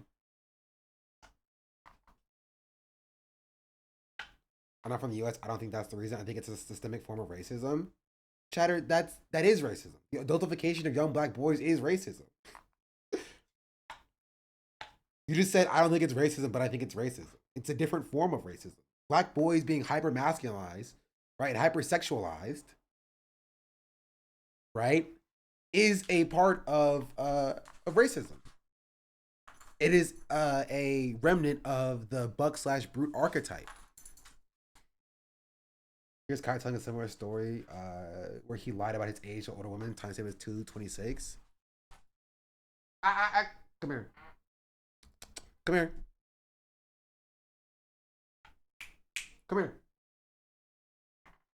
Come here. And then we got one more letter. Sit down.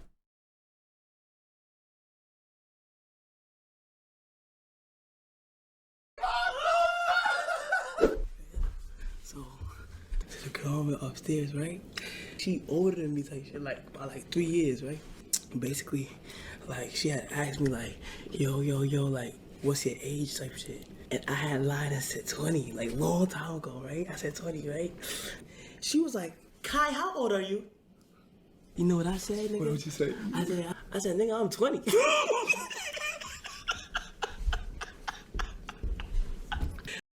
And the older person here, that's Duke. You also realize, do you not see a lot of overlap here? You can literally replace Duke and Kai with Kai and Rakai. It's the cycle of abuse, right? Duke wasn't checking Kai when he was doing stuff like this, right? And so when Kai brought Rakai in, and Rakai started mimicking Kai, Kai didn't check Rakai when he was doing that as well.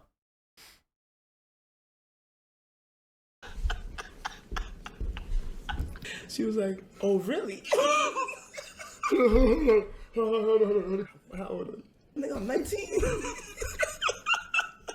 How made you? Alright, check me out. That's okay.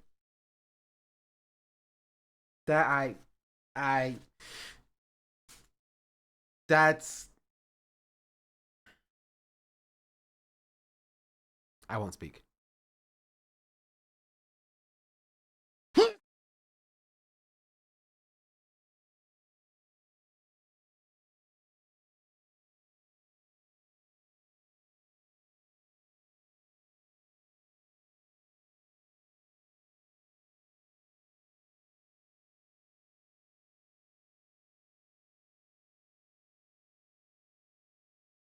That sends the whole can of worms. Yep, and I'm not gonna open that can of worms. Not today. Maybe I can do it another time. I will open up that can of worms that was in that last sentence, but I will not be doing that today. As legislative angle would be easiest win for a single politician to advocate these platforms restrict like shirtless men drinking around shirtless children. That should be something that we demand from our reps. That's not gonna happen.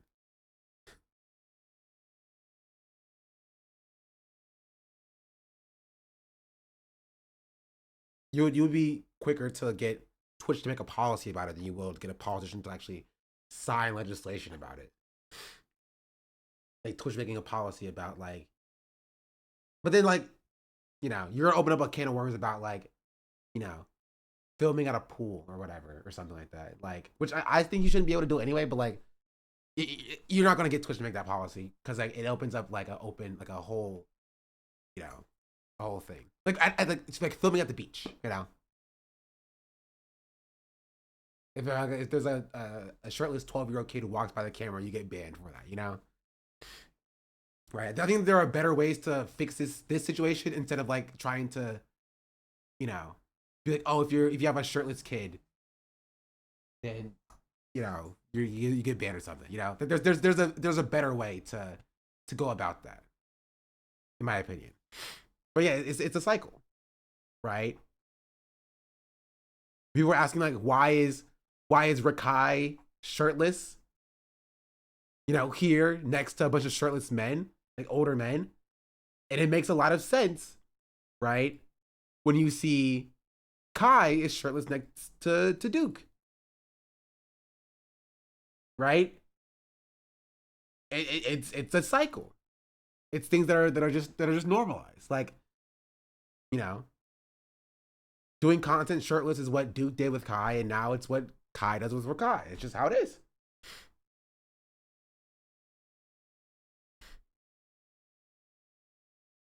Shirtless dude is just kind of a southern thing. Chatter, these people are from New York.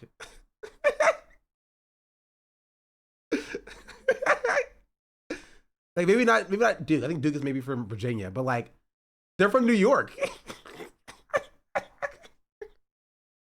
Both Kai and Rakai are from New York. These like, what are we talking about? Duke is from Mississippi. Okay, Mississippi. Very, very similar. It's a southern New York thing. Ah, you're right. The south of New York. But yeah, the point is just like, I also don't think like I don't think that the shirtless thing is like the most impactful thing, right? To focus on. But like what you have to realize, I think this is a good example of like, you know, this comes from somewhere. You know what I mean? I don't think like, oh, like all these people are predators because they're shirtless next to Rakai, right? That's not what I'm saying. What I am saying is that this type of content came from Kai's content with Duke. That it's like, it's a cycle. You know what I mean? That's how you get the same style of content. When people are like, Rakai, like, why is Rakai doing things that he's doing? You realize that comes from, right, Kai doing the thing that he was doing when he was a small streamer as well. You know? And that was the case.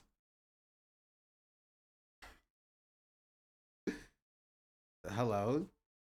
Hello? You want to come on stream? Come here. Come here. Come here. Ready?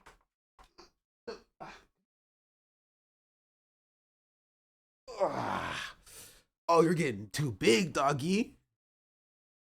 You're getting too big, doggy.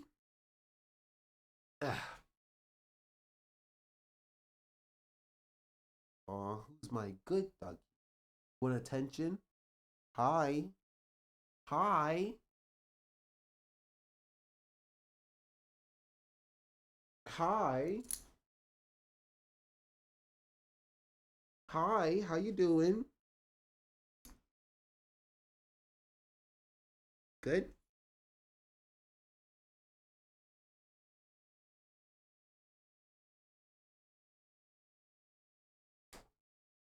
Oh.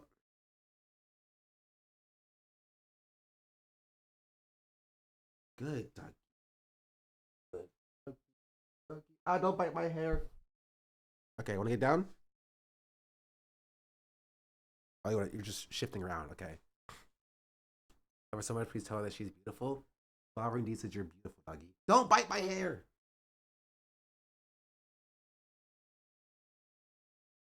I know. Oh, sorry. I know. I know. Oh. Ugh. Ugh.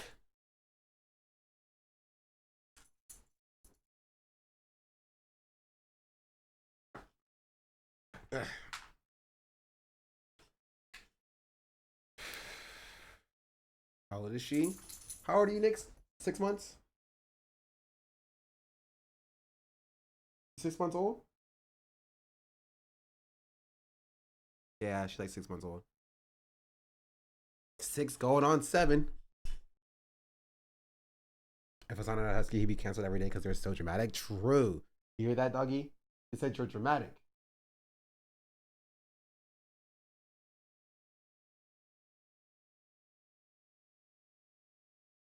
Hey, let's continue. We're almost done. On the website Cares, they got this young man in rooms with grown women, and he has these grown women being real weird, and nobody will speak up about it, and it's so gross. And as for his mom, you want to know why? Get to the mom in a second.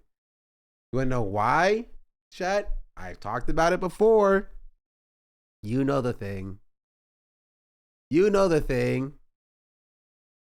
It's the thin purple line. It's the thin purple line. That's what it is. Thin purple line. Large streamer solidarity. Large streamers don't get back up there. Go. Sit. Stay. Stop jumping around. All right. Ugh. The thin purple line is about large streamer solidarity. Large streamers don't call out large streamers when they do stuff that is morally reprehensible because they don't want to be called out when they do stuff that's morally reprehensible. That's it.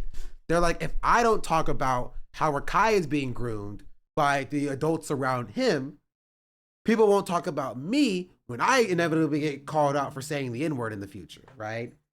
Or when I get called out for being abusive to my ex-girlfriend or whatever. That's it. There's solidarity between large streamers so that they sweep for each other, so that they don't call out or they don't get called out for their own behavior.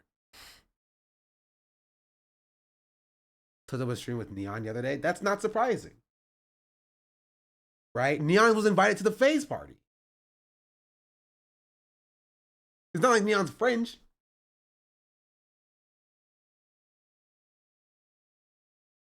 Right? Steve Will Do It was ripping the N-word at the phase party. Right? Nina Lynn was at the phase party after sexually assaulting 3 people. At this point, technically it was 1 person, 2 instances. Right? But she was collabed with by a bunch of people after sexually assaulting 2 people on 3 different instances.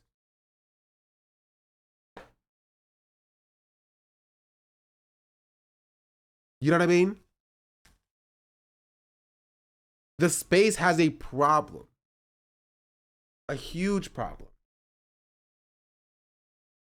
Right? And the biggest problem is when people like Rakai and people like the adults around Rakai, people like Nina Lynn, people like Neon, are the people who have the clout. So it's a self-fulfilling prophecy. People collab with them because they have clout, which will then in turn give them more clout and more notoriety, which would then in turn or cause more people to want to collab with them as well, reinforcing that bad behavior. That's how Nina Lynn got away with it for so long.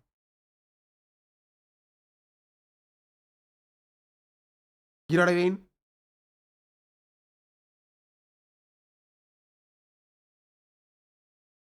She is definitely letting her son down. Should be good now. So this is gonna be like a little heart. I've been actually wanting to know this.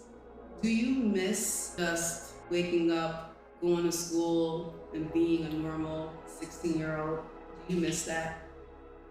Yes. That's truthful. Aww. That's truthful. Yeah. You miss it? Yeah. Nah, I do. Sometimes I do. Yo, my, take it off. You take off your homework now. And she says it makes her a little sad that he misses being normal. But I'm you just know, like, you can go back to school, right? You can move. So at this point, you can put him in a private school, right? He made enough money, right? And just have him finish his education, right? He can go to college and be normal to a certain extent. Like, he's a child. It's not like, you know what I mean? He can't live a normal life. Like, protect your son, goddamn. Protect black boys from this over-sexual rigmarole. And someone just needs to, like, condemn Deshae Frost. I'm tired of him being at the scene of every freaky crime. It's starting to get a little irritating. So with that being said, I do hope someone says something. Obviously, it's not gonna happen because none of these streamers are really, like, morally aligned. They're all pretty evil. I do hope Deshae gets condemned a little more for putting a little kid in these rooms. But as I've been saying, I say it all the time, these streamers not even human for real. Like, they gotta be demons masquerading as humans, because a real human with the heart is gonna see this predatory stuff. They're gonna say, that's weird, and get that young man away. That's really all I had to say. Subscribe for more. And I think the entire space, every streamer that does not condemn stuff like this, right, is morally reprehensible and is culpable in this dynamic. But it's not gonna matter, because it's gonna be 5 years down the line. They're all gonna retire with their millions of dollars. And you know what I mean? Then Rakai would be like, hey, I wish that I wasn't in these situations when I was a child, right? I wish the people around me did more. And then the people around him would have already retired with their millions, and they would have been minding their own business. And then there'll be a new crop of young black boys being groomed into doing the same exact thing.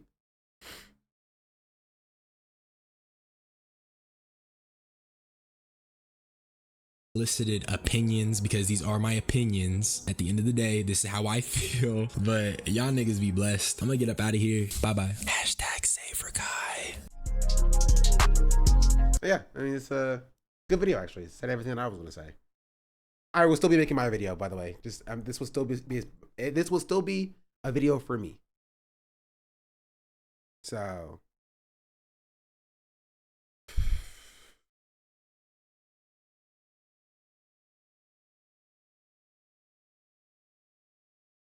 but yeah, I don't know. I think the fact that every streamer, like, is just totally fine with this happening to an extent, like, and nobody's calling it out because they're afraid, right? Nobody wants to be the first person to call it out, right? Because me saying it, right? This YouTuber saying it is kind of meaningless, right? If you're the first big streamer to actually call it out, like, you will see a little bit of hate, right? You will see people coming at you, people defending it, whatever. You'll see Rakai coming out and be like, no, this is not grooming, it's fine. And then you're gonna see the viewers take Rakai's statements by being like, this is not grooming, and be like, see, Rakai, the child, says it's not grooming, so you guys are overreacting. Guaranteed.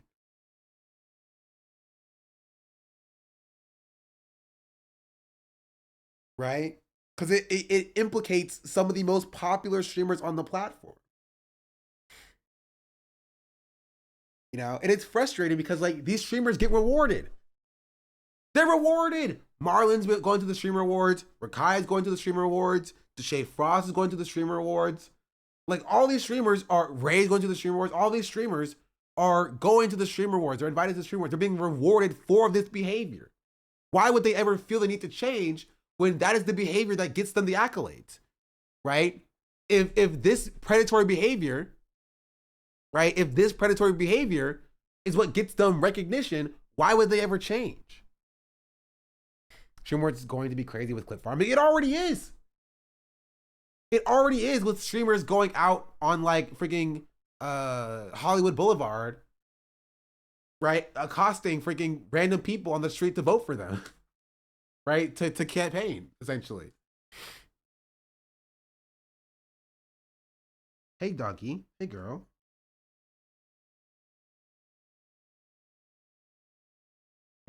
Your eyes. How you doing? Doing okay? Doing okay? She just wants attention.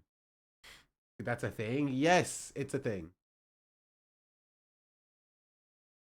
To be fair, it's kind of funny going out and trying to convince normies on the street. Yeah, but it's still clip farming. It's what it is at its core. I'm not saying it's inherently a bad thing, right? I think it's a little bit cringe, but it is what it is, right? But like, the point is that like people are already doing clip farming for the streamer awards, you know? And honestly, it makes sense because that's what's popular, right? The streamer awards is a reflection or a mirror to reflect back what people feel now, you know, about streaming, like what's popular on streaming. And that's what it is, right? This is the content that's popular streaming. Rakai being groomed by the adults around him is the content that is popular in the streaming space now. And that's what's being rewarded.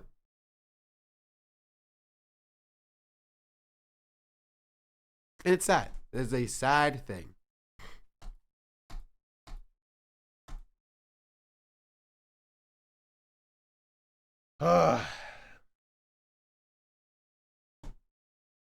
It is a sad thing. What a hard knock life for us. Your opinion, is there anything that Kitty can, should or even can do to stream wars and not encourage behavior? No. Not for how she wants to run the award show. Right? My argument for what Kitty should do would be to not allow people like this to come. Right? Not allow Deshae Frost to come. You know, people like that. Like,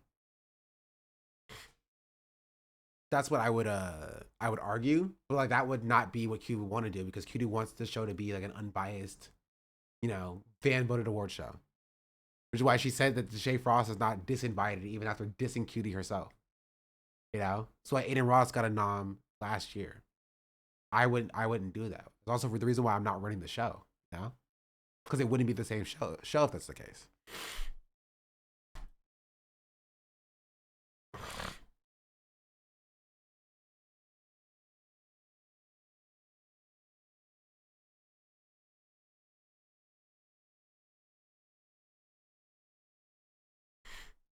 But yeah.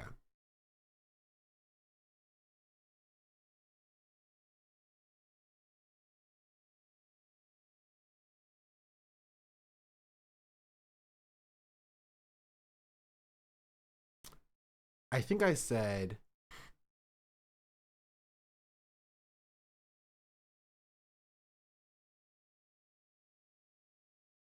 most of what I wanted to say.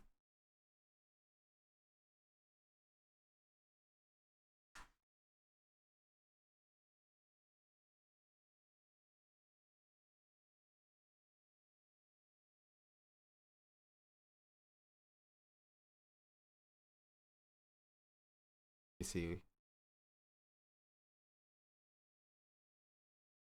Yeah, talked about that. Oh, there was this. The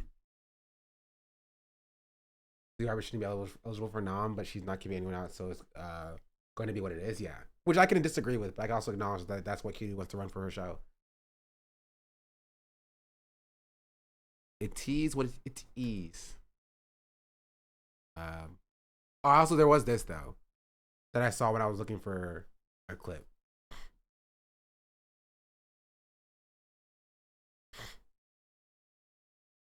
Age is one of the few real ones left. He told Ray that he straight up deserved to lose his brand deal after those jokes he made with Rakai on stream. But I don't trust this account. Is honestly one of the worst clip farming accounts though. Right? So honestly, before I forget, let me just hit that block button real quick because I hate these accounts. But I want to look at this clip before I throw them out. I mean, I'm gonna wait max 2 minutes, but I do got all night. Bro, you know my PR's cook? Yeah, I know. You know? Yeah. Bro, you know the clip? Yeah. Like, we got this? Yeah. Bro, I got like three sponsors I cancel. Say swear. Swear. Yeah, you kind of deserve it. Damn, I deserve it? Yeah. I mean, I'm gonna wait max 2 minutes. Oh.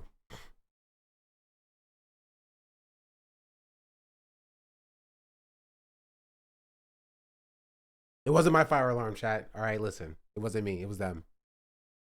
It was them, not mine. But yeah, that's the Rakai situation that I covered. Covered that. Like my tweet though. That's what I'll say. Like my tweet. It's doing well. 8.4K likes. We're almost at 10K. So we could ratio them. It's almost there. Talked about that. Talked about. Oh, there's also I also saw this. Rakai, Louis, and CJ Dirty Mac each other on a 3-man. He's 17. What are we talking about? Why is this content that people, adults, are watching? I don't even know what happens here, but like, he's a child.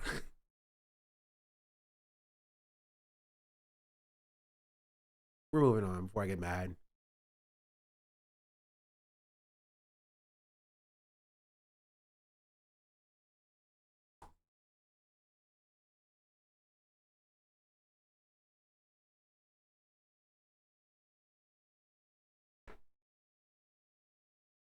Tool, I don't even know what that is. I don't want to know. Don't worry about it. This is something that people got very mad at, that I'm surprised it's still up. It has 14 million views, bro. This is Jasmine Rice Girl, who actually popped off a lot on Twitter. I think for ducking on conservatives, I think. I don't remember, but she was like, her base of support was like leftist. You know what I mean? Which is why this tweet caught so many people off guard.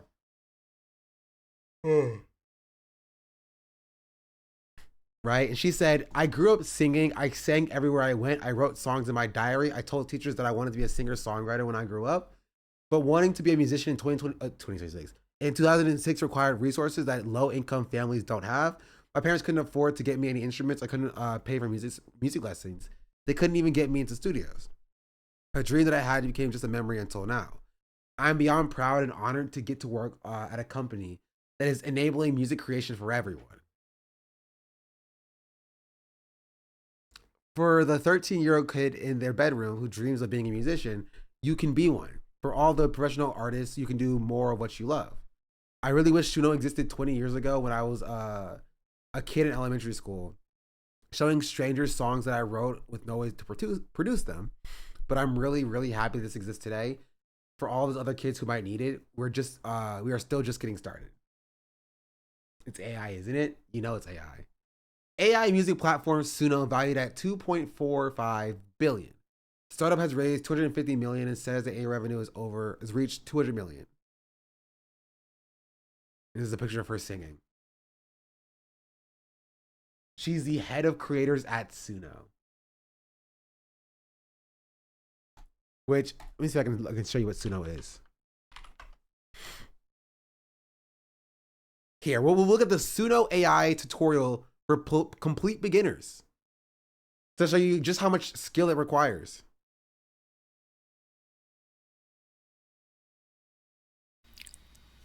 So if you search for how to use Suno AI on YouTube, what you're gonna see is a lot of videos that are talking about how to become the ultimate prompt master and secrets you didn't know. So I figured I would make a video that is for complete beginners who have never used Suno before at all and just want a quick, easy way to understand what it is and how to do it so you can get off. I'm sorry, is he's selling Suno prompts?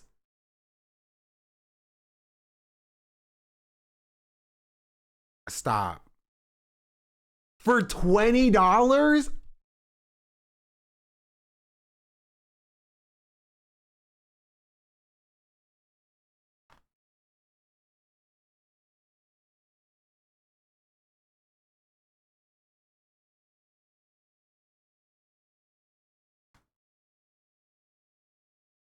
on sale? It's perpetually on sale. Those prompts are certainly AI generated as well. Why would they not be? You know? Each section gives you ready-to-use tested prompts formatted for Suno V5, bro. Bro, just buy a loop pack like the rest of us. Just buy a loop pack and a vocal preset and just go ham on FL Studio. Like, what are we doing here? What are we doing here?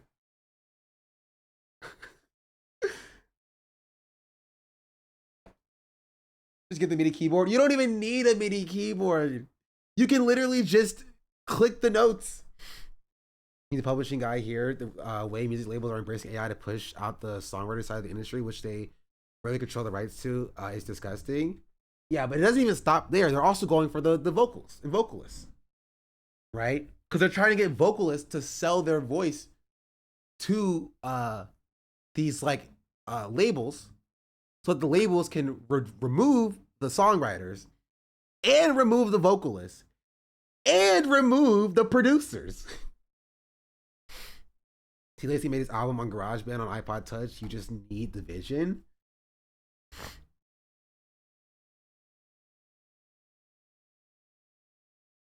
And like patience. That's kind of the biggest problem. A lot of people just don't have patience, right?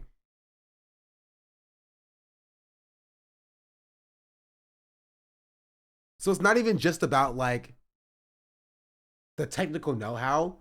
A lot of people think that they need to have the highest end products when it comes to learning a skill to be good at it. And when they buy those high-end products, they still suck at it because it comes with time and practice, right? And so they just give up. And then they see an easy tool like AI to be like, hey, you can do it super easily right here. You're like, oh, I want that. I want that, please. Thank you.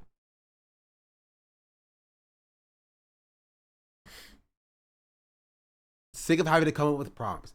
Hey y'all, looking for some tips here. I like what I've made so far with Suno, but now I'm kind of hitting a wall for ideas for prompts.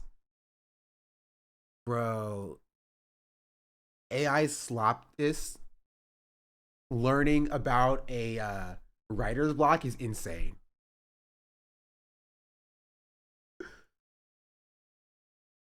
That's crazy. They're like, I've ran into this thing that like I'm a writer, but like I had this block in my brain, right? Do y'all experience this too? I think I'm the first person. I think I'm the first person to have this this thing. So I'm gonna call it, right? I'm gonna call it prompter's block. Never happened before, but I've made it up. I've made it up. Oh my goodness, it's sad, but like that's where we are. Why doesn't Suno also have a feature to write prompt for you? Like just hit a button that says new prompt and then to make a song and come up with something interesting, something that sounds interesting thoughts. Bro, they're getting too lazy for the AI. They're getting too lazy for the AI music generation machine. You're like, bro, I have to type things in with my fingers, dog? With my keyboard? Why can't I just read my mind and know what I want and I press a button and I get a song? Why is that so difficult?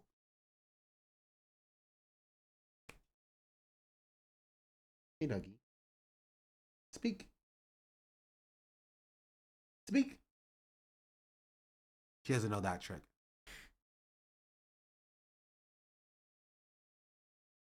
No. She made a mess in here. That's so funny. Anyway, let's get into Suno. We won F Suno AI contest and got mad again.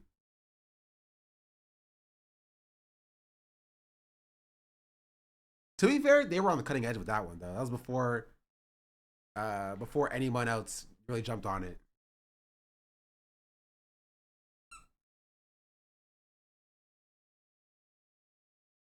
Interested though in a private LLM where I can upload. I am interested though in a private LLM where I can upload. Hey, here's 3 books I've written. Here's my other favorite books. Right. Here's my favorite articles I've been cutting and pasting over the 10 years, and log all that in. And here's all my journals. Matthew, that's not a large language model if you're feeding it 5 books and 3 articles. That is objectively not a large language model. Where do you think it gets the rest of the material from? He wants to hear his own thoughts more. Whatever, the people out, and log all that in so I can ask it questions based on that. Right. And basically learn more about myself. Right. I stand. Bro, you have a brain for that. Just ask yourself. You've already consumed that media. Ask yourself those questions. These people know that they can talk out loud, right? These people know they can literally talk out loud. They can say, hey, what do I think about this? And then they can think about it and they can answer themselves, right? To come to some critical conclusion about the thing that they were thinking. And they call it critical thinking. I just made that up, by the way. Don't steal that, chat. Don't steal my prompts. I just made that up. On the political spectrum. Right. I'd like to. No, that's what I would like to do, which is sort of a glorified Word document, but it still would hold a lot more information than just, oh, can you find this term? I would be asking it, and it would be responding to me. I honestly don't think he knows what he's talking about. Because what is he talking about? He's saying it's a glorified Word document and you ask it questions and it responds to you. Like, he doesn't know how LLMs work. You can't feed an LLM, which is not, you're not feeding an LLM, right? You can't build a model off of 5 pages of data, essentially. You know what I mean? Maybe at best, like 10,000 words and be like, okay, this is now ChatGPT, but privately just for me. That's not a thing. It could, but it wouldn't be good though. I mean, obviously, that's my point, right?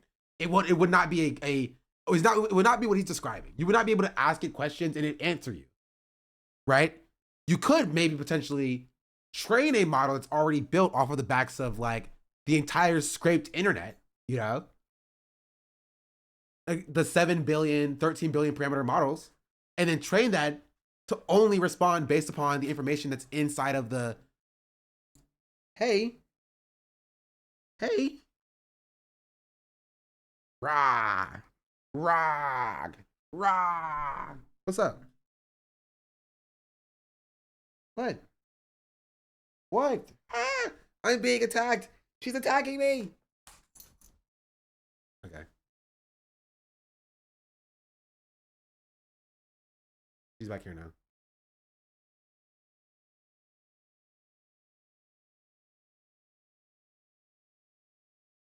On things that I've forgotten along the way. Load it with the information I'd like to load it with. Right. Yeah. Maybe even like I'm saying in the words of belief, in the man I'm working to be, the man I want. Load it with that. Load it with my aspirational. But it certainly self. could be done. And then, like, what does he mean? What does he mean? I'm confused. Like, what does he want? You've read the books. You have all the information. It's in your brain. It's not going to tell you anything that you don't already know.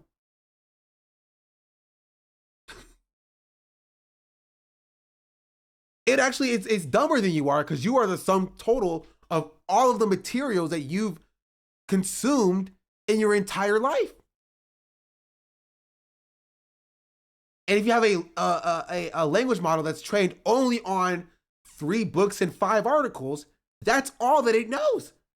It doesn't know more than that. It can't draw any conclusions because it's just very sophisticatedly predicting what the next word possibly is based on what you gave it. That's all they do. That's all like large language models are, essentially, in a very reductive way. It is a predictive text algorithm, right? Like, given the word "the," what is the next likely word based on the sum total of all the information that it has? Among, like, based on other parameters and stuff as well. So it's not going to do any critical thinking. Does he want to outsource his thinking to a machine? Yes. Yes, he does. It's not possible to train a large language model from scratch from that little data. You can fine-tune. You can mostly fine-tune it. Don't tell it to Matthew McConaughey, because again, anybody who knows how this works knows that that's the case, right? Like the autocomplete on your phone. Yes, it is a very sophisticated autocomplete on your phone. That's all large language models are. It is a very sophisticated version. The training is different. Like, it's a different type of training, but it's a very sophisticated version of that autocomplete. Yeah.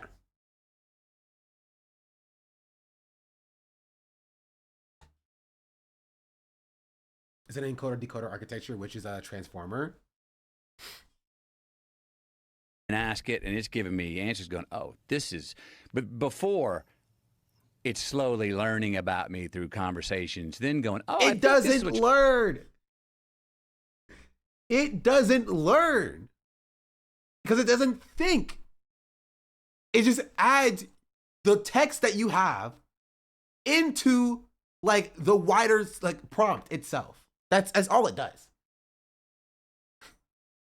It's not learning. It's just, like, maybe at best slightly updating, right, the context window that it has about what you're asking it, right? So it just has more information than, like, it had previously because you've given it more information, but it's not, like, doing anything else. It's not doing any thinking. It's not coming to new conclusions, right? But you know what does do that? Your brain, right? It is a very rudimentary version of, like, what your brain already does, essentially for free. Like, it came with your Xbox, essentially. Your brain does that for free. All it needs is some water, right? And maybe some food. Not even that often, honestly. And then it does what we are spending so much energy on trying to replicate. They're coming for me, chat. They're coming for me. The AI police is coming for me. That's freaking loud.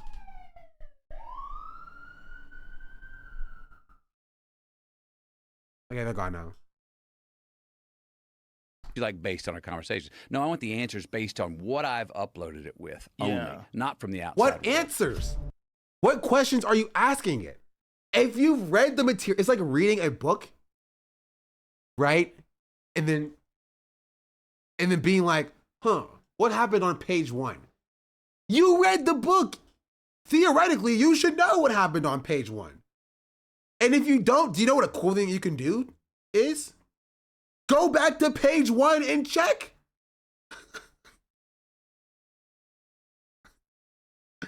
It's crazy. I know.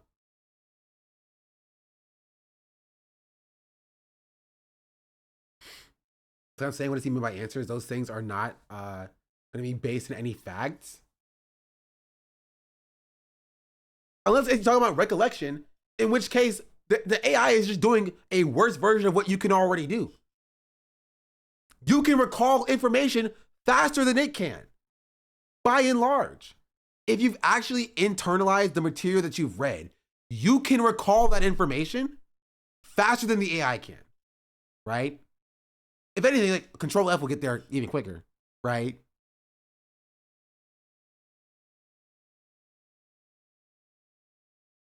Most people don't know how deep learning models work and how inefficient they are compared to a person for a reason. People, I don't like to say, why read a book when I can ask AI about the book? Yeah, you can't help people like that, honestly. They're cooked. So, I do want to continue with this, though. Please, guy with weed glasses, sell me on Suno AI. Maybe my mind will be changed. This video and start generating music It with your won't be, fingertips. because if anything, he's selling prompts for $20. Regardless, it's cooked. I don't care if he shows me the most transformative technology that ever existed in the world of society. He's selling prompts for $20. 50 when it's not on sale. It's over. It's cooked. Tips. Here we are inside of Suno AI. This is the home page. After you create an account, I'm just going to assume that you already have an account. So you go to create. I will say, part of me, as soon as the moment I saw credits on this website, I was so tempted in my mind to just find a way to crack the credit system. And it's just to like make an extension that gives people infinite credits so that these people don't get any money. Right? But then I thought about it, and that would just mean more AI music going out. Right? So like, I don't know if that's like the best thing. Right? But it's very doable, right? Depending on how they set up they're checking to see how credits are like spent on your account, which most companies, if you don't know, most companies don't do it like server-side checking. But honestly, if you find where in the website source code it's handling that check, you can literally just like flip a switch, metaphorically speaking, and give yourself free like credits whenever you want to. Because the AI, an AI can see a packet of information, but without the correct prompts, AI is unable to process the expected results because if it's incapable of thinking or reasoning, hence the search for AGI. One good thing to ever come out of Suno was the Slob We Got 'Em Boys song Cutie made. Oh, We Them Boys? Oh, I don't remember that song. Just drop table. If anybody actually gave it about copyright, AI would already be cooked. It's getting there. Right? It's a race. To make the actual songs. And up here where it says Drooling Monkeys Test. Laid back experimental indie rock song with groovy bass lines, lo-fi drums, dreamy synths, and a cat. Says Drooling Monkeys. This is my workspace. And I have a bunch of different workspaces. But it usually just starts 224 songs. 1,200 songs. Starts you off on one called My Workspace. So I'll just create one and call it tutorial. And basically, Please, this is show me the skill. Show me the skill this takes. I need to know. Gonna be different spaces where your songs can live. So if you want to make a bunch of songs in one specific genre or something like that, you can make a separate workspace for it. But to what end? This is what I don't understand. If everybody is just making songs, like thousands of songs a day, who's listening to them?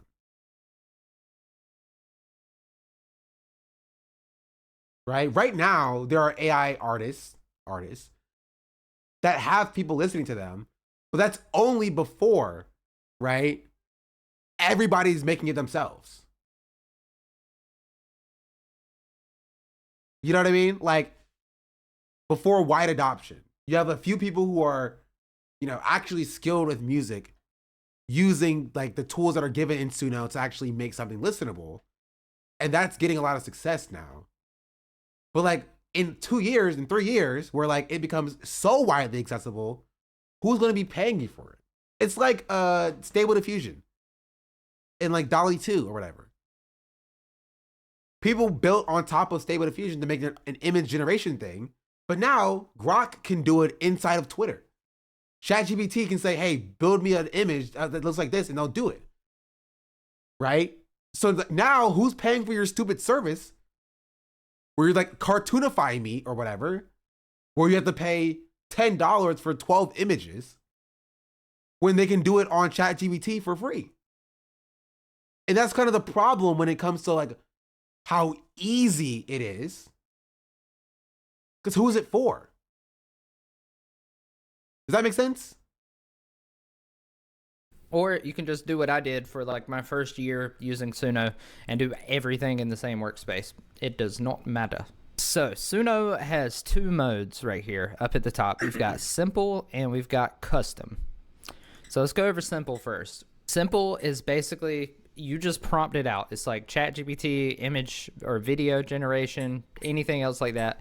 You literally just like rock song about Toe Jam, and then you hit create at the bottom, and then it will make you a song about Toe Jam. So this can be really easy to use. You don't have to have any music knowledge whatsoever to be able to do this. And then right beside describe your song, like to what end? Like, cool, you have a rock song about Toe Jam. Well, are you gonna add this to your playlist? Are you gonna upload the MP3 file, right, to your iTunes account? And are you going to listen to this song about Toe Jam? Right? It feels like we're in this state where people are like, "Oh, what a cool technology this is," which I'm like, "Yeah, I think it's interesting. I think this is a cool thing, right? The fact that you can type in words and get a song out of it—that's a cool thing in theory, right? But like, to what end? Right, you're not listening to it, right? Nobody's like consuming this as art. They're just not. Nobody's like, I'm going to go back to listen to that Toe Jam song again because it really resonated with me. Because that's how we listen to music. That's how we listen to music.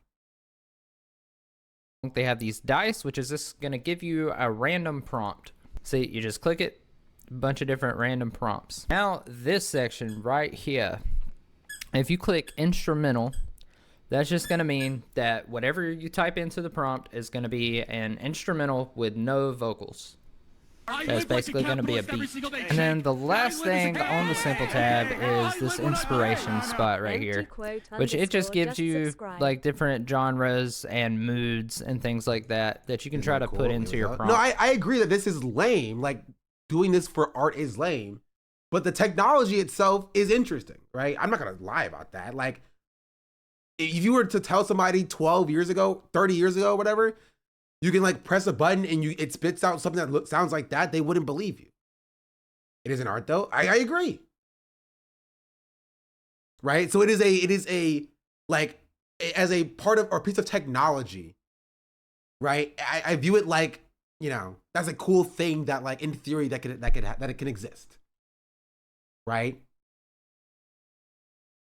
Like, it shows how far technology can go in the future if we stop making Toe Jam songs with it and actually do something meaningful with that technology. You know what I mean? Empty quote, thank you for the 3-month resubscription. It's a curiosity, yeah. But as somebody who's a software developer, like I'm a you know, computer scientist by trade, the technology, like the fact that somebody typed in code to get this is interesting. I know how it works. I think that is interesting to see that how far, like, you know, coding has gotten essentially. You feel me? But like, it's not art, right? Because there's no conclusion to it. It's the same thing as maybe just like, you know, coding a robot arm to paint a line across a canvas. Like, that's really it. That's all it really is. That doesn't mean anything. People are not resonating with that robot arm making that paint straight across the canvas or whatever. You know, it's really cool to say like, hey, it's interesting that like this thing can do this thing and that's it. Right? but it's not art. It's not creativity. And art and creativity will still exist because nobody is consuming this content, right? Realistically. I say, but like TikTok is very fickle. So like on TikTok, this is a good example of what I'm talking about. TikTok is like the place where you would assume that's like, TikTok hates AI. They're super anti-AI. Until you see what happened with the I Run song.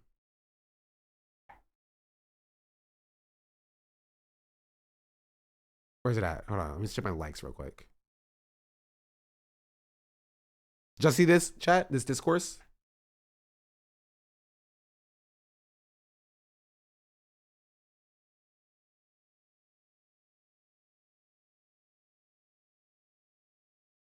Here.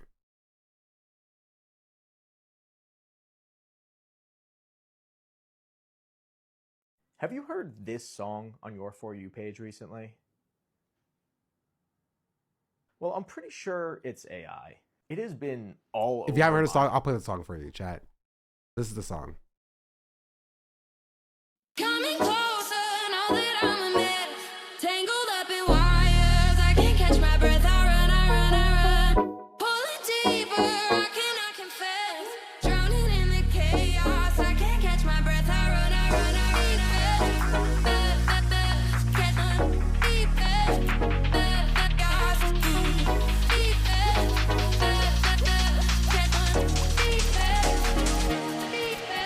Right?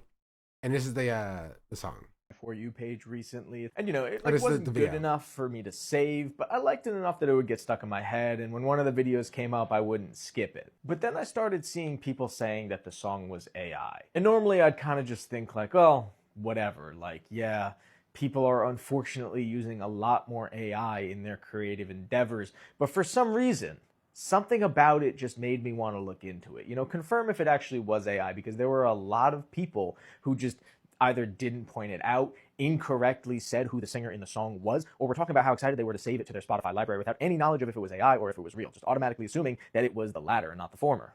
The artist's name is Haven, and this is the only song that he has released on Spotify, but as a result of this song, he now has 3.5 million monthly listeners. He also has this Instagram account with only 964 followers, with the only content on it being for this song. Now, naturally, the first place I looked to try and figure out if this was AI was the song credits. You know, I wanted to see if anybody was given credit as the singer in this song. You know, people had said that it was Georgia Smith, but Georgia Smith then put out a video saying that it wasn't her. So let's just go right to Spotify. Well, there's no credits for who it was performed by, written by, or produced by. The only source is Isekai Broke AAO.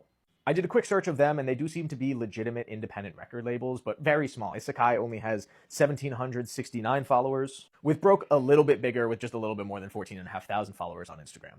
So the credits definitely raised some red flags, but like, not enough for me to say, oh, this is AI. It's a huge scandal. It's just like, okay, so people aren't credited. It's the guy's first song that he's ever released on Spotify. As far as I can tell, it's the first song that he's released anywhere.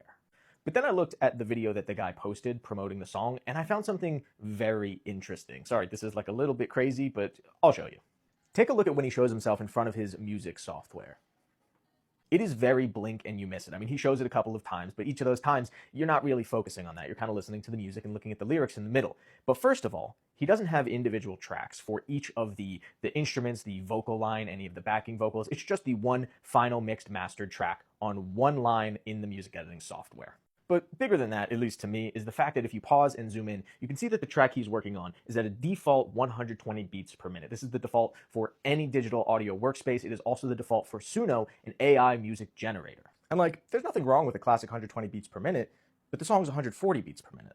So at least to me, when you put all of that together, you know, people calling it out as AI and him doing nothing to dispel that notion, Georgia Smith having to come out and say that it's not her on the track, but other people spreading that it is Georgia Smith, and again, the artist doing nothing to dispel that notion, the generic music editing software set to the wrong BPM, I know it's all circumstantial, but for me, I'm like 95% sure that this song is AI in some way.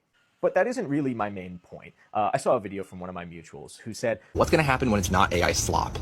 What's going to happen when you start liking it? What's going to happen when you get duped for long enough inside of a piece of media that you actually develop an affinity for it before you realize that it's AI? A lot of people, when this song was being teased, were very excited about it and wanted to save it to their Spotify libraries. And I'm sure most of them did not know it was AI, and many of them were probably against the idea of AI-generated music. This is actually But what happens when exactly you what save I a song said. and you Right? This is exactly what I said 2 years ago. Right? Because I said I hate AI on all AI on principle. Yeah, I'm not gonna do that.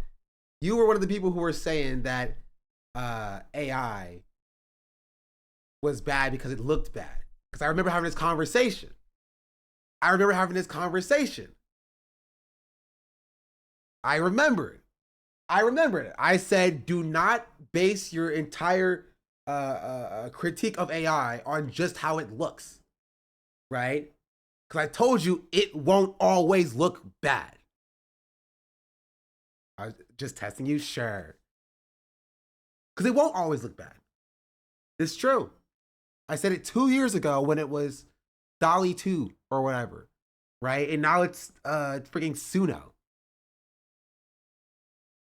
Right? I said it won't always look bad. It will start looking gross, and then it will start looking passable, and then it will start looking decent, and then it will start looking good.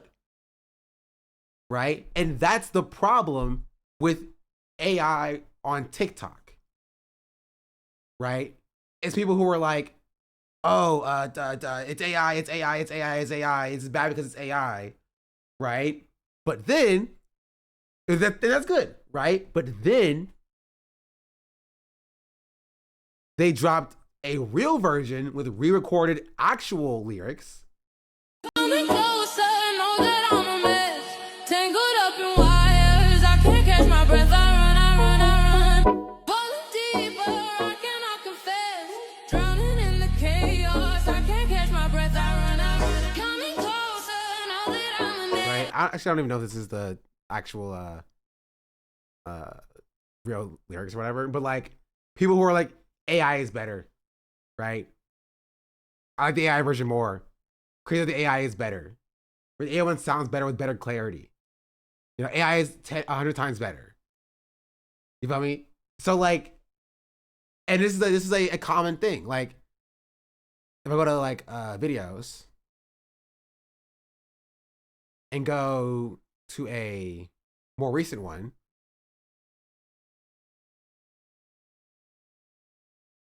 We got the AI version versus the original. not this one. Hold on.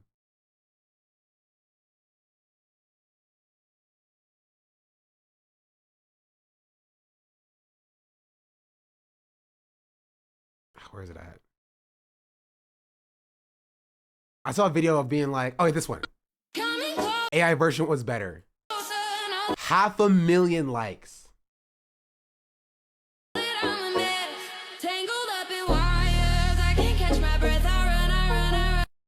So even TikTok was supposedly like super like, no, this is AI. Get it out of here. Get it out of here. Get it out of here. Right? You saw people be like, nah, the AI, I love the AI version way more. I love it way more. Please give it back. Give it back to me. Give it back to me now. I want the AI version now. Please now. I've seen the fake set AI, leak AI photos. Yes. As if it's such a good way of knowing I'll never be interested in somebody.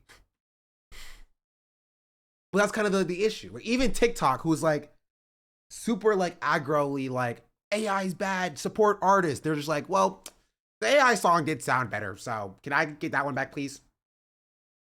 Man, I hate AI, but like, I like that song a lot more. So can I please get that song back?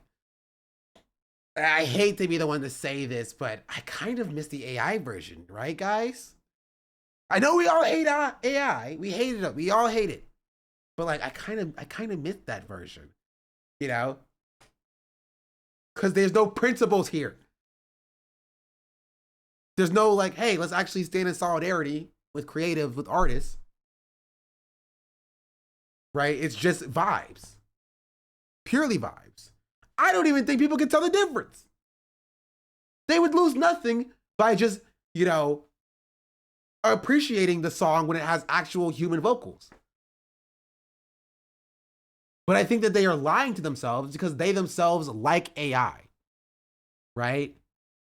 They like AI. They are pro AI. They actually want to try to convince themselves that AI is actually cool, right? And convince everybody else that it's actually okay and sick and awesome and amazing. You know? Let's finish So this freaking that's Toe Jam stuff. I want to get to the custom mode. I'll work good. So here's the custom tab. It looks a little bit daunting and confusing, but it's really not that bad. Up at the top, we have audio and persona. Audio is if you want to upload something. Let's say you have a voice memo of you going, I like to smell trees. You would upload that, and then it would take your vocal for inspiration and write a song about it and take the melody into consideration. And it'll basically make a whole song around whatever you said in the voice memo. You can also use it to upload, if you have a song of yours that you've recorded or something like that, you can upload your song into it and tell it to do it in a different style, and it'll essentially create an... I'm sorry, is it 5 credits per song? No wonder they're worth freaking billions of dollars. That's highway robbery. I'm telling you, it would be so easy to crack their stupid credit system and to build an extension to give everybody free credits. It would be so easy. It would be so easy to do so. But I'm stuck between a rock and a hard place. I'm stuck between a rock and a hard place. Because if I do that, there's going to be more AI songs out there. But at least this company won't be getting any money.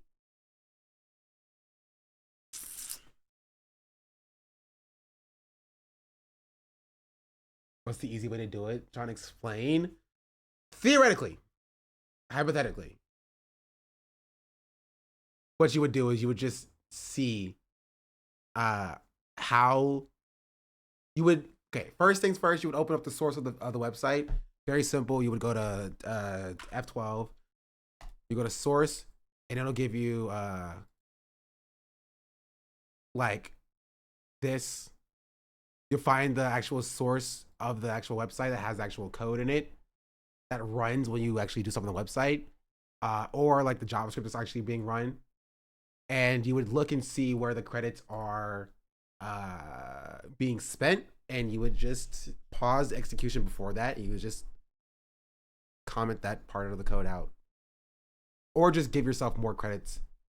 Because they may be doing it depends on how they're doing it. They could be setting up a user profile in the context window of the website that gets pulled down when you make the request to their servers. They will send back a context window. You can intercept that response, change the amount of credits you have in the in that user site from the response to like 1 million credits, and you'll give yourself a billion credits or whatever. You just DDoS the website. That is illegal, and I would never be for that.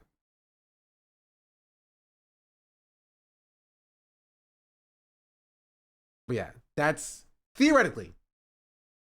I mean, if the server keeps state and doing generation, then wouldn't that not work? It depends, right? It depends on what's it honestly depends on what's being sent to the server, right? Like if they're doing like validation of because think about it like this: when you buy credits on the site, they have to send something to the server to say that you bought credits. Most companies, in theory, you'd be like, oh, this won't work. They don't do security. They don't do server-side checking. They don't actually have like authorization to like what is making calls to like an account buying credits. They don't. Like most websites don't. Security is always an afterthought, and I know because that's the work that I did, right, for the last 4 years of my life. Most companies don't think about that until somebody exploits them, and it's an AI company. You think that I bet this website is vibe coded. Genuinely, I bet this website is vibe coded.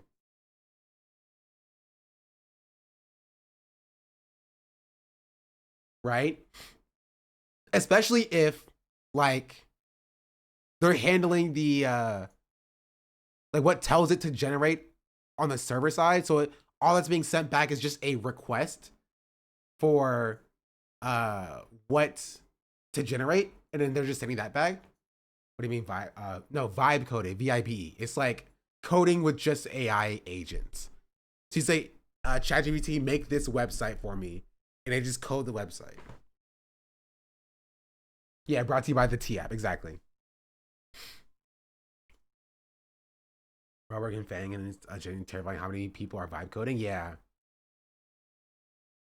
Entire remix for it. I have an entire video just on the upload section, so I'll put a card up there if you want to see more on that. And next we have the persona feature, which is basically just like getting a consistent sound through all of your songs. And I have an entire... Okay, honestly, I just think that it's legal. Not legal. I think it's moral to steal from AI companies. Hot take, maybe. Maybe that is a hot take, but I think it's moral.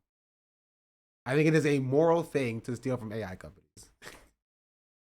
You know what I mean? It's like pirating from Adobe, you know? It's completely moral to do so. So you said immoral? No, I meant moral. I mean, it's totally okay to do. I'm just reclaiming my data, yeah.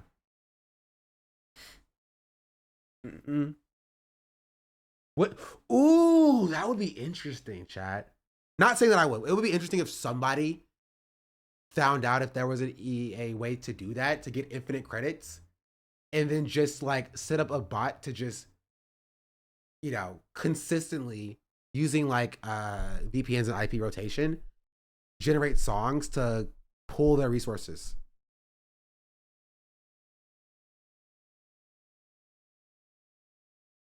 That'll be funny. I think that's a funny thing. Video on that concept as well, where I showed you how to make an AI band. So if you want to see more about Persona and get in depth with that, check this video. And next we have lyrics. Somebody using a bot to just make as much money as possible, probably. But no, that person will probably just pay for it, because why would they not? I would say that's not great, because the energy use of AI generation. I mean, but the energy is going to be used anyway. You know what I mean?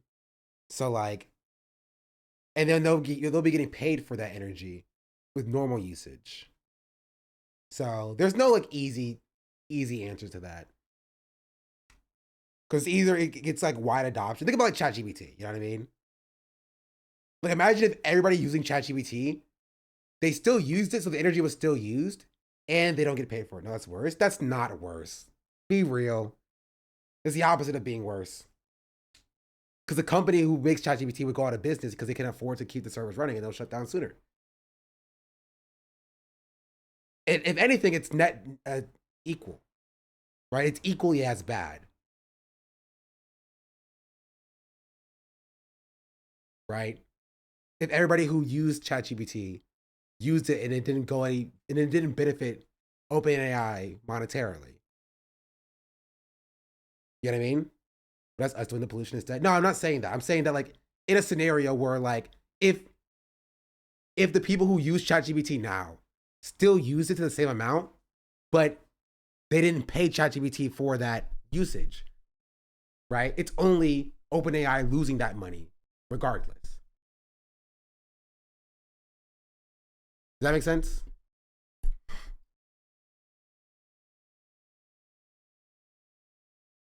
Right here, you can just write your own lyrics. I like cheese, bruh. I like cheese. Get out my face. Or if you want to have the custom mode, but you don't want to write lyrics, you can just click auto. Then it'll just do the lyrics for you, and you can also just describe what the song is about, like we did in the simple section. And you can see right here, we have the instrumental again. If you toggle that on, it'll be an instrumental. Toggle it off, it's a full song with words. Like and if we move down, we have style. What? I mean, that's the case. Style description. This is where you just talk about what you want the song to sound like. Genre, so if you want a hip hop song with piano and violins, it would make a hip hop song with piano and violins, and then it would use your lyrics in that song, or whatever lyrics it comes up with by itself. This is the creative. Press create. I want to hear it. Do it. Press create. I want to hear it. Oh, does he not just? Okay, well, there it is. Cheese. So just type I like cheese, and then you hit create. And now you have your hip hop song about liking cheese. I like cheese, bro. Yeah. And then you've got this like and dislike. Was that hip hop?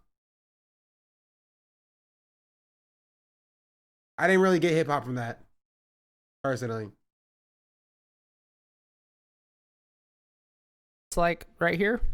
So if you click dislike on something, it makes it go I did definitely away. get more pop. You can go to filters. No, I did not see the sob story from the heads of Suno. Was he like, guys, be nice to me? We tried so hard to work on this thing. Which honestly, I don't even think that they even did much work on the thing anyway. They probably just built the website. I bet that this is coming off the backs of like some like GitHub repository and Hugging Face models that they just tried to build on top of and then sold back to people. One of the largest copyright settlements involving generative AI, or generative artificial AI, Anthropic AI. Dog, what can I do for you? What do you want?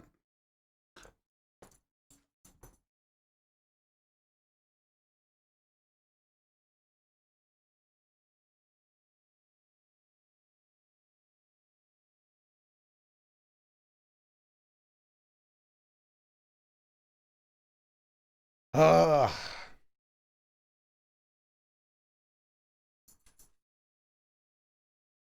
Has agreed to pay 1.5 billion to settle a copyright infringement lawsuit brought by a group of authors. If the court approves the settlement, Anthropic will compensate authors around $3,000 for each of the estimated 500,000 books covered by the settlement. That still, honestly, kind of sucks, no? Because, like, that would kind of absolve them for... Oh, I did see this. Yes, we looked at this. Awful, yes, yeah. Like, they should be forced to shut down. It's like, okay, you know what the problem is there's just no regulation on this. Because, like, this is Anthropic being held slightly accountable, but, like, think about, like, Adobe. Right? Adobe, like, what Adobe is doing is, like, legally speaking, fine. Adobe technically owns all of the stock images that it's bought for pennies on the dollar from all of the photographers that took the pictures, which means that they're training models purely on their repository of images, which technically makes it their models, which technically means that like Adobe Firefly, which is their AI generation software, is like legally upstanding, but it's still based in the same technology, right? It doesn't account for the fact that the photographers didn't sign up for their images to be used in that way when they took the pictures, but they don't own those pictures in the first place. You know, it sucks. We're in a bad place in a bad state. But to be fair, Chet, if you feel bad about this specific thing, like the AI music stuff, if you're a musician, like I hate this Suno thing, just know that it will reach a peak. It will reach a peak and then it will start to slowly walk itself back, right? It's what happened with ChatGPT. It's still around a lot, but it's a lot less mainstay than it used to be. You used to see like ads about freaking ChatGPT on the, you know, or about like, you know, you still see the ads about AI agents like on TV and stuff, but it used to be like dominant. And then it was like, before, after that, it was images. AI image generation used to be dominant. And now it's still there, but it's like, it's less prominent, right? And now, right now, the new thing is like AI music. Because it's new, it's interesting, it's fresh. But it will peak and then it'll be walked back to it'll still be there, but a more moderate level of being around. And then there'll be another thing that pops up. Maybe it'll be AI ballerinas. I don't freaking know. There'll be another thing that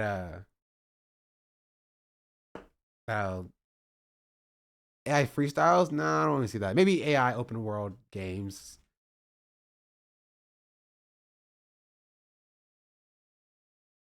or something like that. But yeah, that's it. And that is all. And I've said my piece. And I stand by it. In conclusion,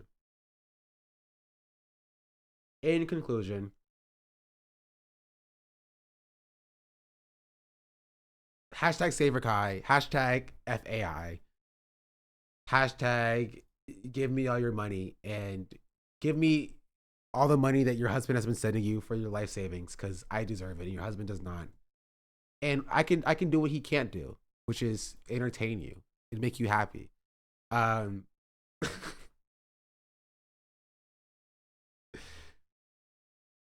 Yeah.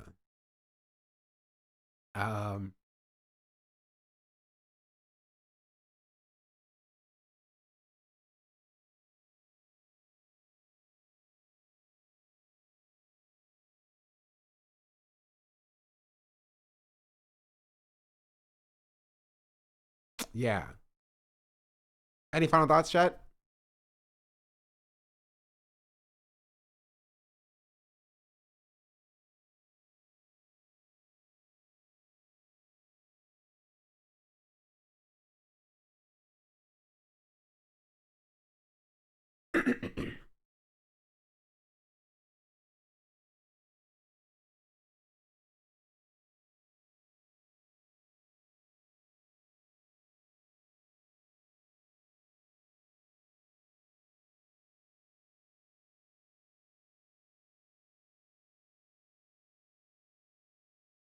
Kai Steph earlier really got me thinking about how it'd be a better role for my cousin. Thanks for that, man. Of course.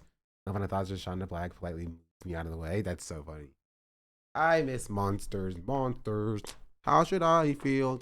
Creatures lie here, looking through the window. Monsters. How should I feel? Creatures lie here, looking through the window. Monsters. How should I feel? Creatures lie here, looking through the window. Monsters. How should I feel? The creatures lie here, looking through the window. Come here, doggy. Come here, doggy. You ready?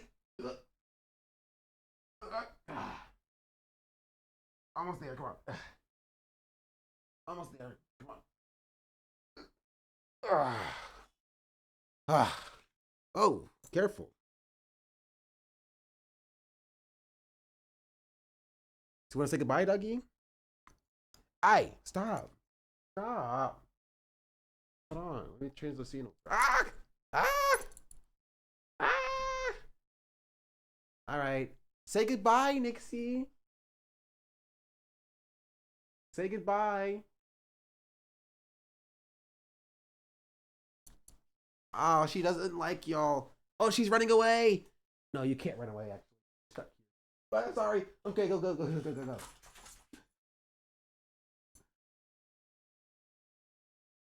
She's also made a fort out of my pillow back there. All right. I'll catch y'all on the flip side. I understand you're going to go to Thanksgiving. Have fun and eat good. I shall. What should I bring, chat? What should I bring to the Thanksgiving?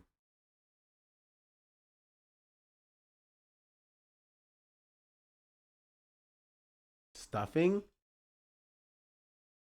I don't know what that is. Yeah. Bring some monsters? You right. Bring the Steam Deck? I don't have the Steam Deck. But I would if I could. I would if I was able. There's a platypus controlling me. It's underneath the table. I thought about mac and cheese. Mac and cheese is my top pick. All right, bring Nix. No, Nix is staying here. Sit. Okay. Sit. Sit. Come here. Hey.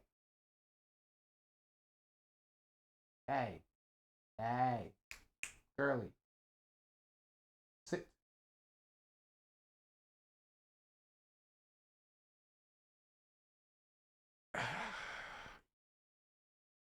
Look, you forget that sometimes that Sean's like my age. Actually, you're like my age. 'Cause I was the first person to be born 25. How about the lemon curd dessert you were making? Oh, the cake? I have.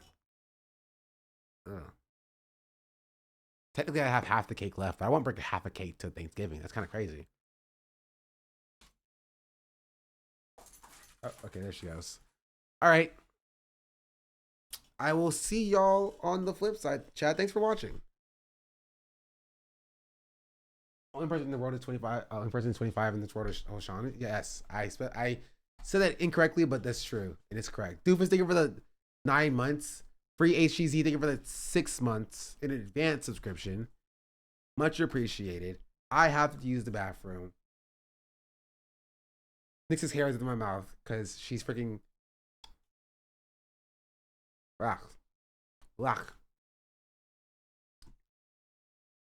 Monsters. How should I feel? Creatures lie here. Looking through the window, monsters. How should I feel? Creatures lie here. Looking through. Also, I have to finish Dispatch at some point, so remind me to do that. And I have to pee. That's why I'm rocking back and forth.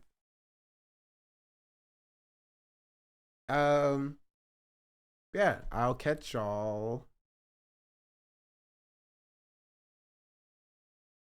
I will catch y'all on the flip side, I think. Goodbye. Adios. No, we did not finish PvP Civilization. Maybe one day we will. I have to use the bathroom. Okay, goodbye. Where's the, how do I end this? End. Boom.